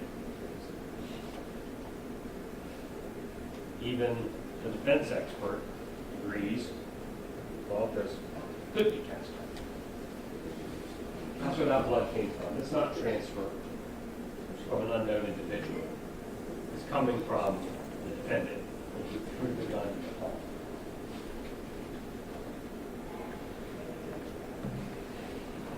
Clothing, in this case, you've seen it, you'll have the slides. The clothing is tested. Now, not every spot, not every location, that's true. But what is tested on the clothing are the locations that indicated blood spatter, not blood transfer. Transfer can indicate you actually held or touched somebody and smeared the items on your clothes. That, not so useful. But the fine particulate on the defendant's clothing, shoulder, his leg, that is blood spatter, similar to that that's produced with firing a firearm, is his wife's. And the reason why that's important is because the blood spatter expert says that that blood had to be in flight to be deposited in the manner it's on his clothing. He has to be, the defendant has to be present when his wife is shot or blood is deposited in that manner. In that manner.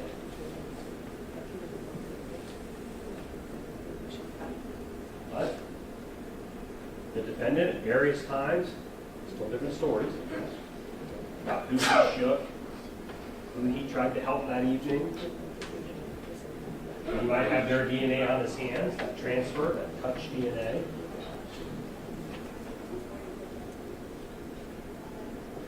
But But what's interesting about the DNA is that despite how great it is that the blood on him is from his wife's time, I would argue she shot him. There's no unknowns here. No unknowns. The DNA from the gun, there's not an unknown major contributor on it. The DNA from the shell casings, there's not an unknown contributor on it. There is no unknown attacker identified by forensic DNA evidence from this scene because they don't exist. Arguing anything else is pure speculation on what the evidence could have, would have, or should have. But it's not just the DNA. It's also the footprints. Tell an interesting story. Probably spent too much time looking at it. Both the defendant's boots and his socks are saturated with blood. And if you think about it logically a minute, for that to happen, there has to be certain steps that take place. One, his wife has to be shot. She has to bleed. She has to bleed enough for him to step in it with his boots on. Because the bottom of his boots leave those bloody boot prints in the house and out into the breezeway.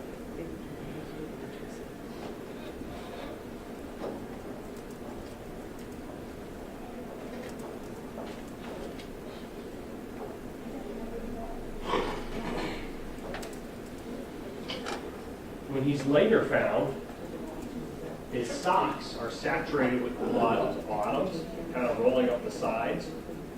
And he also has blood spattered on the tops of his socks. If you can't get blood on the bottoms of your socks and blood spatter on the tops of your socks while your boots are on. Does this make sense? So how does this happen? Blood both ways.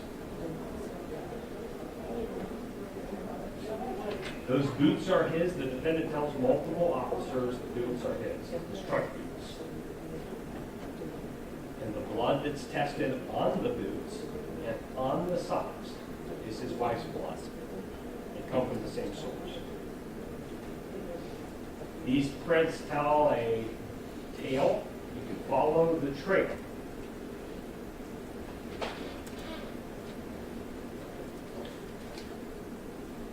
And even the witnesses identify with Jeff Lewis. The individual he saw come out of the patio and step down into the mulch, out of all the details he could pick out 3.5 years ago, he says it appeared that the guy was barefoot. You know how people walk when they're kind of gingerly walking? He picks that detail out. But there's no bloody footprints on the patio. There's no bloody footprints in the mulch. And there's no bloody footprints leading to the front door. That's because this defendant made 4 trips outside before calling 911. 4. First, his boots, with what the bottom of the boots look like. These boots, caked in his wife's blood, exit through the front door, head outside onto the concrete area, and walk down that breezeway. They don't go back.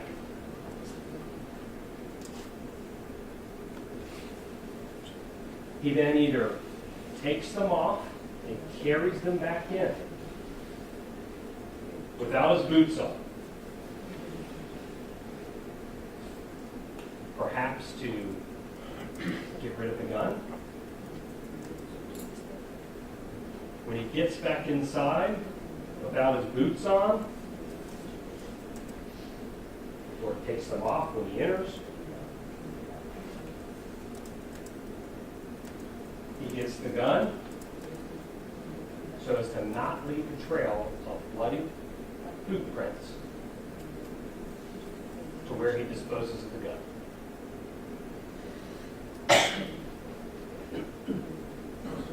He then stages the front with the chain lock, which I'll get to.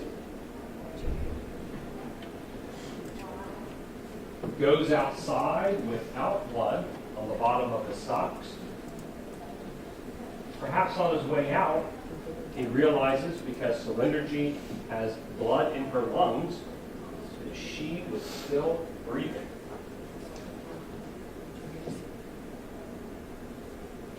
He shoots her twice in the head and gets her blood spatter on the lower parts of his pants.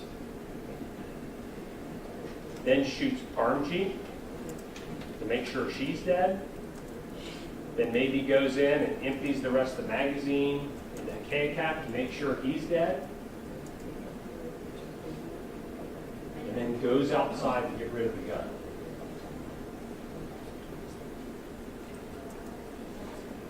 After disposing of the gun, he comes back in.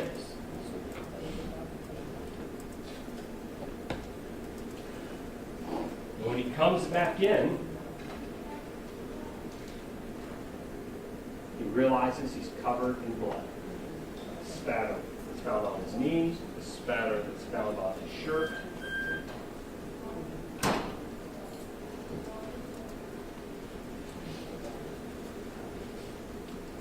He steps in Shalinderjit's blood to cover it up.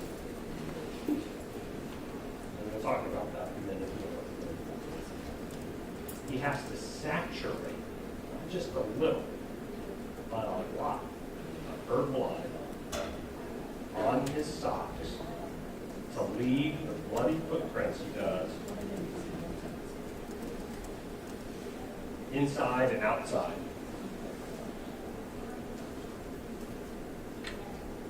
You can see when you look at some of these photos, I added the blue arrows, what direction these footprints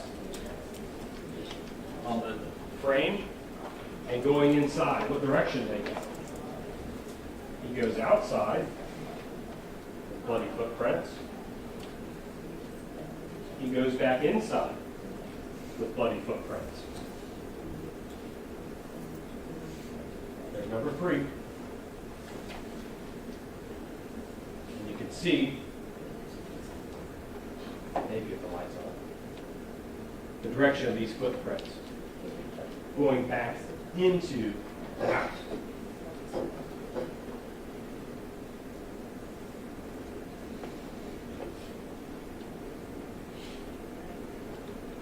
Now,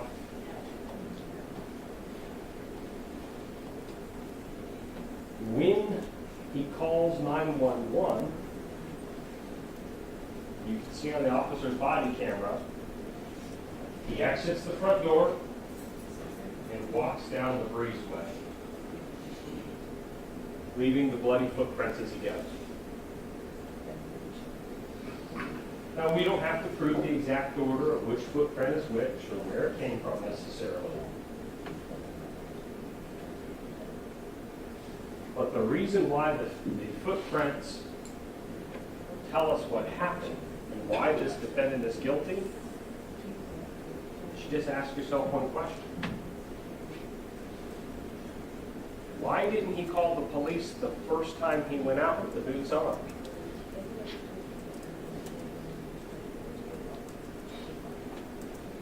Why didn't he call the police?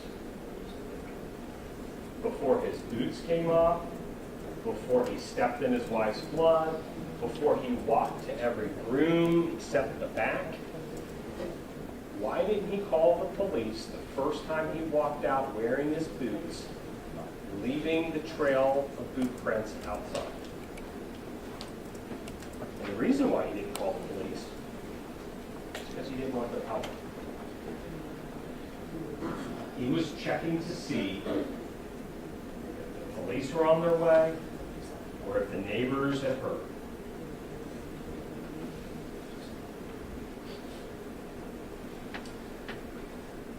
Let's talk about gunshot residue.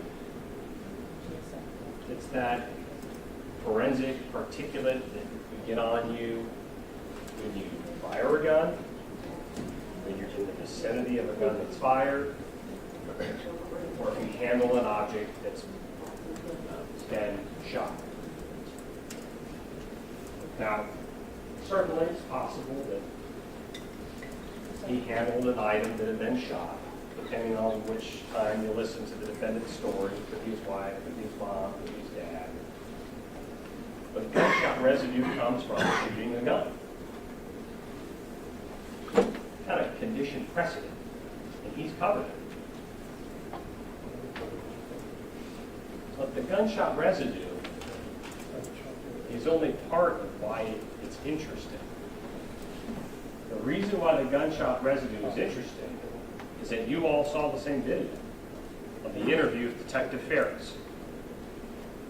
And I submit to you that during that interview, as Detective Ferris tried to get information from the defendant, who could have done it, can you give me any information, anybody angry with you, on and on and on.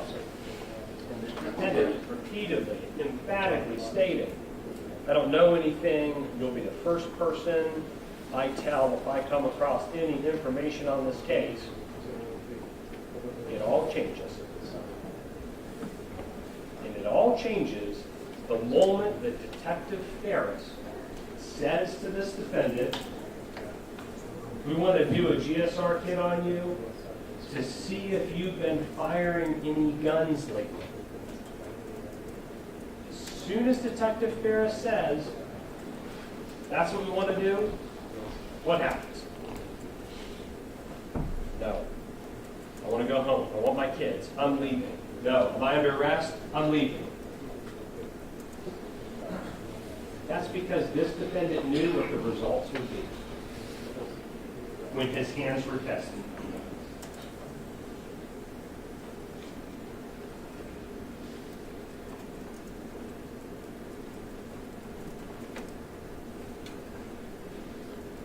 The blood spatter that I've touched on.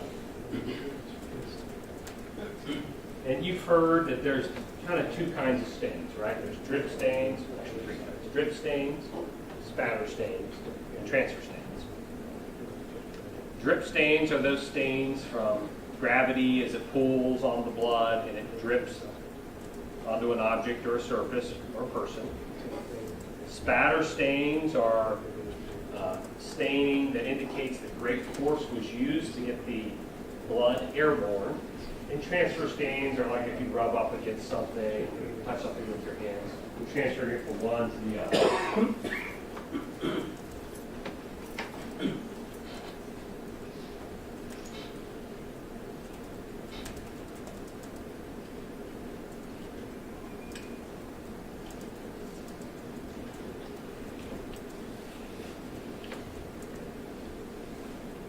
I suspect that some of us in this room probably have loved ones. A wife, kids, friends, family members you hold dear.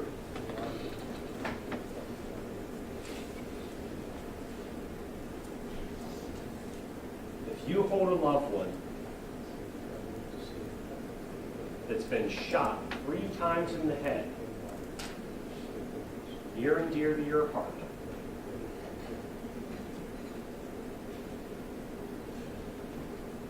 why is the blood only on a small part of his belly?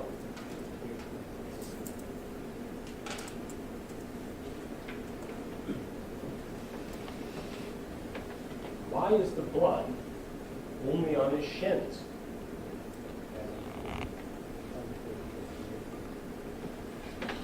You don't hug or hold loved ones by holding them against your shins as they bleed to death.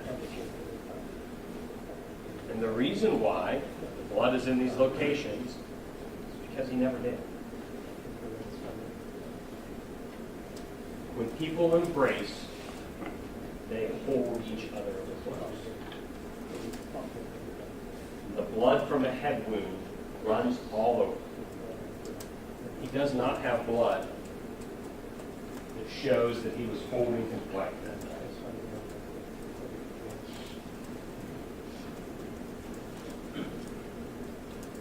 And that blood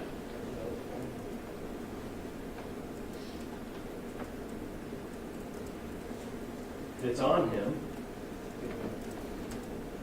not only is it blood spatter, not consistent with transfer and not consistent with drip,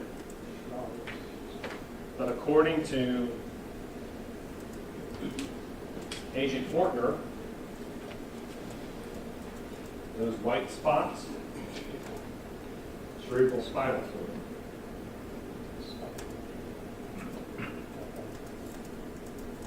Which only gets airborne if you're near the person when it's shot.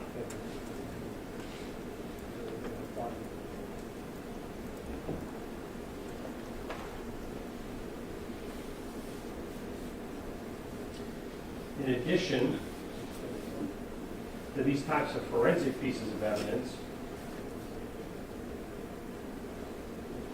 you know that the cell phones also support that this defendant is guilty of killing his family members. And that's because of several things. We know that the victims were alive until the defendant came home. It's one of the few things he could not control that night, was the victim's use of their own phones. And the evidence in this case shows that Hakikat was on the phone at 8:53 and 16 seconds to a call to his friend in India that lasted 8 minutes and 51 seconds. So he was alive and on the phone. And then placed that second call that went unanswered at 9:03, 43 seconds. So Hakikat was alive at least until 9:03 and 43 seconds. In Shalinderjit, her phone records also show she had an outgoing phone call at 8:46 p.m. and 31 seconds to Amarjit. So both Shalinderjit and Hakikat were alive until the defendant came home. They were not killed early. Their cell phones tell us they were alive.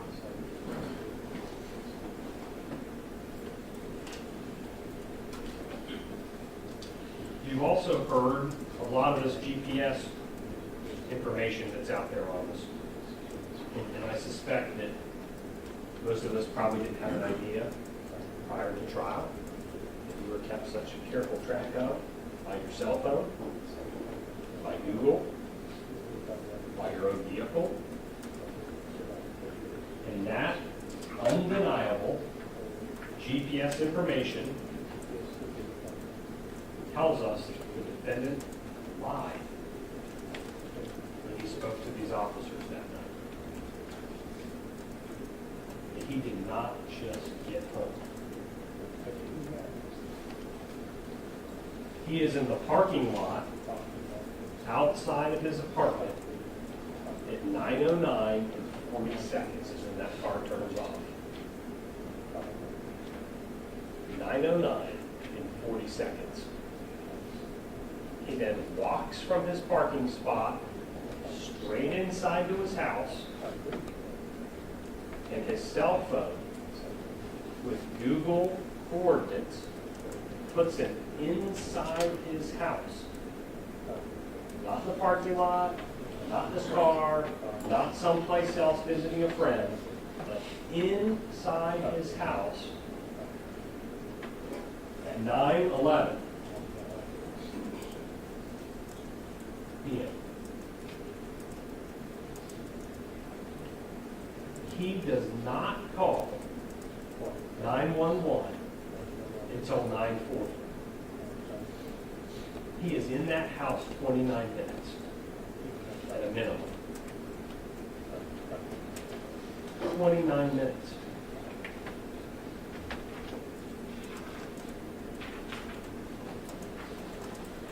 And those records, those undeniable facts, hold true across multiple devices. It's not just one device that says that. His car puts him at home. His cell phone puts him at home. The Google records put him at home. Even the physical evidence verifies the accuracy of those. Because he's on video at UDF, leaving UDF at 9:05 p.m., and that tracks right along with the path his vehicle took, the GPS from his vehicle. His vehicle was parked exactly where the GPS unit has him parked in the parking lot. So across multiple devices and across multiple pieces of evidence, this evidence holds true that he was home at the time of the murder. And let's talk a little bit about the defendant's behavior.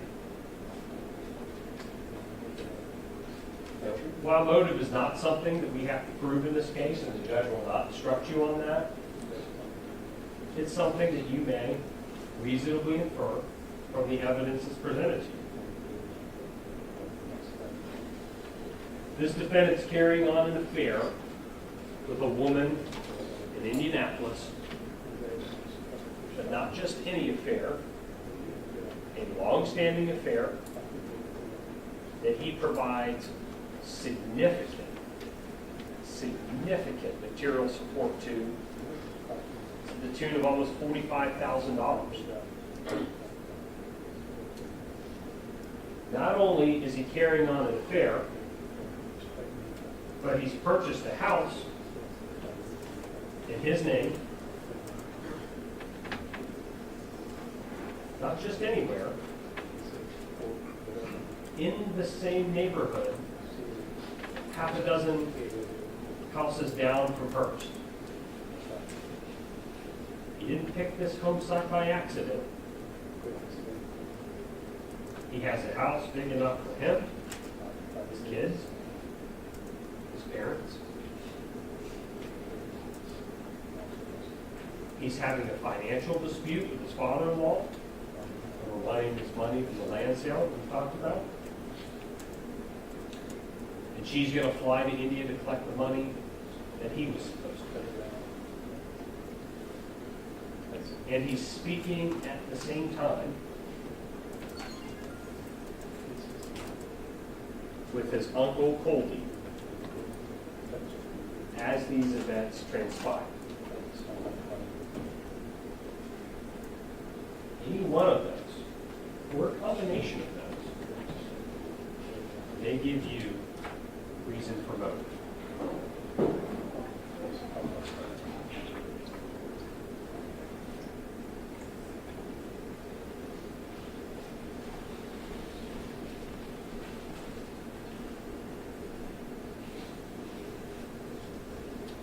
That night, this defendant left the house to go work on his truck.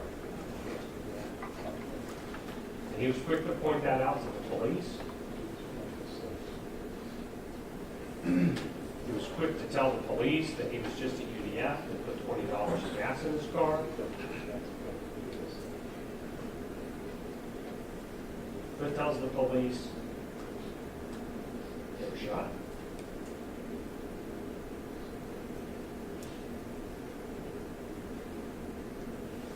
These wounds are so horrendous. How could you not know that? He tells Parmjit, bring the kids back to his place, and you've seen the map. You've seen the path his car took.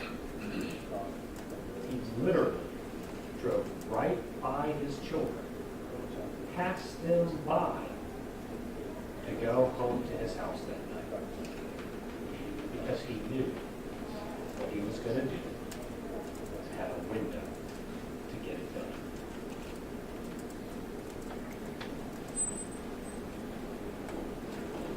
You've all listened to the 911 calls, and some of you may listen to that call and maybe even have some credit to the defendant. Maybe he appears sincere or sounds sincere. And obviously one explanation is, well, maybe he's a good actor. Maybe that's why he sounds that way. That may be true. It can also be that someone who does a horrible thing might be taken aback by his own actions. That the reality of his plan has now come to fruition. Why would he call 911? You may ask yourself. It's because things are not going according to plan. No one else in that apartment complex called 911 to report this crime. I imagine those people, when you think about using a firearm in a crowded apartment complex like that, families, children, neighbors, walking their dogs outside, that when you discharge a firearm 16 times in an enclosed space, that the police are probably going to come running.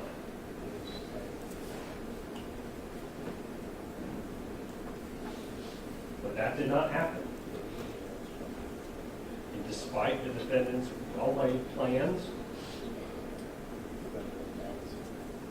he kept checking outside, footprints going outside. Police were not coming. And after rendering aid for 29 minutes to people with multiple gunshot wounds to the head by trying to give them water, he had no choice. He's in the scene, covered in their blood. That's why he called 911. What's interesting as well about that 911 call, you'll probably get a chance to listen to it again, I imagine,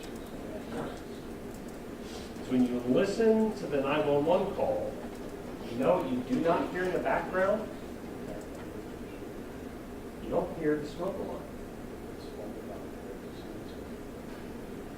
That smoke alarm, though, 10 minutes later when the police arrive, is going off. You can hear it on their body cameras. That's because the shooting happened right before he called 911. They hadn't been laying there for 30 minutes because the smoke alarm's not going off. And that 911 operator, you can hear it in her voice, she asks this defendant a series of questions. What happened? How were they hurt? Trying to get basic information that this defendant never supplies.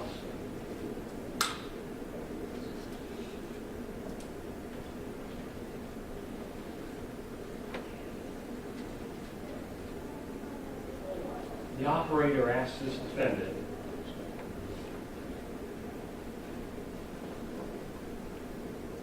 could you check to see if they're breathing?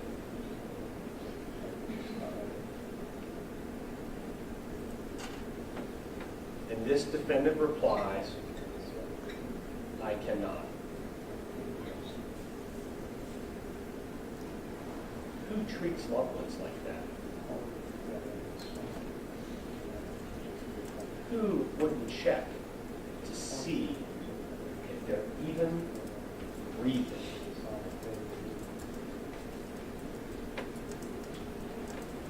The person that won't do that to a loved one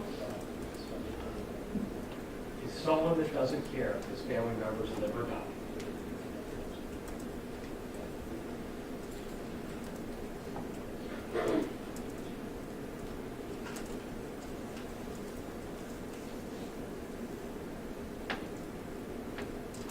Another reason why it's the defendant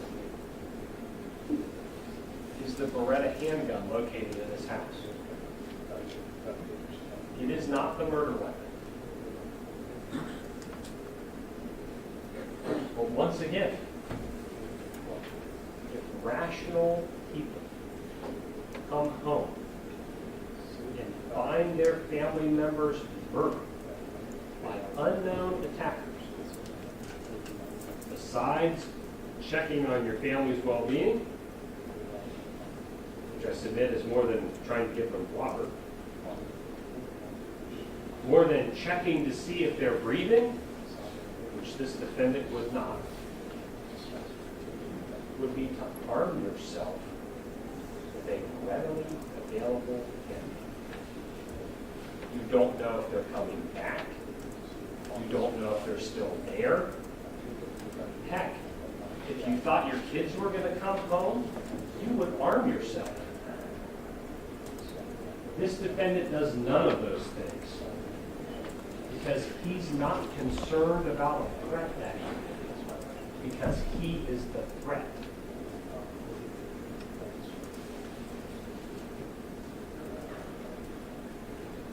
Let's talk about the chain lock a little bit.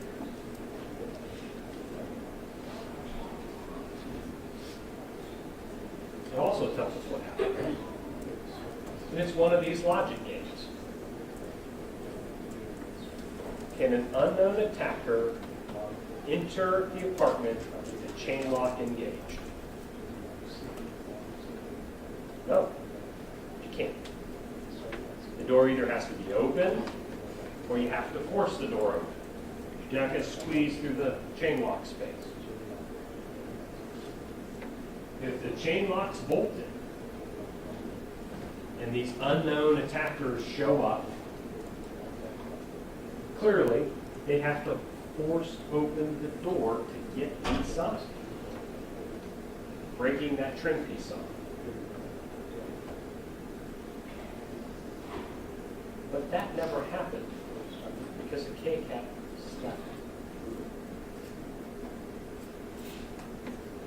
It never happened because he would have woken up if someone forced that door open.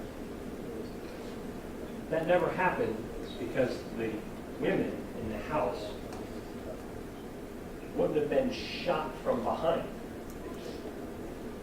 That never happened because they would have cried out. That never happened because the shell casings are all on the right side of the shooter, because that's the way the gun works. Because the killer was this defendant, starting in the back of the apartment, and he worked his way forward.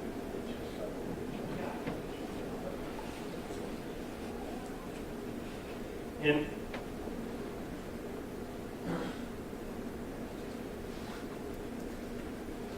common sense tells you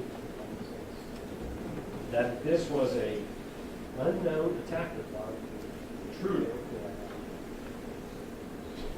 people cry out for help. Officer Thomas with his wife upstairs, they didn't hear them yelling for help. Irma Elion across the hallway, she did not hear them crying out for help. Donna Brown did not hear them calling out for help. And they live in the same apartment building with walls and floors that flood this shooting. They didn't cry out for help because there's no stranger here. It was the defendant.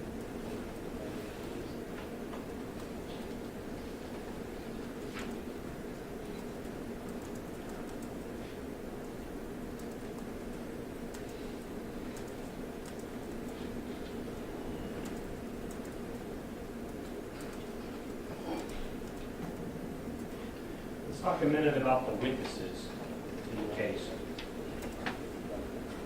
These are folks that seemingly come from a wide variety of backgrounds. We have police officers, we have EMTs, we have people in accounting business. They don't know each other. These are people that just live in the apartment complex, that heard, saw certain things that evening. And so it's kind of laughable to think that they all got together and concocted, the same story, because they don't know each other. And they all tell a similar story the night to different officers. And if you start with Jeff Lewis, he came into court and he said about 9:10 to 9:15 he heard some hammering. Then he heard a second round. He looked outside and sees a figure on the patio that he believes is this defendant, going back and forth, stepping as if barefoot on the mulch, and he moves down the breezeway. And then a few minutes later, he sees someone in a red t-shirt inside the apartment.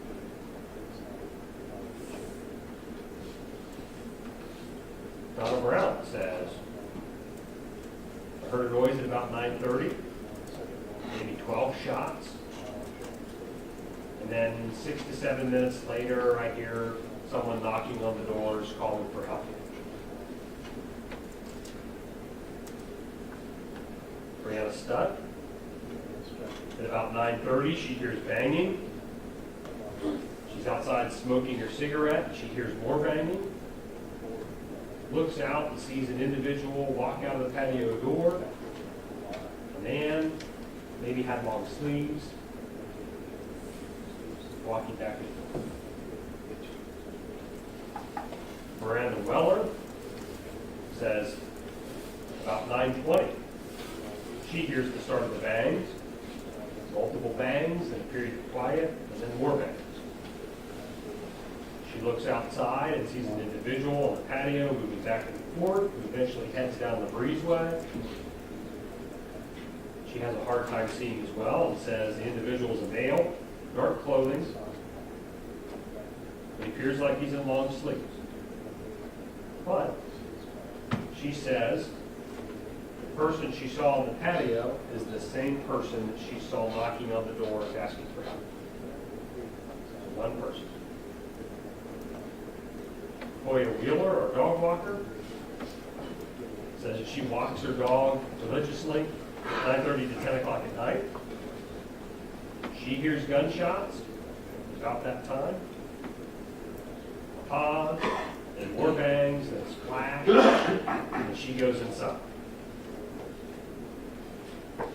Irma Alien says she also hears banging, about 9:10 to 9:15. And a few minutes later, she hears someone outside knocking on the apartment doors, and that the shots and the knocking for help are close in time. Jacob Dower. He said he was trying to buy marijuana that evening from a friend. He sent a text message to his friend that we've seen to buy marijuana at 9:28 p.m. And then after that text message, he heard the bangs.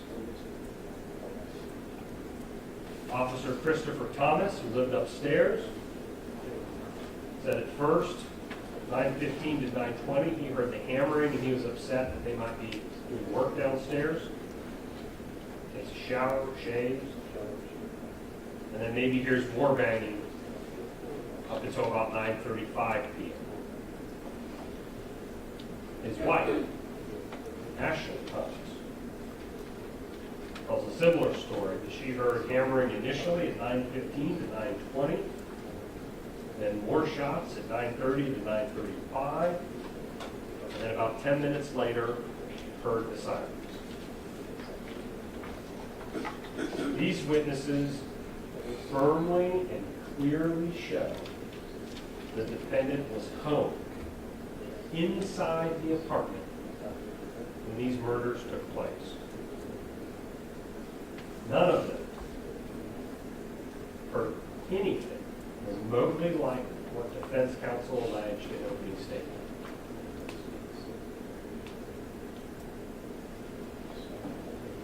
No unknown attackers. No one yelling out Hakikat. No one seeing the defendant run from the scene in pursuit. No masked men. No cars fleeing the scene. No motorcycles fleeing the scene. No one sees any of that because it never happened. The victims in this case were alive and well, making telephone calls until 9:03 p.m. Parmjit sees Hakikat outside on the telephone at about 9:05 p.m. The defendant pulls in the car and pulls in the parking lot in his car at 9:09:40, which is confirmed by the FBI with the GPS unit in his car. He's inside his apartment at 9:11 p.m. Also confirmed by his cell phone and Google location information. The witnesses tell us the shooting happened while the defendant was inside the apartment. And the defendant calls 911 at 9:40.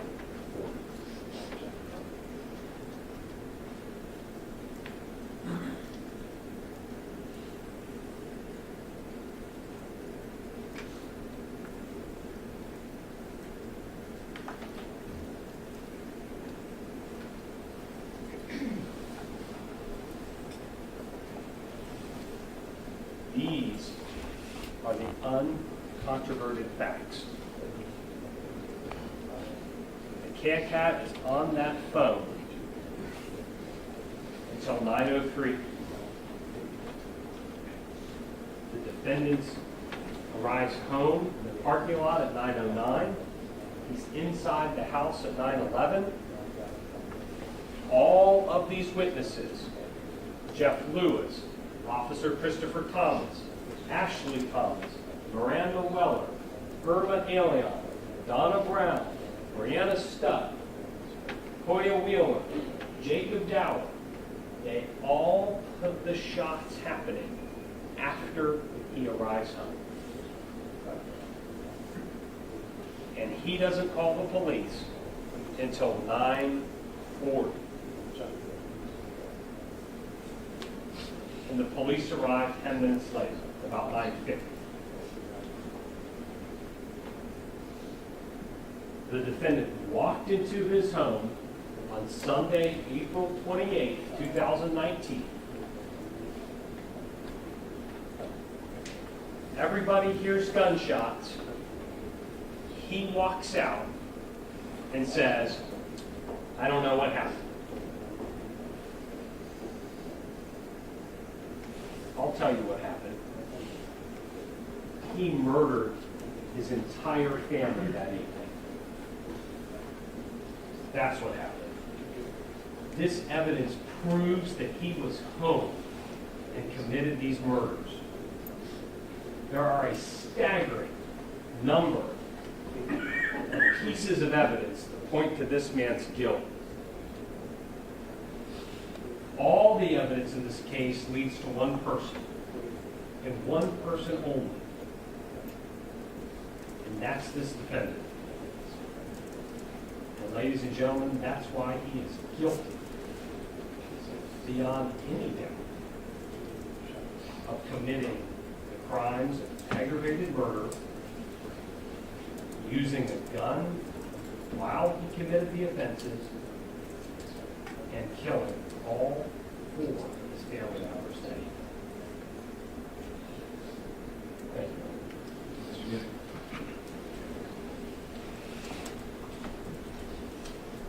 Ladies and gentlemen, we're going to take a brief recess. Right at 15 minutes or so. Let's go back to the jury room, use facilities, not the discuss the case among yourselves or with each other or permit to be discussed in your presence. We made some popcorn, we put out some other food for you. I've also put on, staff has put on the table a menu, 15 menus for a local restaurant. If you would, review those menus, put your juror number on one, sort of what you would like for us to order for you. It'll be ready here and we hope to begin your deliberations if not wait additional time. But once you've all ready to come back after you finish filling out those menus, let Mr. Blankenship know. We'll get you back in here for the defense closing argument, the state's rebuttal, and then the jury instructions shortly after that. All right? That will stand at recess. All rise, this court's at recess.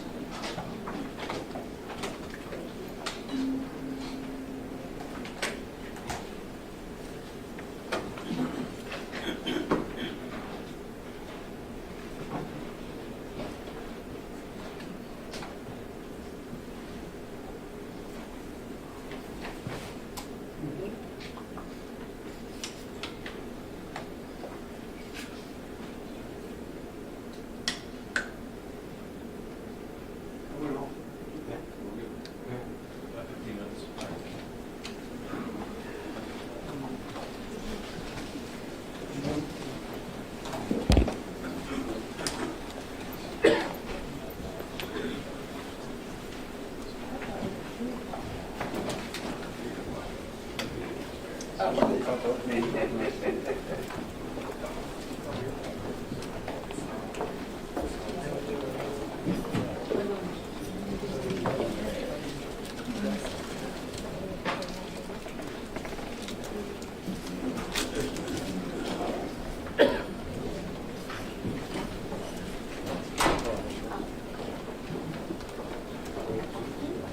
So,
Good, and how are you?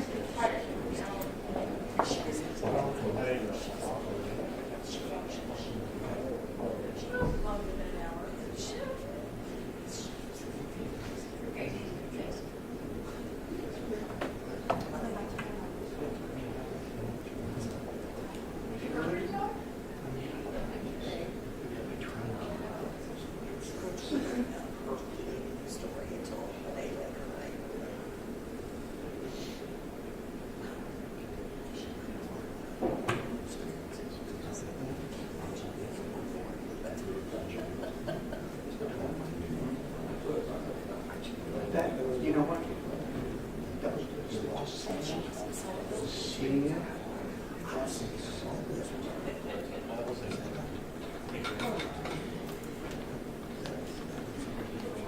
No. He's not going to do it lunch. He is doing 15 minutes. We're going to come back. Jury instructions.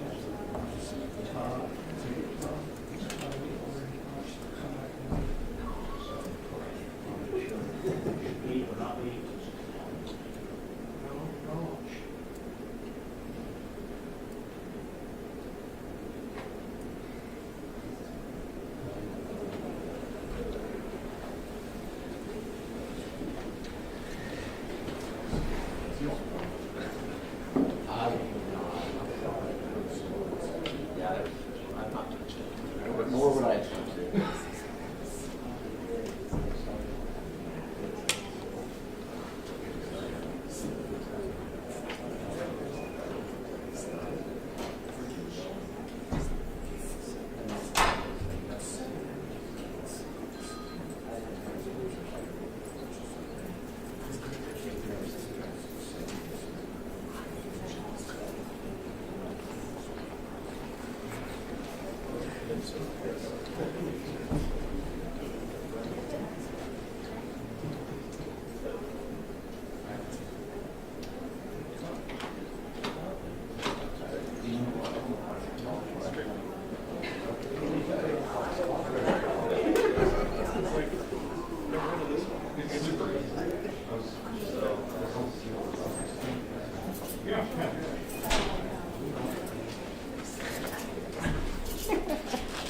Charlie, you on water? I believe so.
I can go.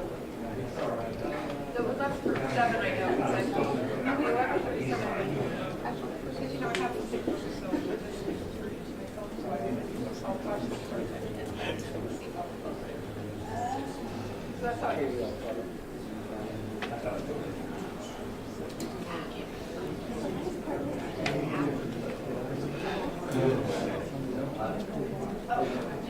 That's a nice thought.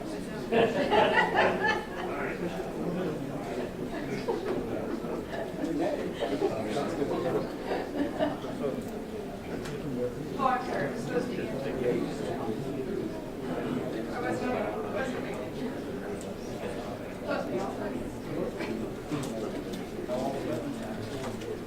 20 minutes.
All rise. This Court of Common Pleas for Butler County is now back in session, and you may all be seated. We're back on the record in case of Ohio versus Parmjit Singh, CR 2019-0710. Counsel for the state, along with Detective Liquor, present, counsel for the defendant, Mr. Singer, present, interpreters, recording sketch, and all 15 members of our jury. Mr. Rickers. Thank you.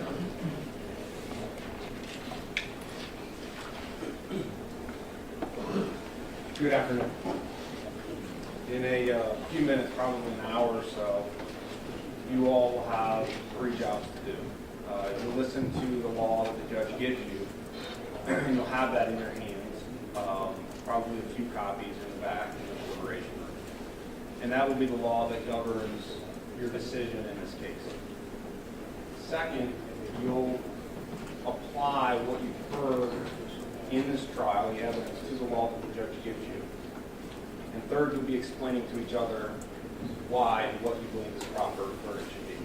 for the next few minutes, and I'll probably only be 30 or 45 minutes, I want to talk to you about some high points of what we've heard in here and a little bit about the law that you will actually hear and have in your hand from the judge.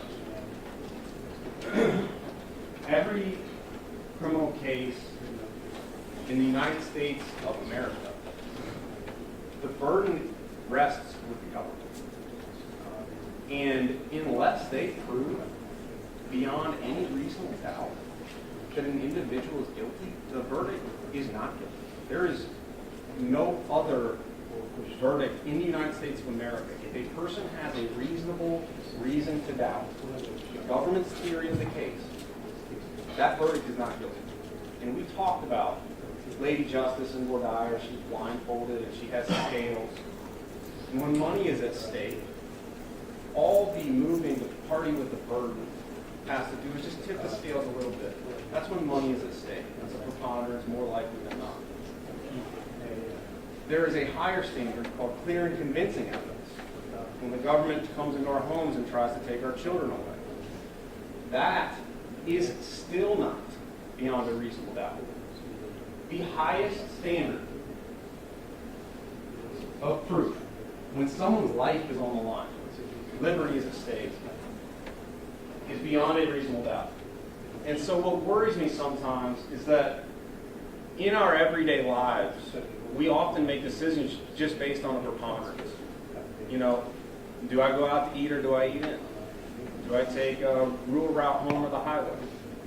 But in cases, especially in this gravity, you swore an oath, and I know how much you feel the enormity of your decision in this case and how much time you've taken from your lives and will. Packing bags, jury service is a very critical service to our country, and I thank you. My fear is that sometimes people are like, well, I think that, and by the way, I don't believe this, but this is a hypothetical. Some people say, well, I think that guilt is likely or highly likely, or even clear and convincing, but I still have a reason to doubt some theory that they have said. So therefore, because I think guilt might be highly likely or clear and convincing, I think I have to convict. The reason we have this high standard in this country is so that if a case like this goes cold 5, 10, 15 years later, the actual killer or killers are proven guilty through other evidence, testimony, or DNA, we don't have an innocent man sitting in prison or dead. That is why we have that proof in this country. The judge will give you the actual instructions, and this is included. The defendant must be acquitted unless the state, so the burden rests solely with them, which is why they get to go first, and which is why I cannot stand up after Mr. Marshall delivers a rebuttal quote. After, it doesn't mean I don't have anything else to say, I probably do. But I can't stand back up after Mr. Marshall's rebuttal quote. The state must produce evidence which convinces you beyond a reasonable doubt of every essential element of the crimes charged in the indictment. And the definition of reasonable doubt is present when, after you have carefully considered all of the evidence, you cannot say that you are firmly convinced of the truth of the charge. Reasonable doubt is doubt based on reason and common sense, which we talked about. You don't check at the door. I know everyone's in a foreign setting, but you each come in here with different backgrounds and life experiences, and you each hold your own common sense. One juror's reason to doubt can be different than another juror's reason to doubt, and they don't have to be the same. As long as one juror has a reason to doubt, that juror has a right to hold on to conviction that this is a not guilty verdict. And another juror can have a different reason to doubt. Reasonable doubt is not mere possible doubt, because everything relating to human affairs, or depending on moral evidence, is open to some possible or imaginary doubt. Aliens coming in here and doing something. Imaginary doubt. I'm not talking about imaginary doubt. Proof beyond a reasonable doubt is proof of such character that an ordinary person would be willing to rely on in the most important of his or her most important affairs.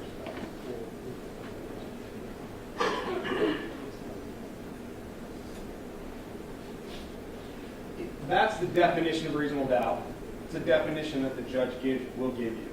And because the entire case, any criminal case in the United States, comes down to whether or not you have a reasonable doubt as to what the government is telling us, I have some other ways to think about it. And one way to think about it is if we imagine, let's see if I can do this.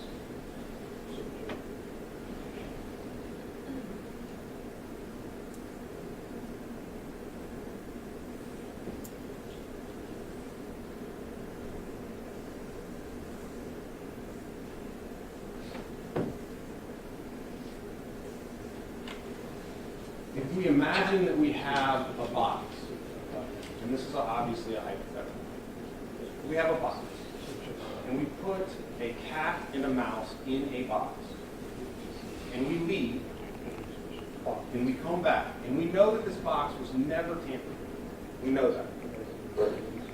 If we open the box and all we have is a cat, the mouse is gone, we can say probably beyond reasonable doubt that that cat is the mouse. However, if we come back to this box, has never been tampered with, and there's a hole in the box, we have reason to doubt whether the cat ate the mouse. The mouse could have eaten a hole in the box and climbed out. The cat could have eaten a hole in the box and the mouse climbed out. Or maybe the cat ate the mouse.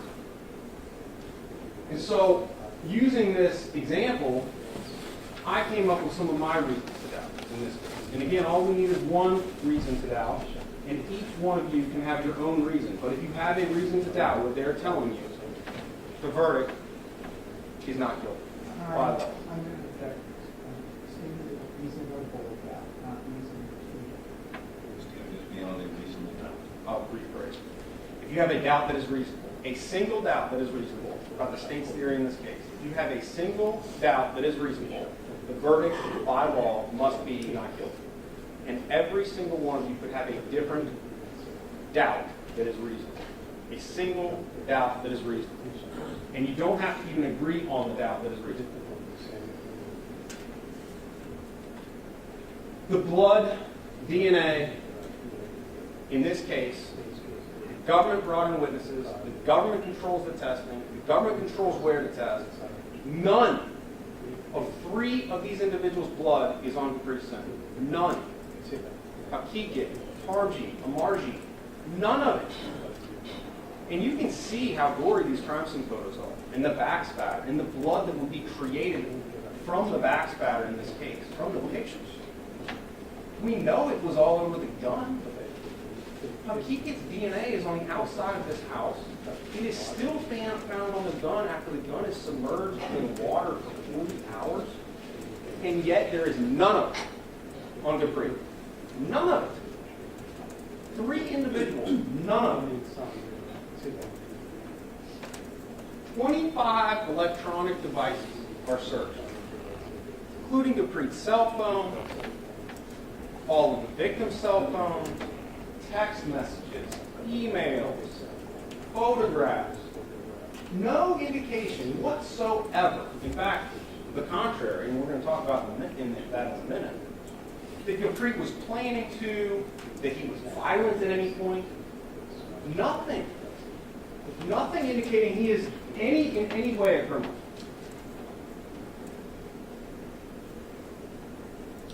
There were deleted text messages to his mistress, his girlfriend. That's what he deleted. So his wife would not find it. That's what was deleted on his cell phone. Text messages to his girlfriend. The same electronic devices that the government still is embracing, hoping that you'll embrace some sort of question as to whether or not Dupree's back was hurt. Their own witnesses came in, and when they were being texts were being translated from Punjabi to English, people were asking him how his back was doing. Mamie said he came over, and I believe he said he picked Dupree up to help stretch his back. Dupree organized the volleyball games because he was the person that paid the center. He organized these games. He was working on his truck. We know it not only from the detective's pictures, we know it from his phone. Google searches, Ace Hardware, Home Depot.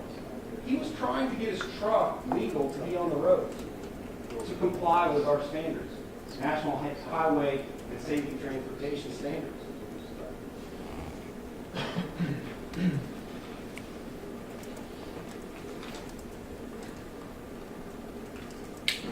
Two houses in Indianapolis.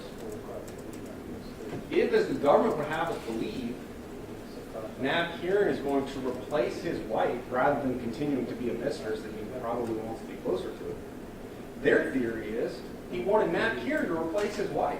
Why would he waste money on buying a second house, one for her and one for him? If his plan was to just live with Nav Kieran, have her replace his wife with his children. The government can't have it both ways, as they attempt to do in this case multiple times.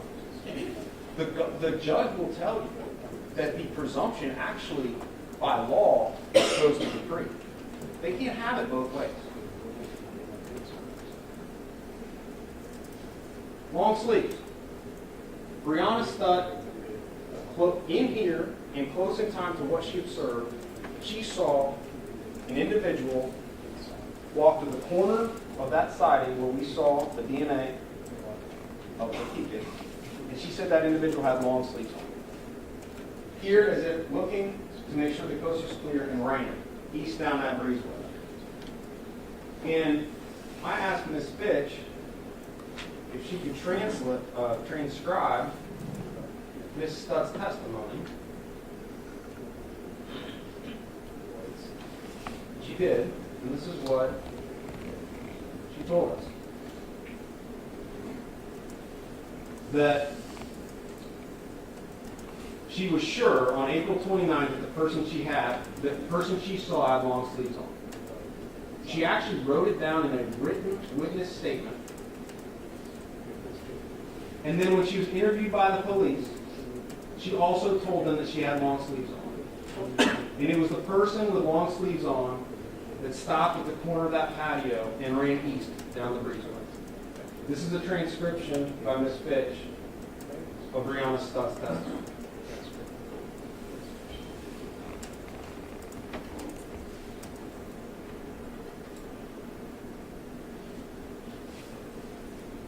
A black hooded sweatshirt. We heard Detective Flick, and maybe a few other people, police officers, talk about a witness, Mr. Rodriguez. He was interviewed shortly after these killings by the police. And that witness, Mr. Rodriguez, saw a person cradling the front part of a black hooded sweatshirt, the hood up, running to the southwest corner of this apartment complex before the sirens. They don't bring him in here. They have subpoena power. They brought witnesses in from all over the country. They don't bring Mr. Rodriguez in here. And he said he saw someone in a black hooded sweatshirt cradling the front pocket of that sweatshirt running to the southwest corner of the tree line.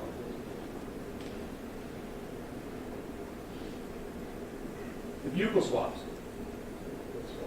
Well, 36 were taken in the apartment. 36. And they only tested 4. 32 were not tested. We heard testimony that we don't know how expensive it is. They're trying to kill me. Thankfully, they tested the 4 that they did. Because it proved that Hakikat's blood, DNA, was on the murder weapon. It proved that Hakikat's blood was out on the back patio slider. Thankfully, they tested those. They don't test. It's been marked as Defense Exhibit G. The security chain, which we heard a lot about in the closing argument of the prosecutor. They don't test the chain, the receiver of the chain, door handles going into or out of the apartment, the door handle going into or out of the bedroom, the rear patio sliders inside and out, They don't test any of those bugle swabs. None of them.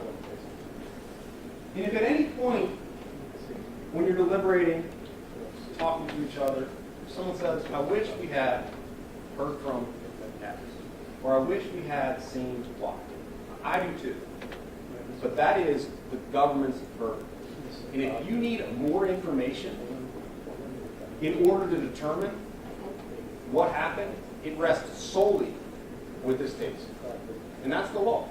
The burden of proof rests with the government. We do not have access to police forces all over this country. We cannot order the police to do certain things. And that is not how the law works in this country. It's the way this case has gone in is a little bit atypical. It's almost as if the government is trying to disprove certain people who could have done this that are not Gupri. It's like a complete burden shift. Oh, well, 2 weeks into trial, we saw ICE paperwork for Shabazz Nagar. I'll talk about that in a minute. So he couldn't have personally been here to personally kill these individuals. There are 6 billion other individuals. And we have, without the power of police forces, without the ability to order police officers and detectives and BCI techs what to do, we have looked into, in this trial, other people who could be suspects, who frankly were listed as suspects, still are. And the government has gone through, they have gone for such a reach. They are, Kuldip Khan is, there's warrant out for his arrest in the United States, wanted by the FBI. And they've come in here and defended him to downplay all of that. And I don't know, it might not have been Kuldip Khan. I don't think it was Kuldip Khan personally.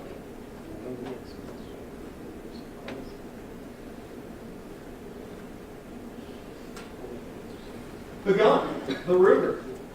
The height of speculation in the process, some of the things that I think offend our common sense in the prosecutor's closing plan, was talking about Gupri drilling out a serial number on this Ruger. Gupri taking up Sharpie and trying to camouflage this Ruger. And Gupri loading the Ruger bullet by bullet and putting the magazine and the clip in the gun.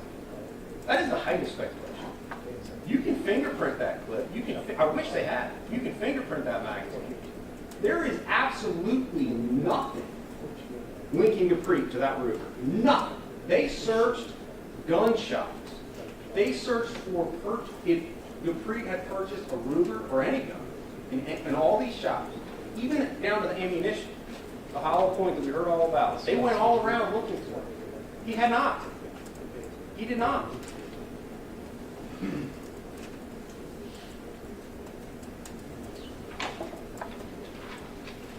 Hypothetical. The hypotheticals that they have come up with to try to fit a square peg in a round hole in this case for us.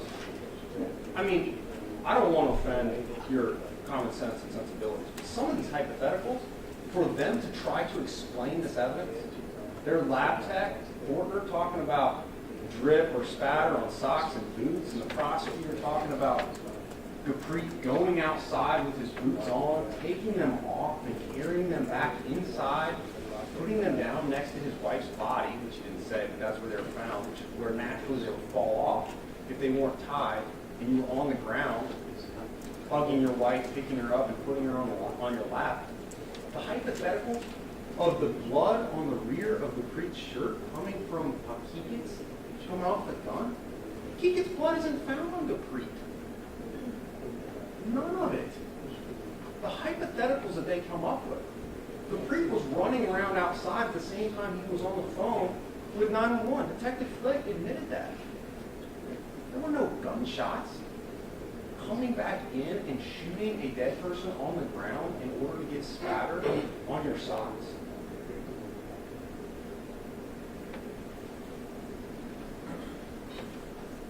The land dispute. We do know, and witnesses did testify to this, that there was a land dispute. And you want to talk about money. May 7th, the detective and other Westchester police officers received an email from Parmjit's brother, Ajay, that talked about Kuldip Singh and Shahbaz Nagra. And in that is the first time, apparently, the government heard of the land mafia, which a simple Google search will tell us that there is a Punjab mafia in India related to land. It is Manny, Kuldip's son, testified. First, he said he'd never heard of it until the start of the trial. But then on further questioning, he mentioned a political party. I mentioned a political party in India. It is the height of their platform that they run on, is to go after and crack down on the land mafia in the Punjab region in India. And it was in that email on May 7th of 2019, more than 3 years ago. And also in that email, what we heard about, is that the amount of money at stake was $1.55 million. That Kuldip Singh and Shahbaz Nagra owed Hakikat and his wife Parmjit. And these two dates on either side of this dollar amount are critical, and we heard about it. April 24th is when, and I'm going to show the jury what's been marked as Defense Exhibit 7K.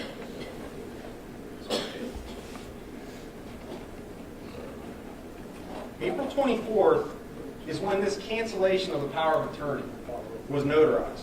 In their investigation, they went out and they spoke with this notary, Ryan Stoker.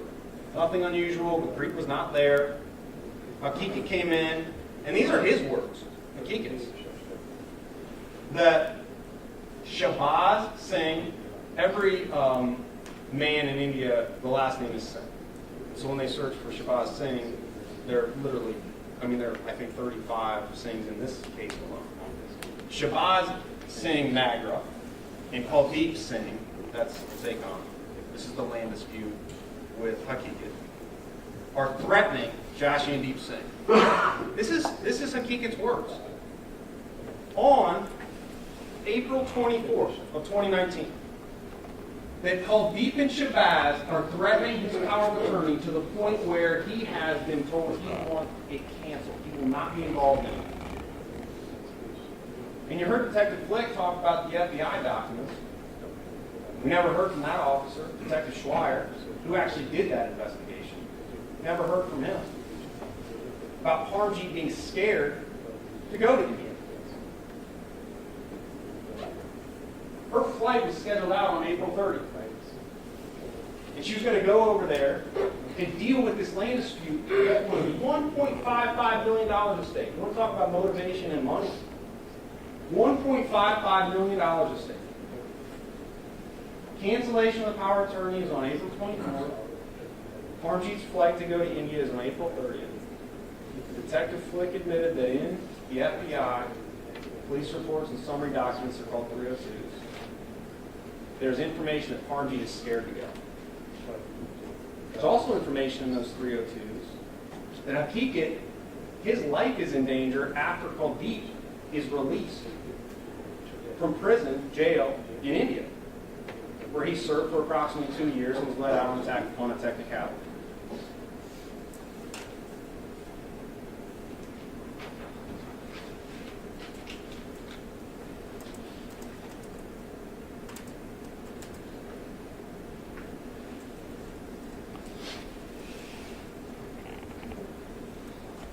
Murder for hire.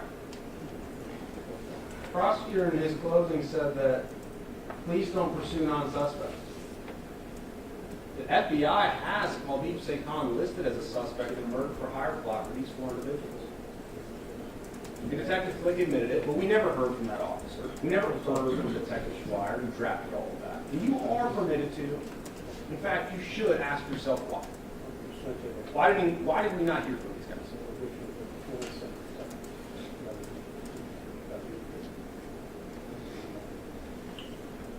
Why does the government, 2 weeks into trial, more than 3 years after they have Shahbaz Nagra's name in Hakikat's cancellation of power of attorney as someone who's being threatened, after they have all this information in an email about Shahbaz and Kuldip not wanting to give up $1.55 million to Hakikat, why last week Do they run ICE documentation for Shabazz Nagar?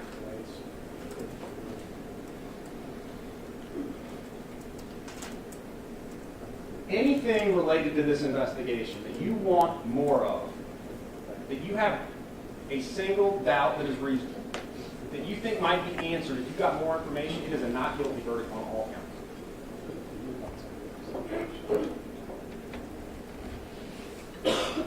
Gurpreet's life and his children, there's nothing. They've run backgrounds. They look at 25 different devices. You heard Detective Flick say he has no criminal history of violence. He immigrated here lawfully. He was naturalized. He ran a small business. On these devices, is there something that showed that he was violent or a criminal? We would have had it before us, and there is not. On all of these devices. What I don't believe is on here is the 911 call, which you'll judge for yourselves. But we heard Detective Flick, he wouldn't even admit to us. You want to talk about offending our common senses? He wouldn't even admit to us that Gurpreet doesn't say, I killed my family. And you'll have it. The desperation, you can enhance audio. They enhance it all the time. They had experts in here from states from all over the place. He wouldn't even admit to you that his personal opinion, which I believe we all know, is that he never said that. If they thought Gurpreet said that, which he didn't, and you can listen to it, he'd have been arrested, and they'd have played it for you in the moment they started this case. But they won't even admit that. They won't even admit Gurpreet had a hurt back.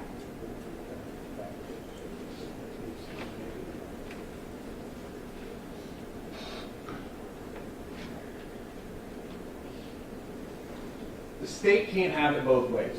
We heard from a job, which is Parmjit's brother from Maryland.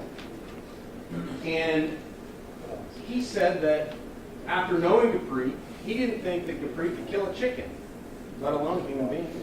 They put him on the stand. Anne Marie. The government prepares their witnesses as they're permitted to, and it's fine, lawful. We should know what a witness is going to say before a witness testifies. He told us all that Gurpreet had hijacked or taken Hakikat's passport.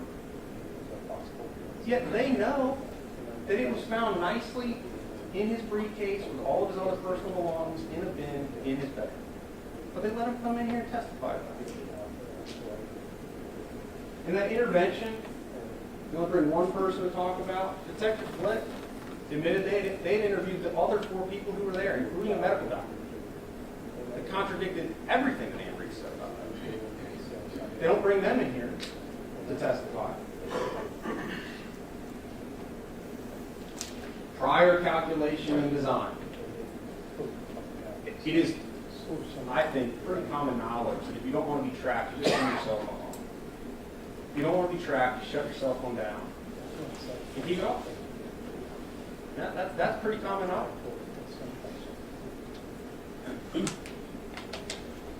They are resting their case on the fact that Gurpreet was not completely openly honest by openly speaking and telling the police in every detail what happened. We are in the United States of America. We're in the United States of America. You don't have to talk to the police. Lying to the police is not a crime.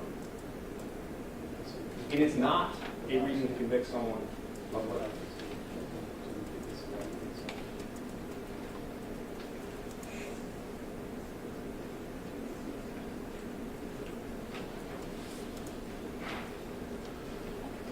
The government brought in 4 witnesses, Ajab, Nav Kieran, Manny, and Harmon. And all 4 of them, Ajab said that Gurpreet couldn't kill a chicken, let alone a human being. Manny and Harmon both said he's a very nice man, loves his family, would never kill anyone, let alone his family. And Nav Kieran, the same thing. Hasn't spoken with him for 3 years, married, has a child with someone else, would never harm anybody. That's the government's witnesses, 4 of them.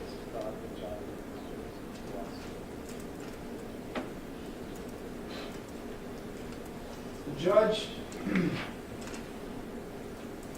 at the very beginning of his instructions, is going to talk to you about an oath that you swore to follow the law. Not reasonable doubt, and that any doubt that is reasonable is not guilty verdict on all counts. And you all swore that oath early in this case, and I know you all have taken your job and will continue to take it very seriously. No one can take that right away from you, the right to serve on a lawfully impaneled jury that comes to a lawful verdict. Nobody. The prosecutor, I can't, not even the judge, not even a fellow juror. You each have a right to hold on to your own common sense based on your life experiences and have a single reasonable doubt the verdict is not just.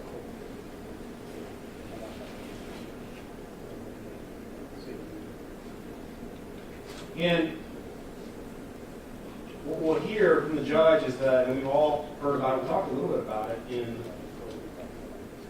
more dire, is that everyone has a Fifth Amendment right not to testify. And it is a catch-22 for people who are accused of misconduct. Get on the stand, we talked about this in more dire. You get on the stand, and of course you're going to say whatever you can to state your hide. But if you don't talk, fear is always, well, if I was accused, I'd get on the stand and I would testify. The judge is going to tell you have your instructions. The fact that the defendant did not testify must not be considered for any purpose. And I trust that you all will follow that. And if a fellow juror does not, you can always knock on the door and ask Mr. Blankenship. And what I do, I trust you all that you follow the law. Right. To what? Knocking on the door and asking bail. If a juror does not follow the law, they're not allowed to talk to bail. What this is a question to the court. Okay. You can submit a question to the court And on the door.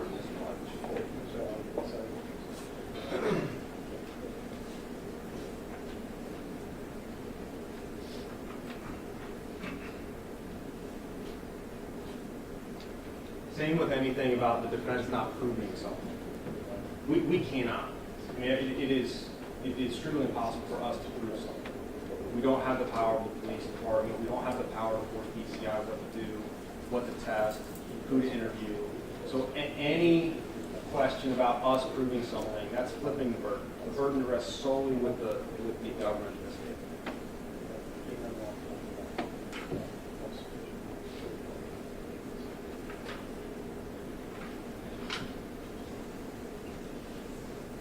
With jury service comes great responsibility, and I know you feel that, and also great power.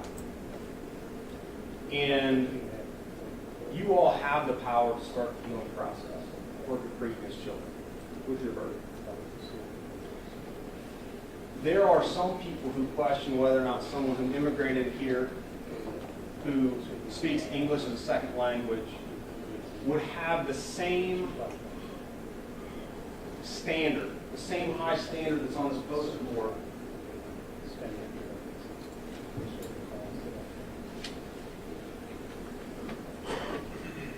apply to them. That even if clear, which I don't believe, even if clear and convincing evidence, but if you still have a reasonable doubt that the verdict would be not guilty. People question them. Whether or not Dupree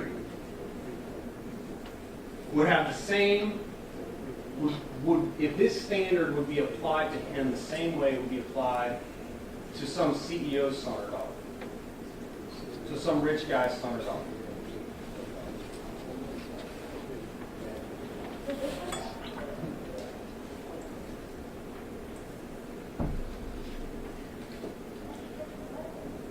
If we can imagine one more hypothetical.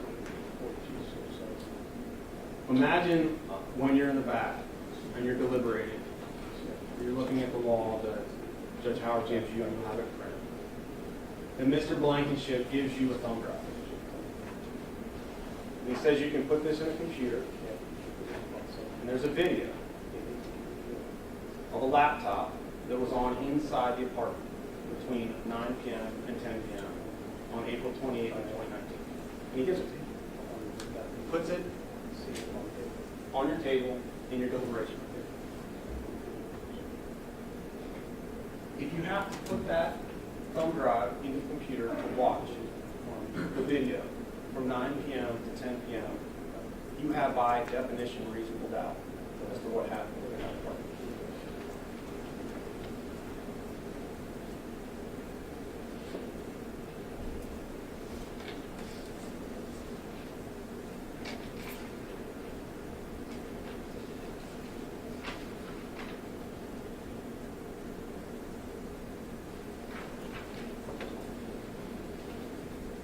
You all will talk about your different reasons for doubt, the state's evidence in this case, but as I said earlier, there is no need to agree on the same reason.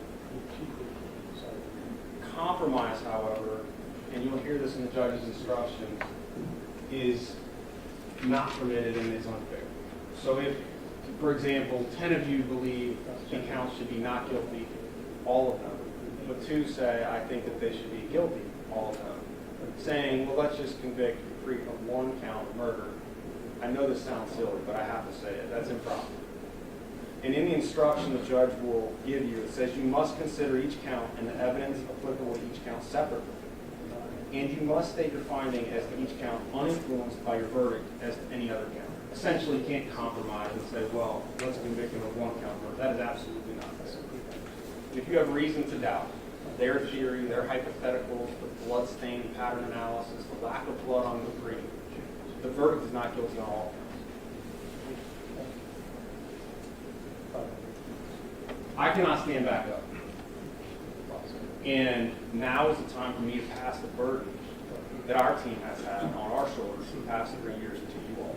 And it is an immense burden when you have someone's life experience. And I trust that when you follow the judge's law and you apply the evidence that you've received in this case the past 2.5 weeks, that you will write not guilty on every verdict form and be happy with your verdict. I appreciate that. Thank you. Thank you very much.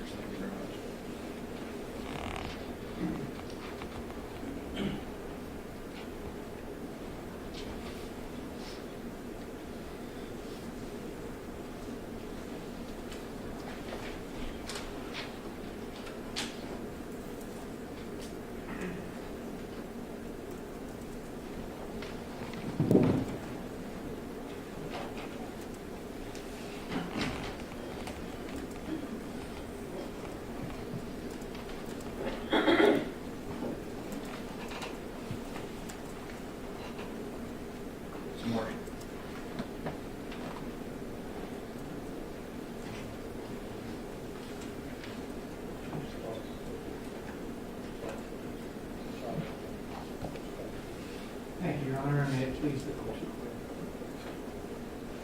They were alive until he got home.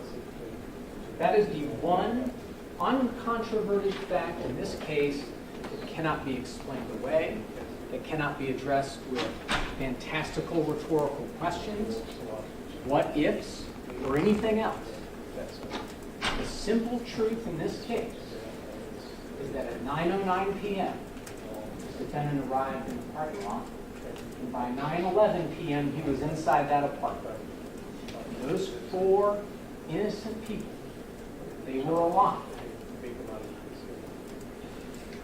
Think about that for a moment. That's all this case is about. It's not about what ifs or lawsuits in India or land mafias or why didn't they do this? Why didn't they do that? It's not a series of what ifs. This is a court of law. This is about evidence. This is about achieving justice. There are 4 human beings who were shot in the head 16 times in their own home on a Sunday night by this defendant.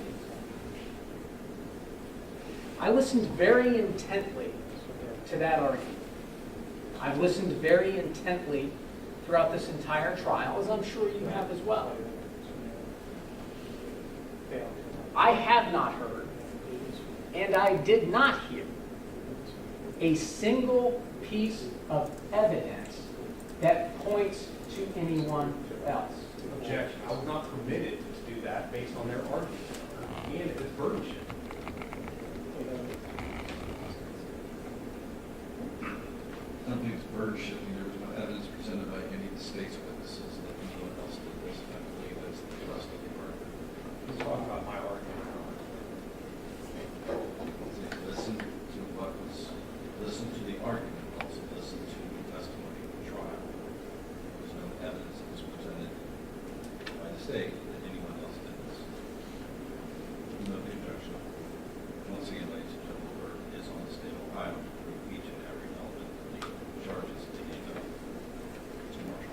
And I absolutely agree with that. The burden rests with the state. The defense has no burden of proof, and I am not suggesting, I'm not implying, I don't want you to infer that they do. What I am pointing out is that in the 39 or 38 witnesses that the state of Ohio called, both through the direct examinations as well as their cross-examinations, what witness testified in this courtroom that a single piece of evidence exists pointing to any other individual on planet Earth?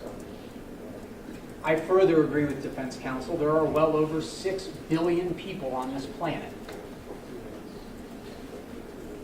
And every single piece of evidence identified in this courtroom points to one person out of the 6 billion plus. This defendant.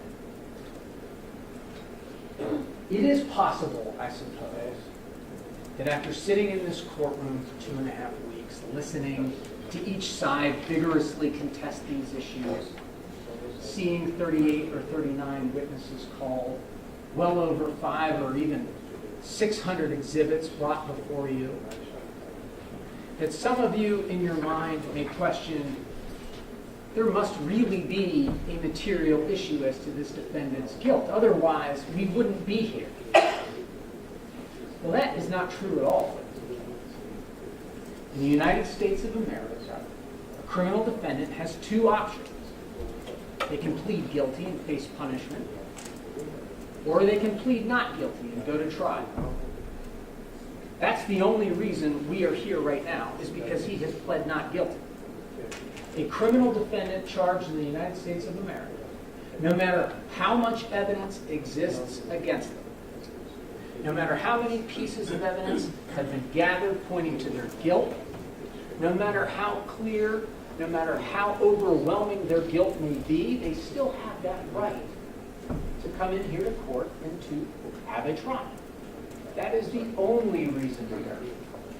Having a trial does not, in and of itself, suggest, imply, or create a reasonable doubt. It is process, not substance. And I want to make something else equally clear. And I'm not suggesting for a moment that defense counsel did this on purpose. But the law that the judge will give to you is about a reasonable doubt, not a reason to doubt. Because certainly you could have an unreasonable reason to doubt.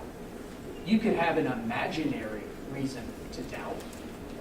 You could have a wild, unsubstantiated, fantastical reason to doubt. But that's not the law in the state of Ohio or the United States of America. The law is that the state is obligated only to prove the defendant's guilt to the exclusion of a reasonable doubt. And after your careful consideration of all of the facts, all of the evidence, and all of the testimony, if you are firmly convinced of the defendant's guilt, you must find him guilty.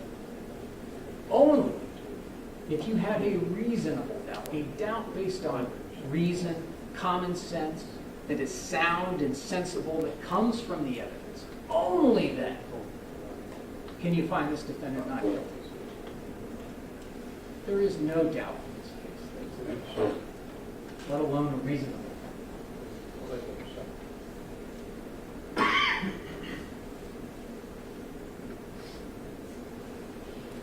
Furthermore, that reasonable doubt only applies to the essential elements of the crimes charged. If you have a doubt as to whether or not this land transaction in India is going to be resolved in the courts there or through some other method, that has nothing to do with an essential element in this case. The essential elements in this case, in all 4 counts, are that on April 28th, 2019, at 4562 Wyndtree Drive, apartment 154, here in Butler County, Ohio, that this defendant, Gurpreet Singh, did with both purpose and prior calculation and design cause the death of Hakikat, Shalinderjit, Parmjit, and Amarjit. That's it. Those are the essential elements. And so your reasonable doubt analysis is confined to those elements. We could spend days, weeks, months, even years probably trying to learn about Indian real estate law, but none of that matters in this courtroom.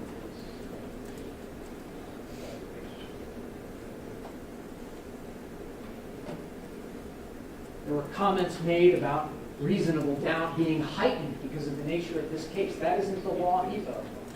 As we talked all the way back in voir dire, proof beyond a reasonable doubt applies to any and all criminal cases, regardless of their gravity.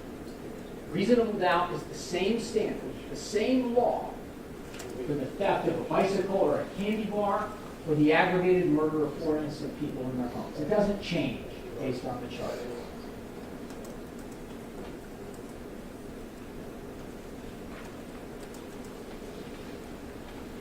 But as we have proceeded through this case, as you've listened to all these witnesses, as you've listened to all the testimony, and as you've seen and observed all of the exhibits, there can be no doubt as to this defendant's guilt. There seems to be this notion or suggestion that no one saw this defendant pull the trigger 16 times. And as Mr. Munich alluded to during his statement to you at the end of this case, this is a premeditated murder. It was planned and carried out with prior calculation and design. It was not an accident. It was not a spur-of-the-moment thing. It was not something that was done in the heat of passion. We'll obviously talk about all of those circumstances. But it's common sense, isn't it, that someone who is going to carry out a premeditated murder is trying to get away with it. And as a result, they're not going to commit that murder in front of any eyewitnesses. No one, at least using our common sense, will go down here to the corner, outside the courthouse, jump on top of a box, grab a megaphone, and announce their plans to murder anyone. Not if they want to get away with it. Not if they want to start their life over somewhere else, with someone else, and with their children. That's why this defendant carefully selected the location of these murders. Think about the map that you saw of that Wyndtree apartment complex. And recall your visit to the scene, while not evidence, but to further orient you to that apartment complex. Every unit building looks identical. The numbers aren't exactly easy to see for the unit. And further, all of the apartment numbers sound like they're the same unit to unit. 154, 155, 156, 254, 255, 256 on the upstairs. That apartment, 4562 Wyndtree, apartment 154, was tucked all the way in the back of that giant loop. The unit or apartment itself was in the back corner on the lower level of that building, surrounded by neighbor, neighbor, neighbor, and neighbor, neighbor, neighbor, neighbor upstairs, with other buildings right by it. Using and applying your own God-given common sense, does it stand to reason that some stranger, or multiple strangers, for reasons known or unknown, on a 9 o'clock on a beautiful Sunday night when people are out walking their dogs, have their windows open, reading and watching television, or milling about, getting in and out of their cars, are going to show up, find that apartment, break their way in, and kill 4 people without stealing or disturbing a single thing? Have you ever heard of something like that in your entire lives? Does that sound reasonable? Now ask yourself, is there any evidence that that took place? The answer is obviously no. As Mr. Munich pointed out, all of those witnesses living at various buildings and units within the apartment complex all with different vantage points, told us throughout this trial, repeatedly and without reservation, they never saw people go into that apartment and they never saw anyone running away from it. I'm going to say that again. All of those eyewitnesses, all of those other residents living in that area testified in this courtroom to you that they never saw people going to that apartment or fleeing from it.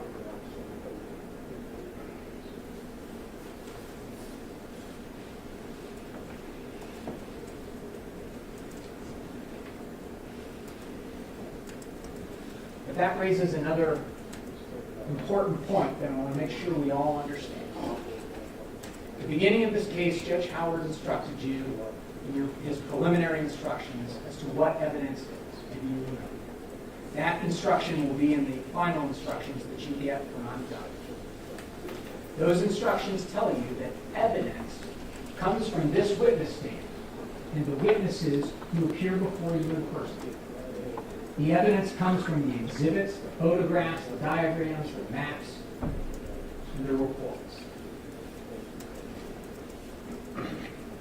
Evidence is not what one person told another person who then came into court and was asked about in front of you.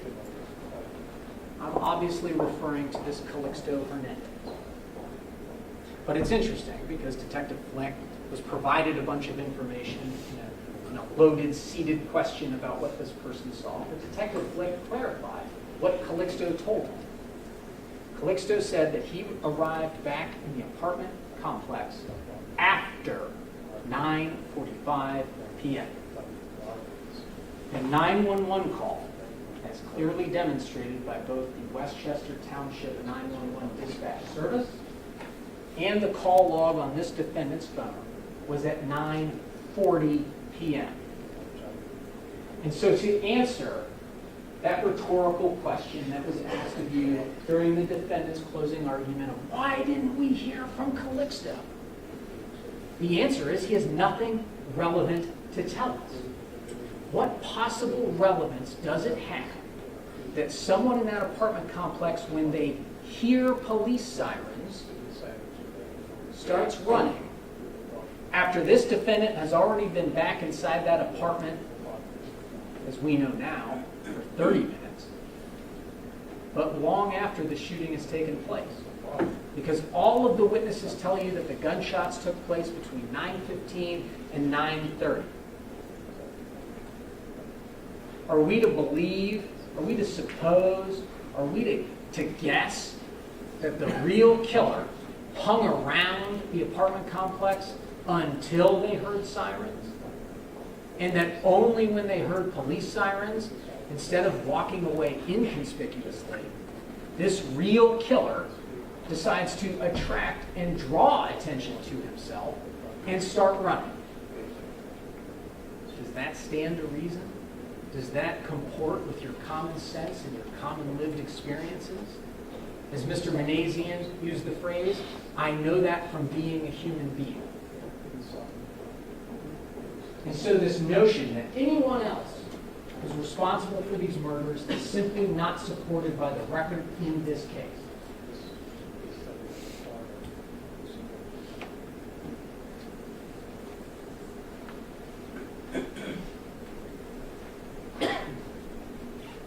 And if we needed an eyewitness, if we had to have someone who actually saw this take place, well then no murder could ever be convicted without such an eyewitness. We wouldn't have the need for the court's explanation of what circumstantial evidence is. We wouldn't have the need for people like you to sit on juries, because if there was an eyewitness, there wouldn't be anything to present to you. But this defendant left his calling card scattered throughout this case. And I suppose I do agree with one thing the defense attorney said during his closing argument. We simultaneously did prove to you throughout this case that no one else could have done this.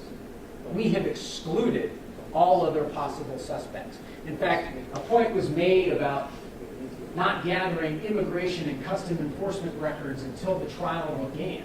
Well, there's a reason for that. Because until this trial began, there was no sensible, sound, sourced evidence that remotely pointed in the direction of Kuldeep Sekhan or Mr. Shabazz. Remember the testimony regarding this email from Mr. Ajay. Someone at the temple claims or thinks or believes that Mr. Shabazz may have been in the area. And you notice during that testimony that area changed, didn't it? It went from Cincinnati, and then all of a sudden Cincinnati became part of the Westchester area. I think I heard someone said that he may have been in the area. Well, as Detective Flick told you, there was no one who was willing to go on record with their own name and say that they remotely saw that person here, even in the United States, let alone the state of Ohio, let alone in Westchester on April 28, 2019. And so after the trial began, and after Detective Flick heard this preposterous notion that Mr. Shabazz was involved, he then went and gathered corroborating information that demonstrated clearly Mr. Shabazz wasn't even in the country. And the same is true for Mr. Sekhan. But even then, in the event that one of you may cling to some sort of fantastical doubt about this Indian land mafia, talk about having it both ways. So the litigation involving this land that has been going on for 7 or 8 years, that involves powers of attorney, court cases, legal filings, all in India, is going to be resolved with 16 gunshots to the skulls of 4 people here in Westchester, Butler County, Ohio. And that further, if danger truly lurked around the corner back in India, that Hakikat would send his 62-year-old wife directly in to the line of fire back in India. Does that make any sense? Does that comport with your common lived experience?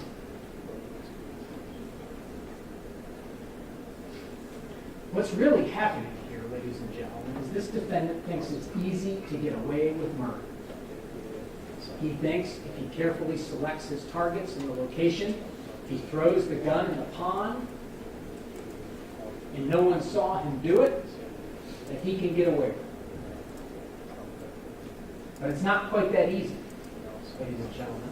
And when you come back into this courtroom, when you deliver your guilty verdict, you're going to tell this defendant it isn't so easy to get away with murder. Because as you all know from your common, everyday lived experiences, the evidence, or as you may refer to it in your own lives, circumstances, or even the situation, it's what leads you in certain directions. If you're at home sitting on the couch and the doorbell rings, you get up and you go answer. If your phone starts ringing or vibrating, as our bailiffs did earlier, you reach over and you answer it. If you wake up in the morning and there's a puddle of water on your kitchen floor, you don't call the plumber and have them look in the living room. You follow the evidence. And that is what the Westchester Police Department did in this case. Because here's the thing. When 5 people are alive in an apartment, and 30 minutes later, 4 of them are dead and only 1 person remains, and that person has gunshot residue covering both of their hands, and that person lies to the police about when they arrived at the crime scene and everything else, that's really the whole ballgame. There really isn't much more to discuss. And so the notion, or the suggestion then becomes, well, the Westchester Police Department, they rushed to judgment. They engaged in tunnel vision. They had confirmation bias. Well, there's no evidence of that. But so what if they did? All of the evidence that they gathered still points back to this defendant. If they gathered it quickly, if they did it with all great deliberation, all of the evidence they gathered in this case, and I'm not suggesting for a moment that I agree they rushed to judgment or acted with confirmation bias, because they didn't. But all of the evidence they gathered points to this defendant. They didn't ignore a single piece of evidence. No witness came forward to them and said, well, I think I saw somebody else do it, and they didn't do anything about it. They looked. They spoke to 360 witnesses in this case. They canvassed that entire apartment complex for 72 straight hours. Those officers and detectives combed through every inch of that apartment, unit number 154. And we're gonna create and pretend that a reasonable doubt exists because they didn't dispatch detectives back to India to interview witnesses there. Because another point was made about this Detective Schweier and the FBI. And it's an interesting rhetorical sleight of hand. The suggestion is that these so-called 302 reports that the FBI generates, these reports, they have information in them that says that Khalid is a suspect. Well, if you listen to the testimony, the explanation was that the reports were quoting people back in India and are not an endorsement by the FBI of the truth or the veracity of the information. Essentially, Detective Schweier, as testified by Detective Fleck and others, writes down what other people tell him. The suggestion was also made, why didn't we hear from Detective Schweier? And the answer to that question is equally clear.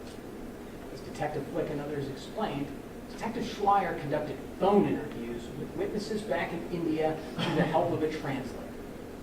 What is it that Detective Schweier would have come in here and told you? Is it really that the defense wants a detective to come into this courtroom and say, well, I talked to this other witness on the phone and they told me this guy did it, so that should be good enough for you? That's not evidence, that's hearsay. That's not admissible. If I tried to do that, this judge would shut me down immediately. The entire point of this process, the American legal system, is that witnesses come into court and they tell you what they know. They tell you what they saw, they tell you what they heard, they tell you what they experienced directly. And there are only very narrow, limited circumstances when we allow witnesses to tell you what someone else told you. So to answer the question, to close the loop or put a bow on it, the reason Detective Schweier wasn't brought in here is because Detective Schweier has no direct, first-hand information about anything. He spoke to people in India. That's it. And him writing in a report something they told him is not an endorsement of that information.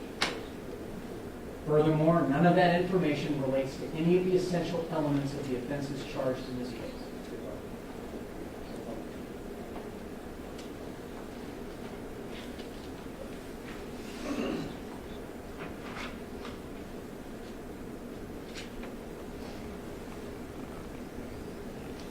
I wonder if any of you have ever watched a nature documentary about animals avoiding predators.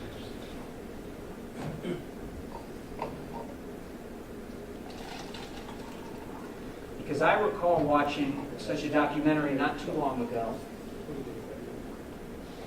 about the octopus. And one of the most fascinating things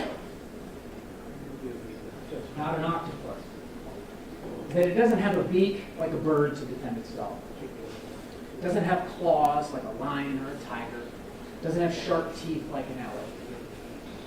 But through evolution, over thousands and thousands and thousands of years, the octopus has survived because it does have one defense mechanism available to it, the ink bag. And when threatened, that octopus releases into the water dark ink, making it murky, making it difficult to see, and allowing that octopus to retreat into safety. Sound familiar? Remind you of anything that you've heard in this courtroom? They want to muddy the waters.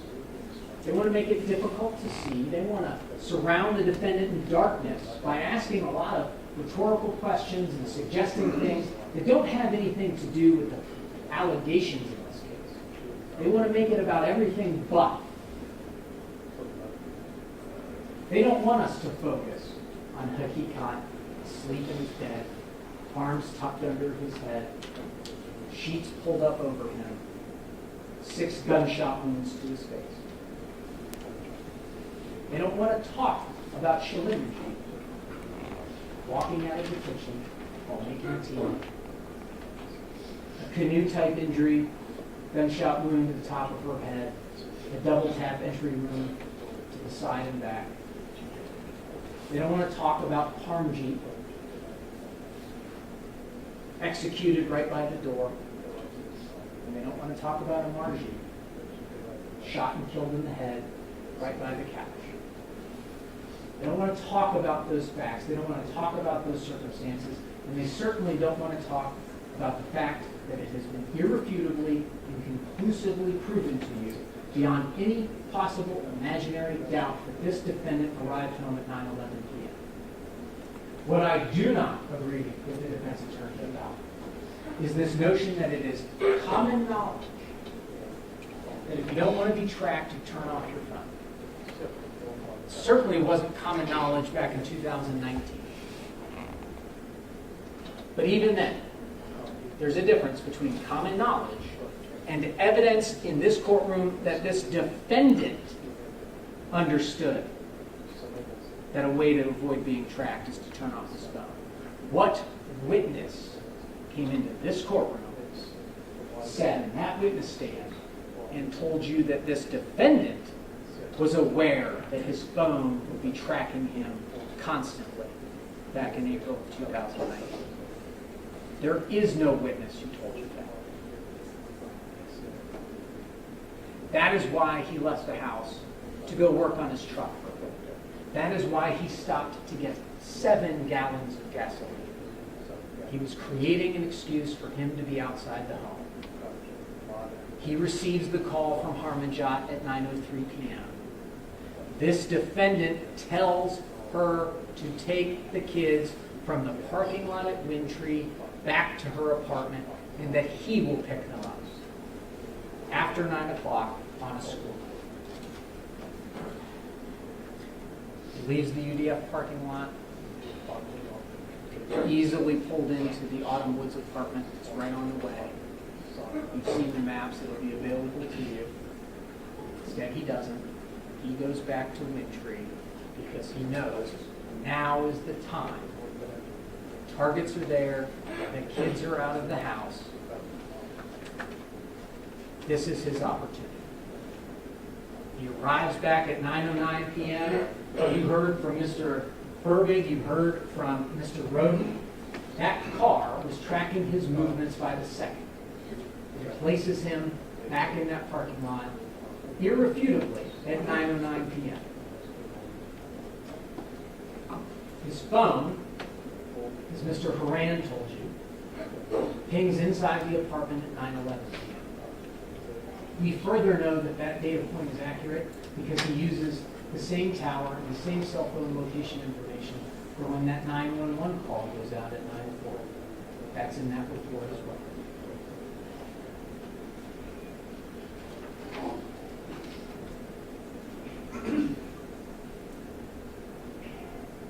By 9:30 p.m., this defendant had opened fire and had killed everyone inside that apartment. 16 gunshots, 4 victims, 1 gun, 1 shooter. This defendant. He throws the gun in the pond. He goes in and out of the apartment multiple times, both his boots and his socks. And finally, he makes that 911 call at 9:40 p.m. telling the 911 operator he just got home. Tells the 911 operator that he held his wife and that he shook everyone. Claimed to not know how they were hurt. He even at one point says he thinks his mom fell. Look at those photographs.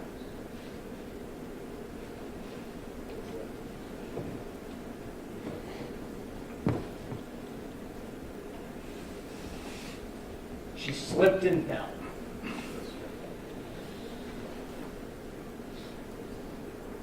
I don't know what happened. She fell. Came home, saw her, thought she fell.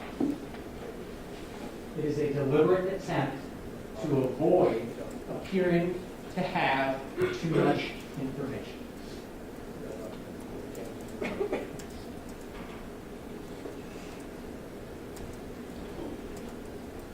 There were some questions raised about police efforts to locate how the firearm was acquired.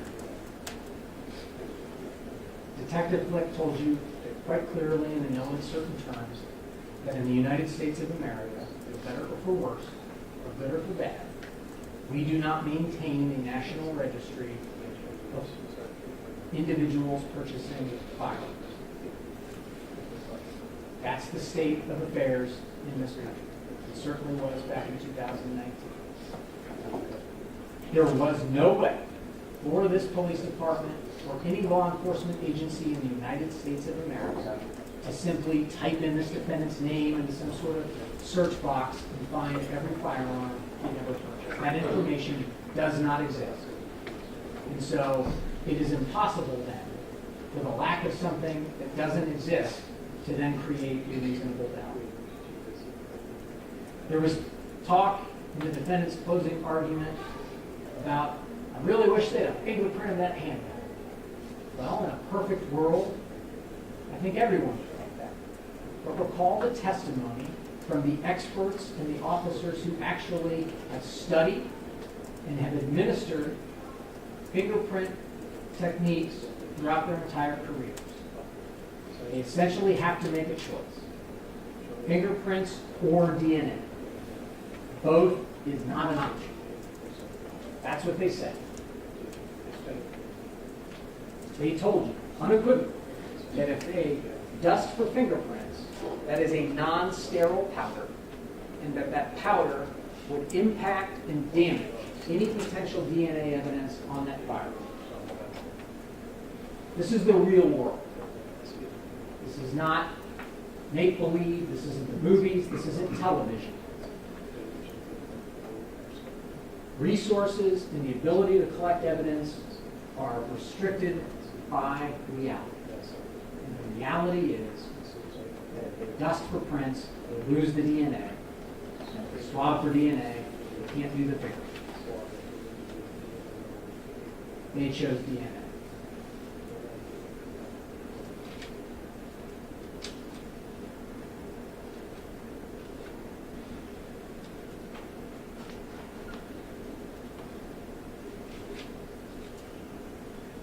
But even if for a moment you're indulging this fantasy with this defendant, there exists a reasonable doubt as to his guilt.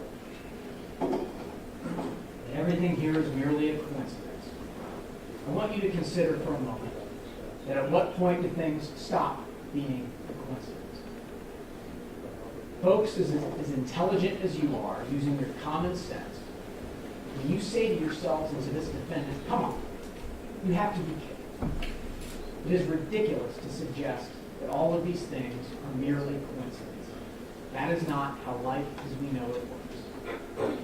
That is when all of this circumstantial evidence stops being a coincidence. And when you, and this is why you were selected for this jury, apply your intelligence, your reason, and your common sense, we can tell this defendant to stop with the wild fantasies and join us back here in the real world. When a person is innocent of a crime, chances are there isn't going to be even a single piece of evidence that points to their guilt. But because, again, we occupy the real world, every once in a great while, there's a chance that one single piece of evidence may point to an innocent person. Even more rare than that is the circumstance where a wholly innocent person has two pieces of evidence pointing to their guilt. But beyond that, beyond one or two pieces of evidence pointing to someone's guilt, in this particular case, every piece of evidence points to this defendant's guilt. All of the eyewitness testimony who heard the gunshots, all of the scientific evidence, all of the GPS data, everything he said to the police, and everything he did point conclusively to his guilt. We have brought before you a staggering amount of evidence pointing to this man alone as the murderer of these 4 precious human beings. Quite frankly, under these circumstances, it is not humanly possible for him to be not guilty. If this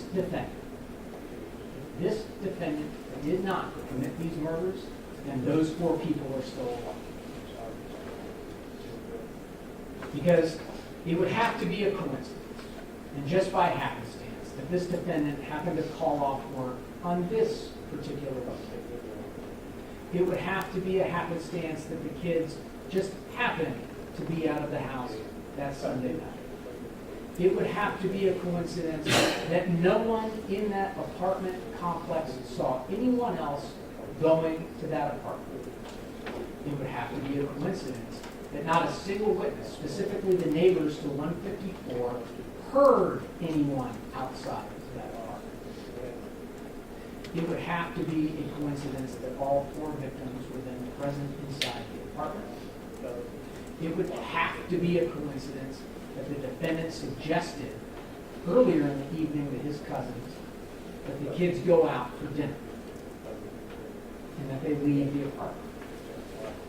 It would have to be a coincidence that this defendant then told his cousin Parmjit to keep the kids out even further.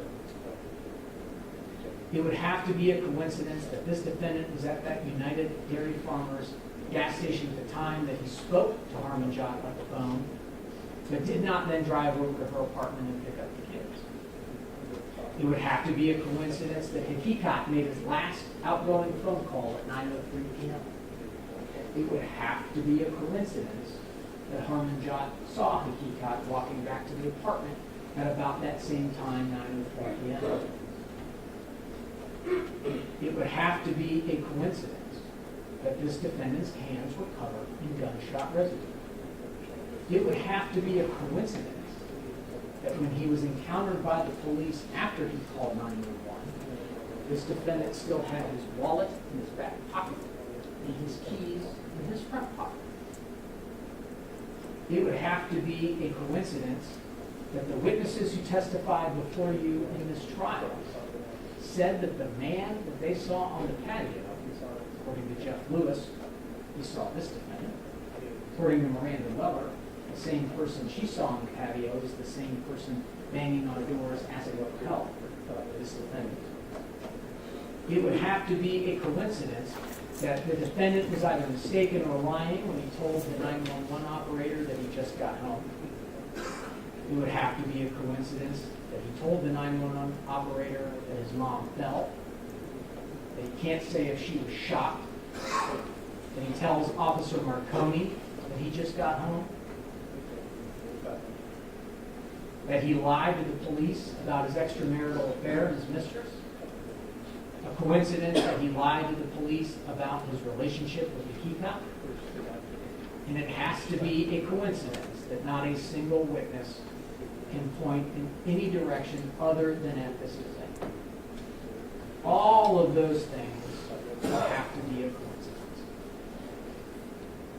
And so to borrow, I suppose, from defense counsel's analogy, if you were to vote not guilty in this case, walk out of this courtroom a week, a month, or a year from now, talk with a friend or a coworker or your spouse or boyfriend or girlfriend, and they were to ask you, why did you vote not guilty? Why did you think there was a reason for that? And you started to list off all those things and say, look, those were all coincidences. How far into that list do you think you'd get before they start bursting into laughter and said, no, really, what was the issue? We know from our common experience, from our common sense, from our reason and our intelligence, that when you have a list of things that have to be a coincidence, when that list goes that long, they're not a coincidence. They're evidence of this defendant's guilt. In each one of those single pieces of evidence, each one, if you think of circumstantial evidence as a strand that makes up a rope, And each piece of that evidence gets layered upon each other strand. And it makes that rope strong and thick, strong enough that you can pull a truck.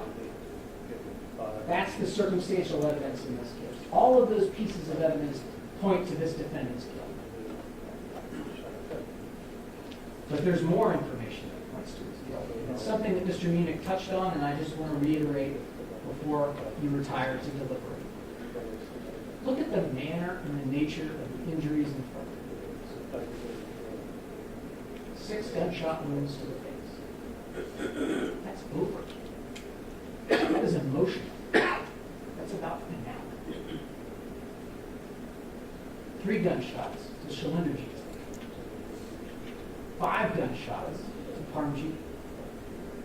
2 gunshots to the skull of Amarjit. Those aren't accidents. Those aren't someone firing a gun trying to flee or get away. Those are deliberate, calculated acts. They're done emotionally, and they're done with a purpose. To kill everyone in that apartment.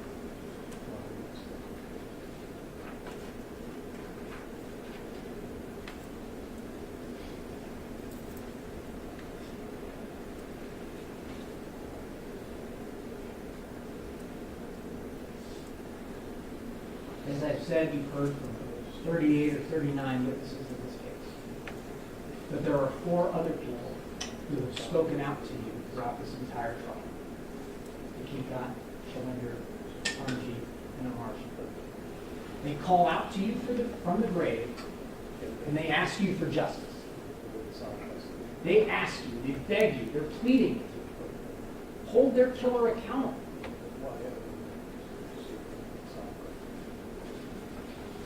And while they can't come into this courtroom and take the witness stand and testify and tell you what he did to them, as Mr. Munich pointed out to you during his closing argument, their bodies, the location of those bodies, the nature and circumstances of those gunshot wounds, the diagrams of where their bodies and shell casings were recovered, tells you everything you need to know.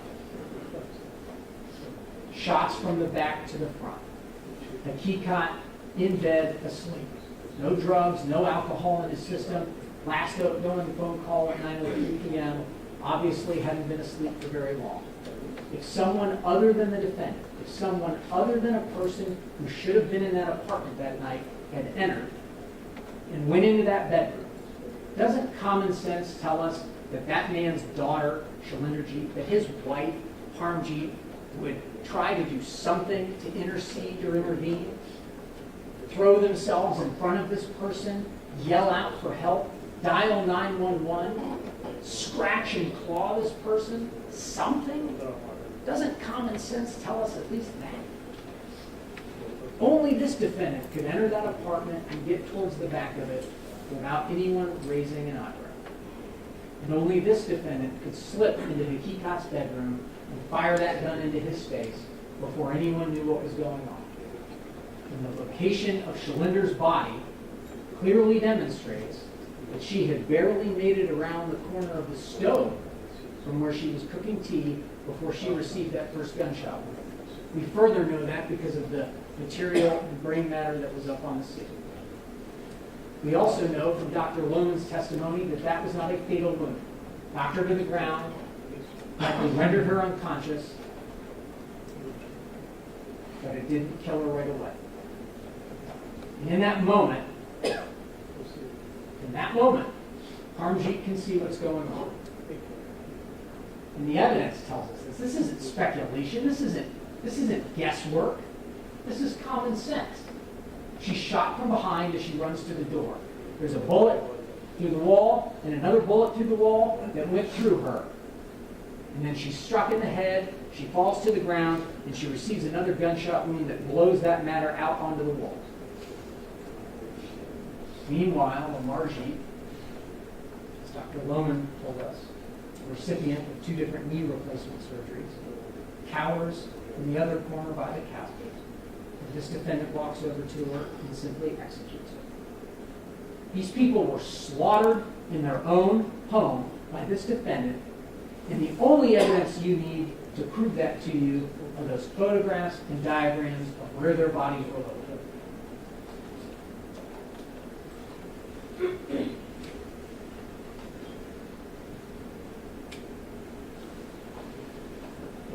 short story, The Telltale Heart, this defendant gives himself away and talks to the police.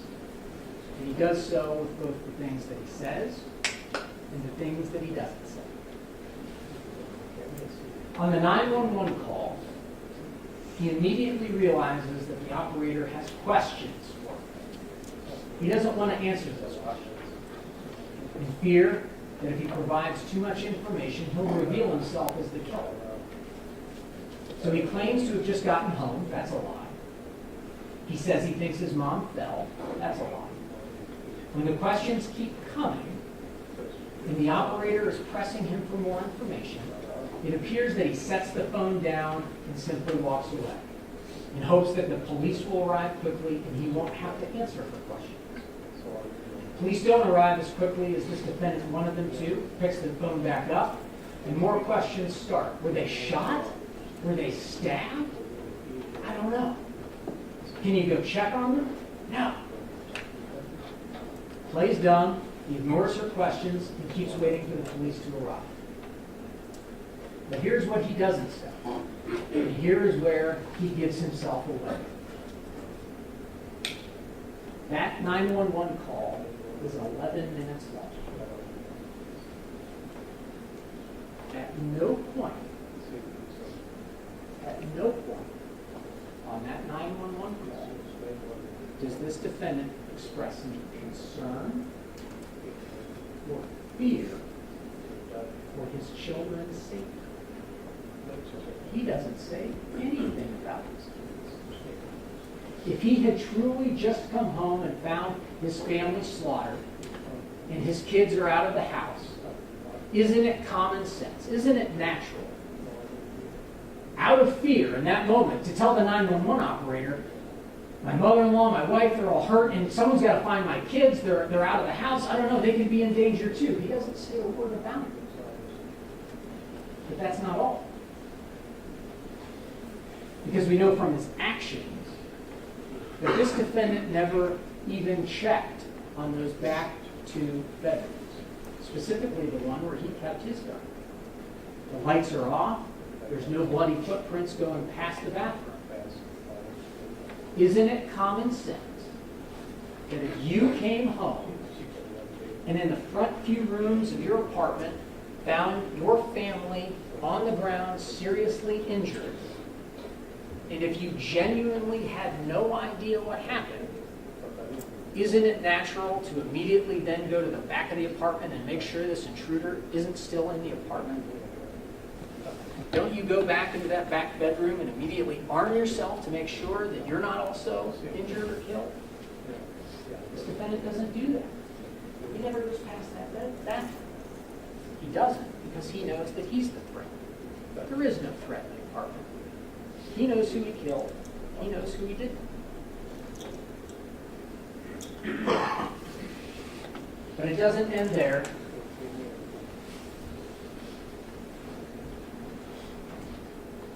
Because when he meets with Officer Marconi, he repeats his lies about just arriving home. And it takes another 8 minutes on Officer Marconi's body camera. When Officer Marconi asks this defendant about his children, does this defendant acknowledge and realize what he has done? He's forgotten the kids. And then he overcorrects. He speaks with Detective Oates. He repeats the lie about just coming home. Then he meets with Detective Ferris and Detective Booz. He continues the lies about just coming home, about not having an affair, and about his relationship with his father. He also reveals himself, but he reacts as he does when the police indicate to him that they're going to swab his hands for gunshot residue. You see, the thing about the truth is it's consistent. And when you tell someone what happened, you don't have to search for the truth. You don't have to remember all of the details. It's the truth. It comes naturally. You don't have to remember all of the intricacies because it's the truth. But this is where the defendant completely gives away that he is the killer. In the third video clip with Detective Ferris, the defendant says That person is still out there, singular. He later says the killer could still be out there, singular. He's talking about himself. He doesn't say the killers. He doesn't say a group of people. He doesn't say multiple people. He uses the singular because he knows that there was only one person who did this. And he knows that it was him. Because he knows that he was home at 9:11 p.m. and that the gunshots didn't happen until 9:15 to 9:30 p.m. There is no way around that evidence. There just isn't. You can play what ifs back in that jury room from here until next week. You can pretend that Indian land mafias, Italian mafias, whatever organized crime outfit you want to pretend exists in Westchester, Butler County, Ohio, you can pretend that someone after 7 years of litigation would then dispatch killers instead of waiting 2 days for their target to arrive. But none of that can do anything about the simple fact that this defendant arrived in his apartment at 9:11 p.m. The gunshots happened at 9:15 to 9:30, and he called 911 at 9. Another thing the defendant did that reveals he is the killer is the manner in which he positioned Shalinderjit's arm over her eyes. She was staring at him. She was dead. Her eyes were open. Given the injury as described by Dr. Lohman, that canoe-style injury at the top of her skull, there is no way she could have had the force to drape her arm over her face. This defendant took that arm and covered those legs.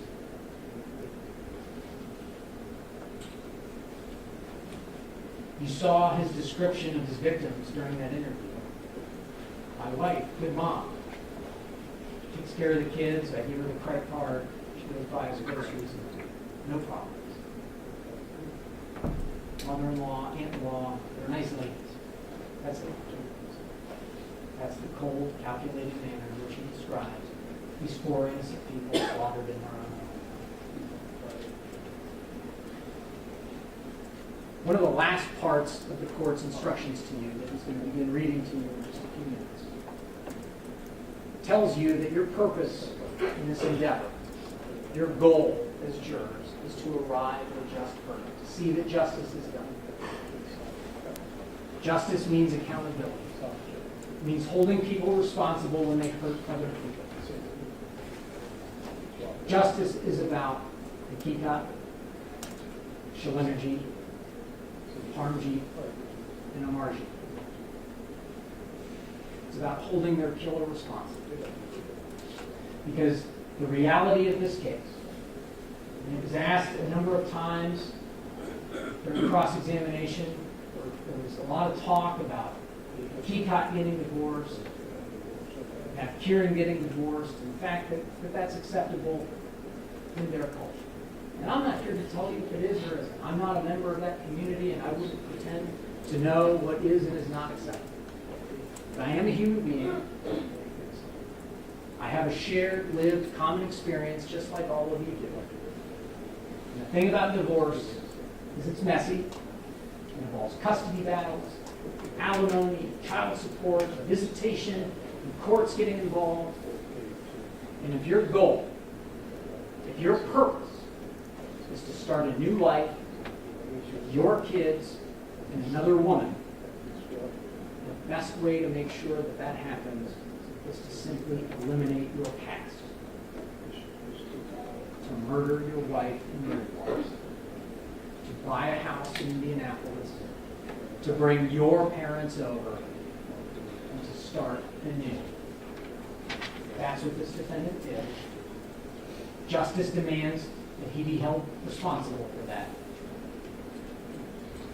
And justice demands that you find him guilty. Thanks.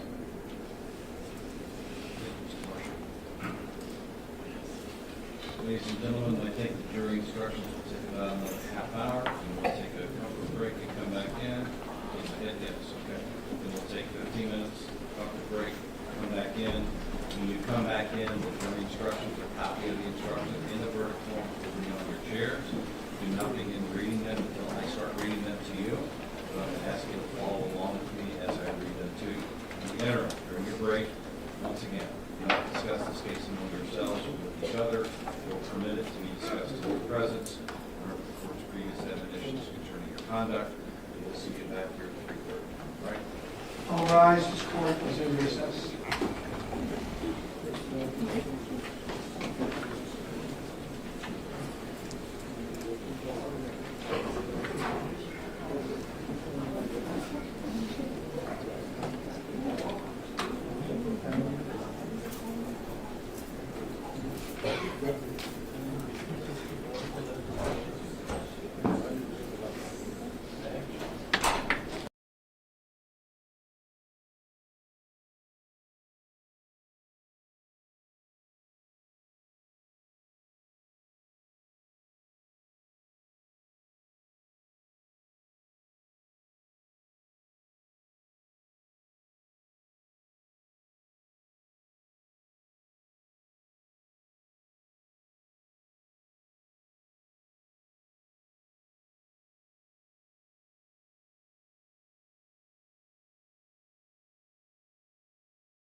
calculation and design has already been defined under count 1.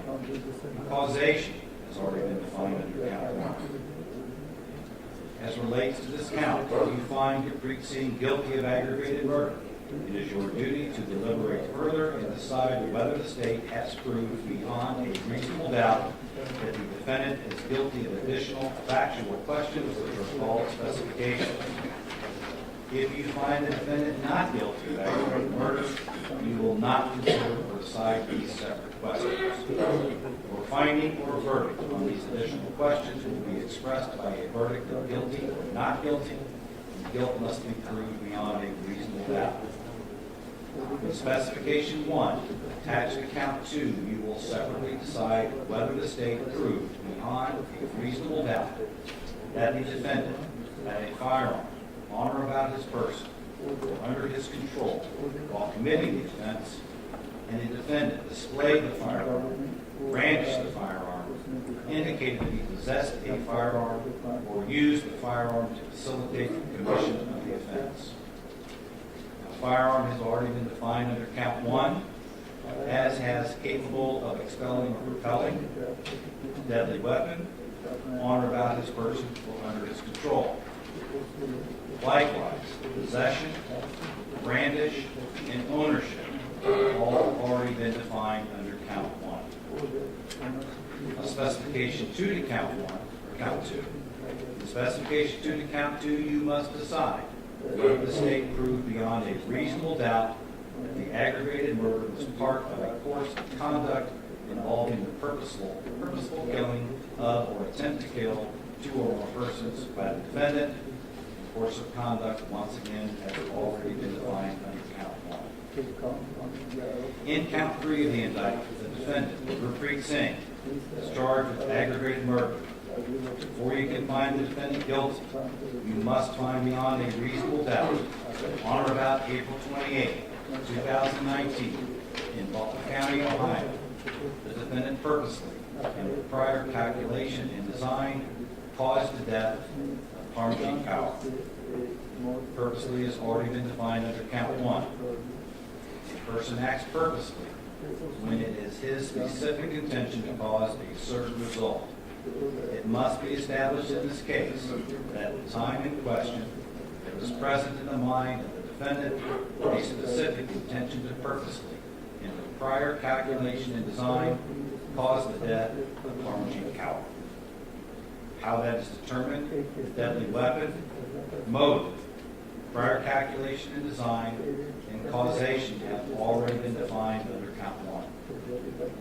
Specifications.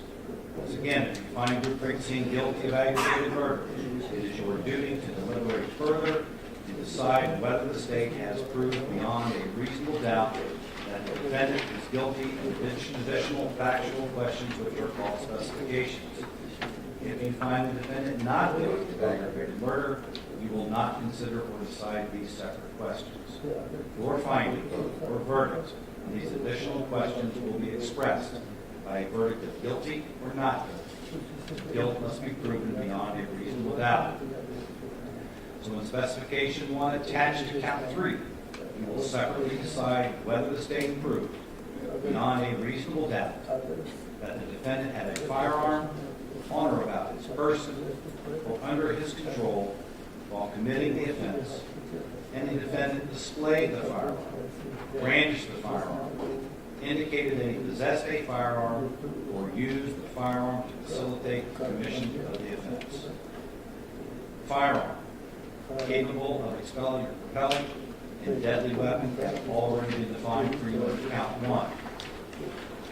On or about his person or under his control, possession, brandish, and ownership likewise have already been defined under count 1. In specification 2 to count 3, you must decide whether the state proved beyond a reasonable doubt that the aggravated murder was part of a course of conduct involving the purposeful killing of or attempt to kill 2 or more persons by the defendant. The course of conduct has once again already been defined under count 1.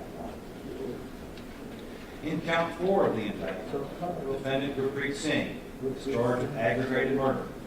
Before you can find the defendant guilty, you must find beyond a reasonable doubt that on or about April 28, 2019, in Butler County, Ohio, the defendant purposely and with prior calculation and design caused the death of Amarjit Kaur.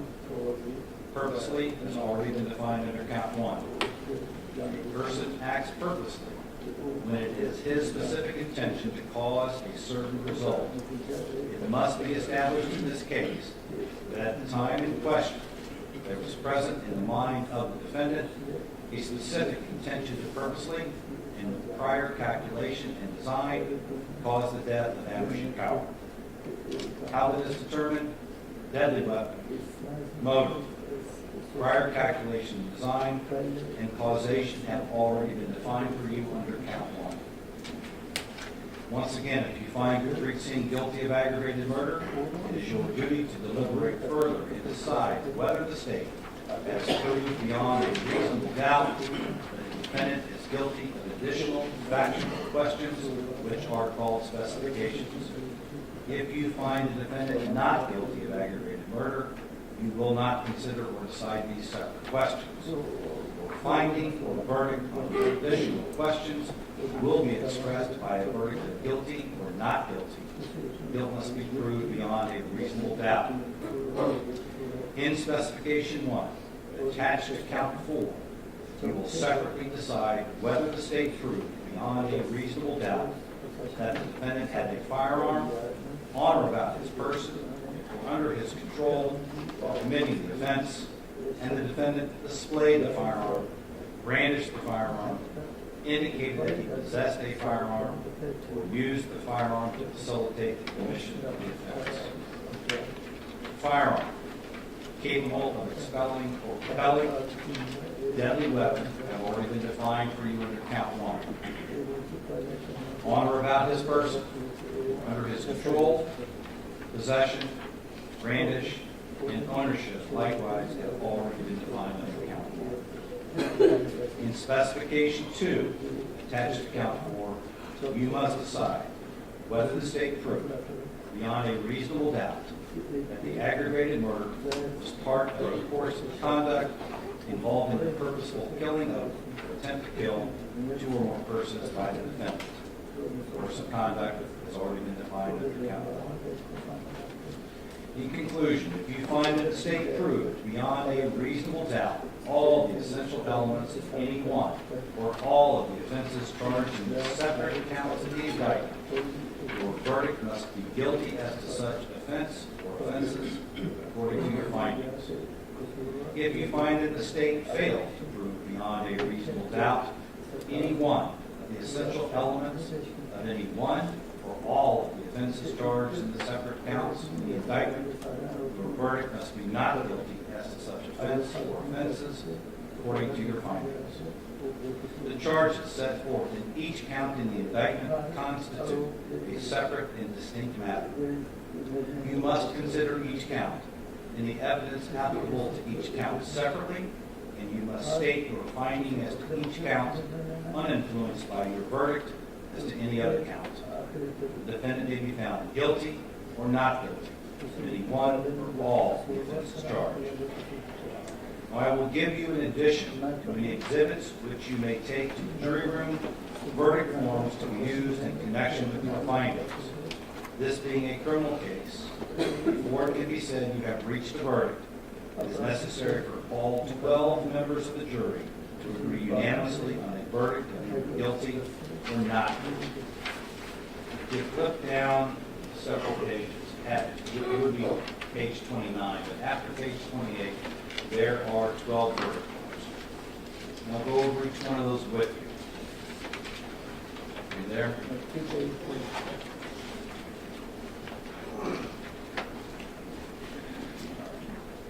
The first one has the caption of the case, State of Ohio versus Gurpreet Singh, CR 2019-07-1095. It says verdicts count 1. It says we and the jury being duly impaneled find the defendant Gurpreet Singh, and there's a line where you would enter in a for a person or another person, either guilty beyond a reasonable doubt or not guilty of aggravated murder as charged in count 1 of the indictment. There are 12 signature lines. You each one of you must sign a name according to your findings in that count. You don't sign my name, just sign your names. The second verdict form is a specification 1 to count 1. And it says, we, the jury, having found Gurpreet Singh guilty beyond a reasonable doubt of aggravated murder as charged in count 1, find Gurpreet Singh, and once again there is a blank, there's a line, you would insert either guilty beyond a reasonable doubt or not guilty of having a firearm on or about his person or under his control while committing the offense and using a firearm to facilitate the commission of the offense. Once again, 12 signature lines for all 12 jurors. The next verdict form has the same caption, but it is the specification 2 to count 1. We, the jury, having found Gurpreet Singh guilty beyond a reasonable doubt of aggravated murder as charged in count 1, find Gurpreet Singh. Once again, there's a blank line, and you insert either guilty beyond a reasonable doubt or not guilty of committing aggravated murder as part of a course of conduct involving the purposeful killing of or attempt to killing of 2 or more persons by you. Once again, 12 signatures. Verdict count 2. If there's no objection, counsel, I'm not going to read all of them word for word, but for each count, it's okay. There's no objection. I just, for the jury, and I think it says it's in the instructions, but if there's not guilty verdict on the count, there's no necessary. That was good. So there's the same 3 verdict forms for count 2, count 3, and count 4. The first one being whether you have found him guilty or not guilty of aggravated murder. The second verdict form for each count is the firearm specification. The third verdict form is for the aggravating circumstance of having committed the offense as part of a course of conduct involving the purposeful killing of or attempted killing of 2 or more persons by him. As I indicated in the instructions, if you find him not guilty of any one or all of the counts of aggravated murder, you do not go on to the specifications. You only go on to the specifications if there is a finding of guilt. All right? And you'll have clean verdict forms when you go back to the jury. All right?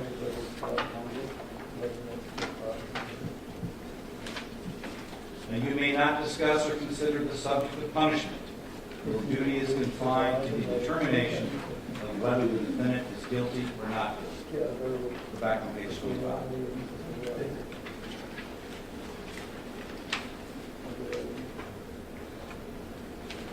You must not be influenced by any consideration of sympathy or prejudice.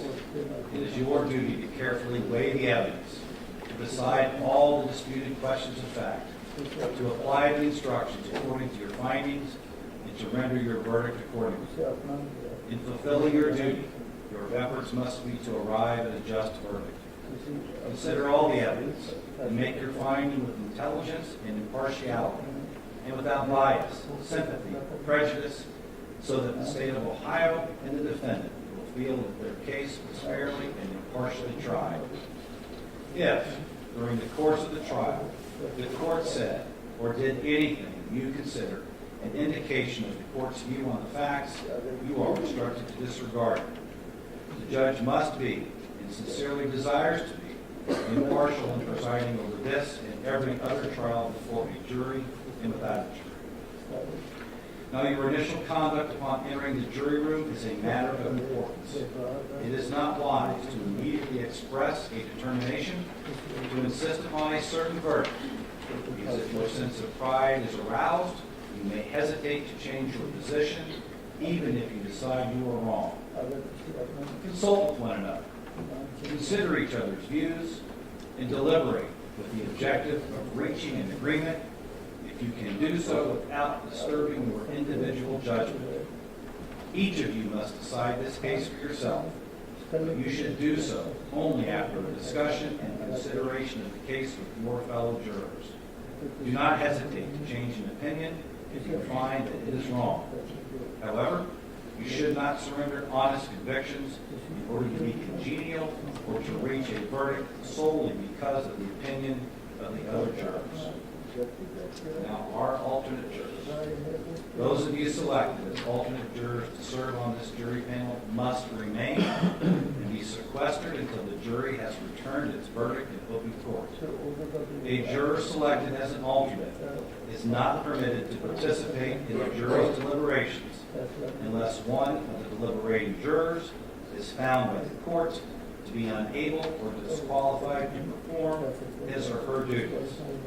You will be taken to a different jury room apart from the other jurors and will remain under the direction of the bailiff or other court personnel until the verdict is reached.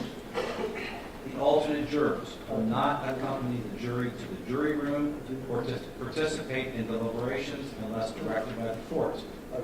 The alternate jurors continue to be part of the jury panel while the other jurors are deliberating until fully released from this case by the court.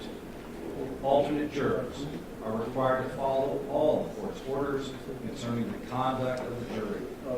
You shall not discuss the case with anyone or each other or tell anyone how you have voted until you are fully released from this case by the court. So with that, I will ask all 12 members of the jury, are you physically able to proceed to the deliberations in this case? All are indicating okay. On behalf of the public and the parties, the court expresses appreciation for your services and the services of all the jurors in performing this important public function. After you retire, select a foreperson whose purpose it is to see that your discussions are orderly and that each juror has the opportunity to discuss the case and to cast his or her vote. Otherwise, the authority of the foreperson is the same as any other juror. Until your verdict is announced in open court, you are not to disclose to anyone else the status of your deliberation or the nature of your verdict. As such time as all 12 of you have agreed upon a verdict for each count in the indictment and the specifications, you will sign the verdict forms in ink. Leave a knock on the door or text Mr. Blankenship, since you don't have the greatest technology, probably a text. No, they won't, 'cause they don't have their phones. You'll knock on the door and advise the bailiff, who will in turn communicate with the court. If during your deliberations you have a question, it should be discussed in the privacy of your jury room. It should be reduced to writing so that there will be no misunderstanding as to what you request. It should not reflect the status of your deliberations. It should then be delivered to the bailiff, who will submit it to the court. And I have forms entitled Jury Question and Response. It has the same case caption, and it has question number, and there's a blank. There's a spot for your question, and a spot for my response and my signature.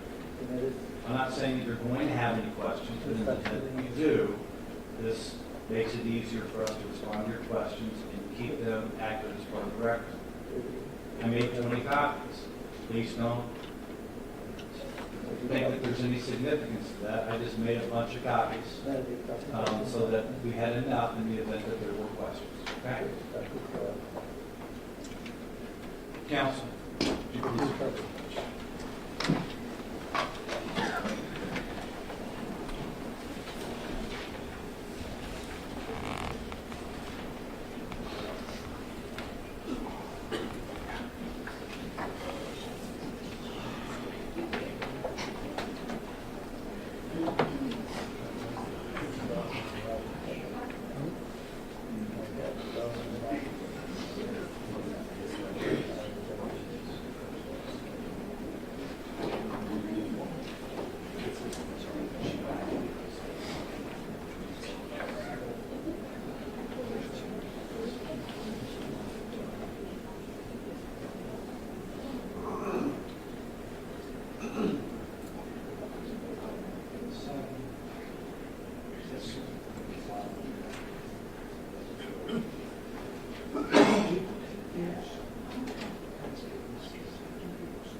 Do these, I read them, send them out to everybody, and everybody still misses a typo here and there. Because we all get tired of reading. You all have your pens in hand? Or something to write with? Go to page 10. Please. And then the definition of deadly weapon, there is a typo on the third line. The sentence starts out, cause the death may be, but it says it. It should be is. All right? And then on page 7,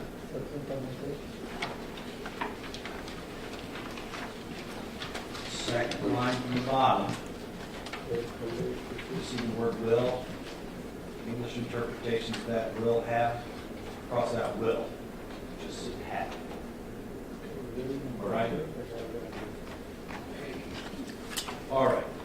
It appearing that the instructions are complete, the jurors will now retire from their deliberations. We have ordered dinner for you. As soon as it gets here, we will supply it to you. Alternates, let the regular jurors pass. Mr. Blankenship will take them to the jury room. Either magistrate or judicial assistant will be over to take the alternates to my jury room on the other side of the hall. Get the evidence back to you, exhibits, and take your copies of your jury instructions with you in case you need to refer to them. I'll give you verdict forms and question forms, and I'll stop talking. This is all back to your deliberations. Your cell phones must be provided to Mr. Blankenship or secured in your luggage, because you're not going to be permitted to have your cell phones.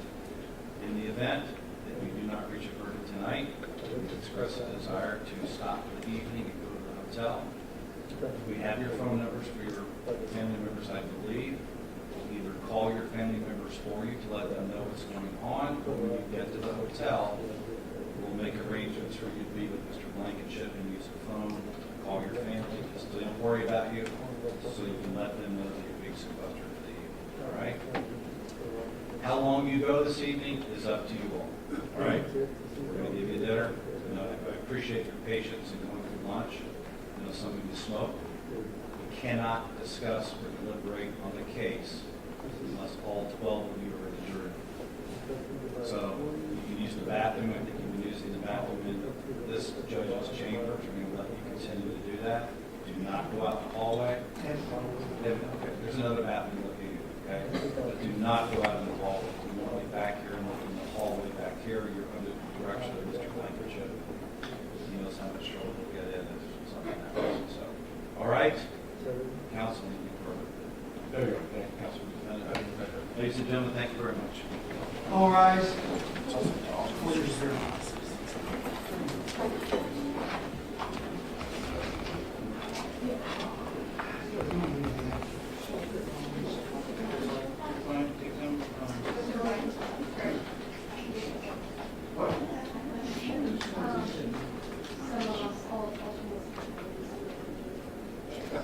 Go get them. Why don't you guys go get them, and then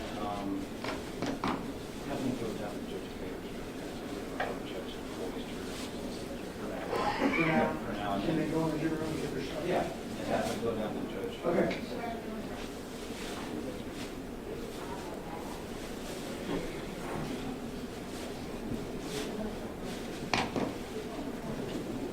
Yeah.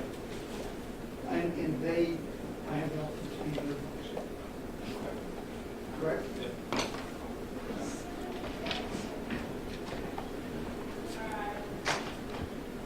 Okay, how am I coming together?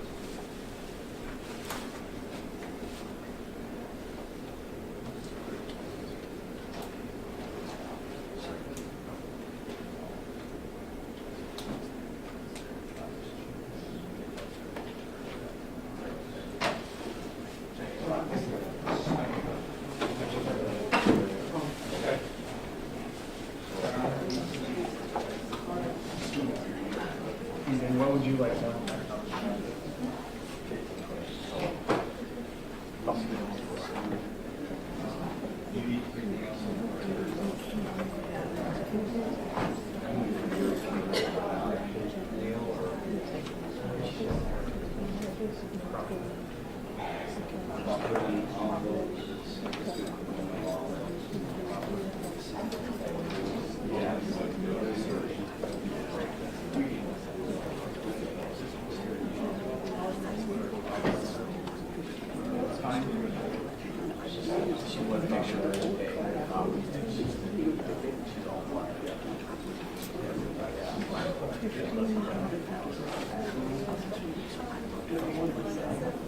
That was that.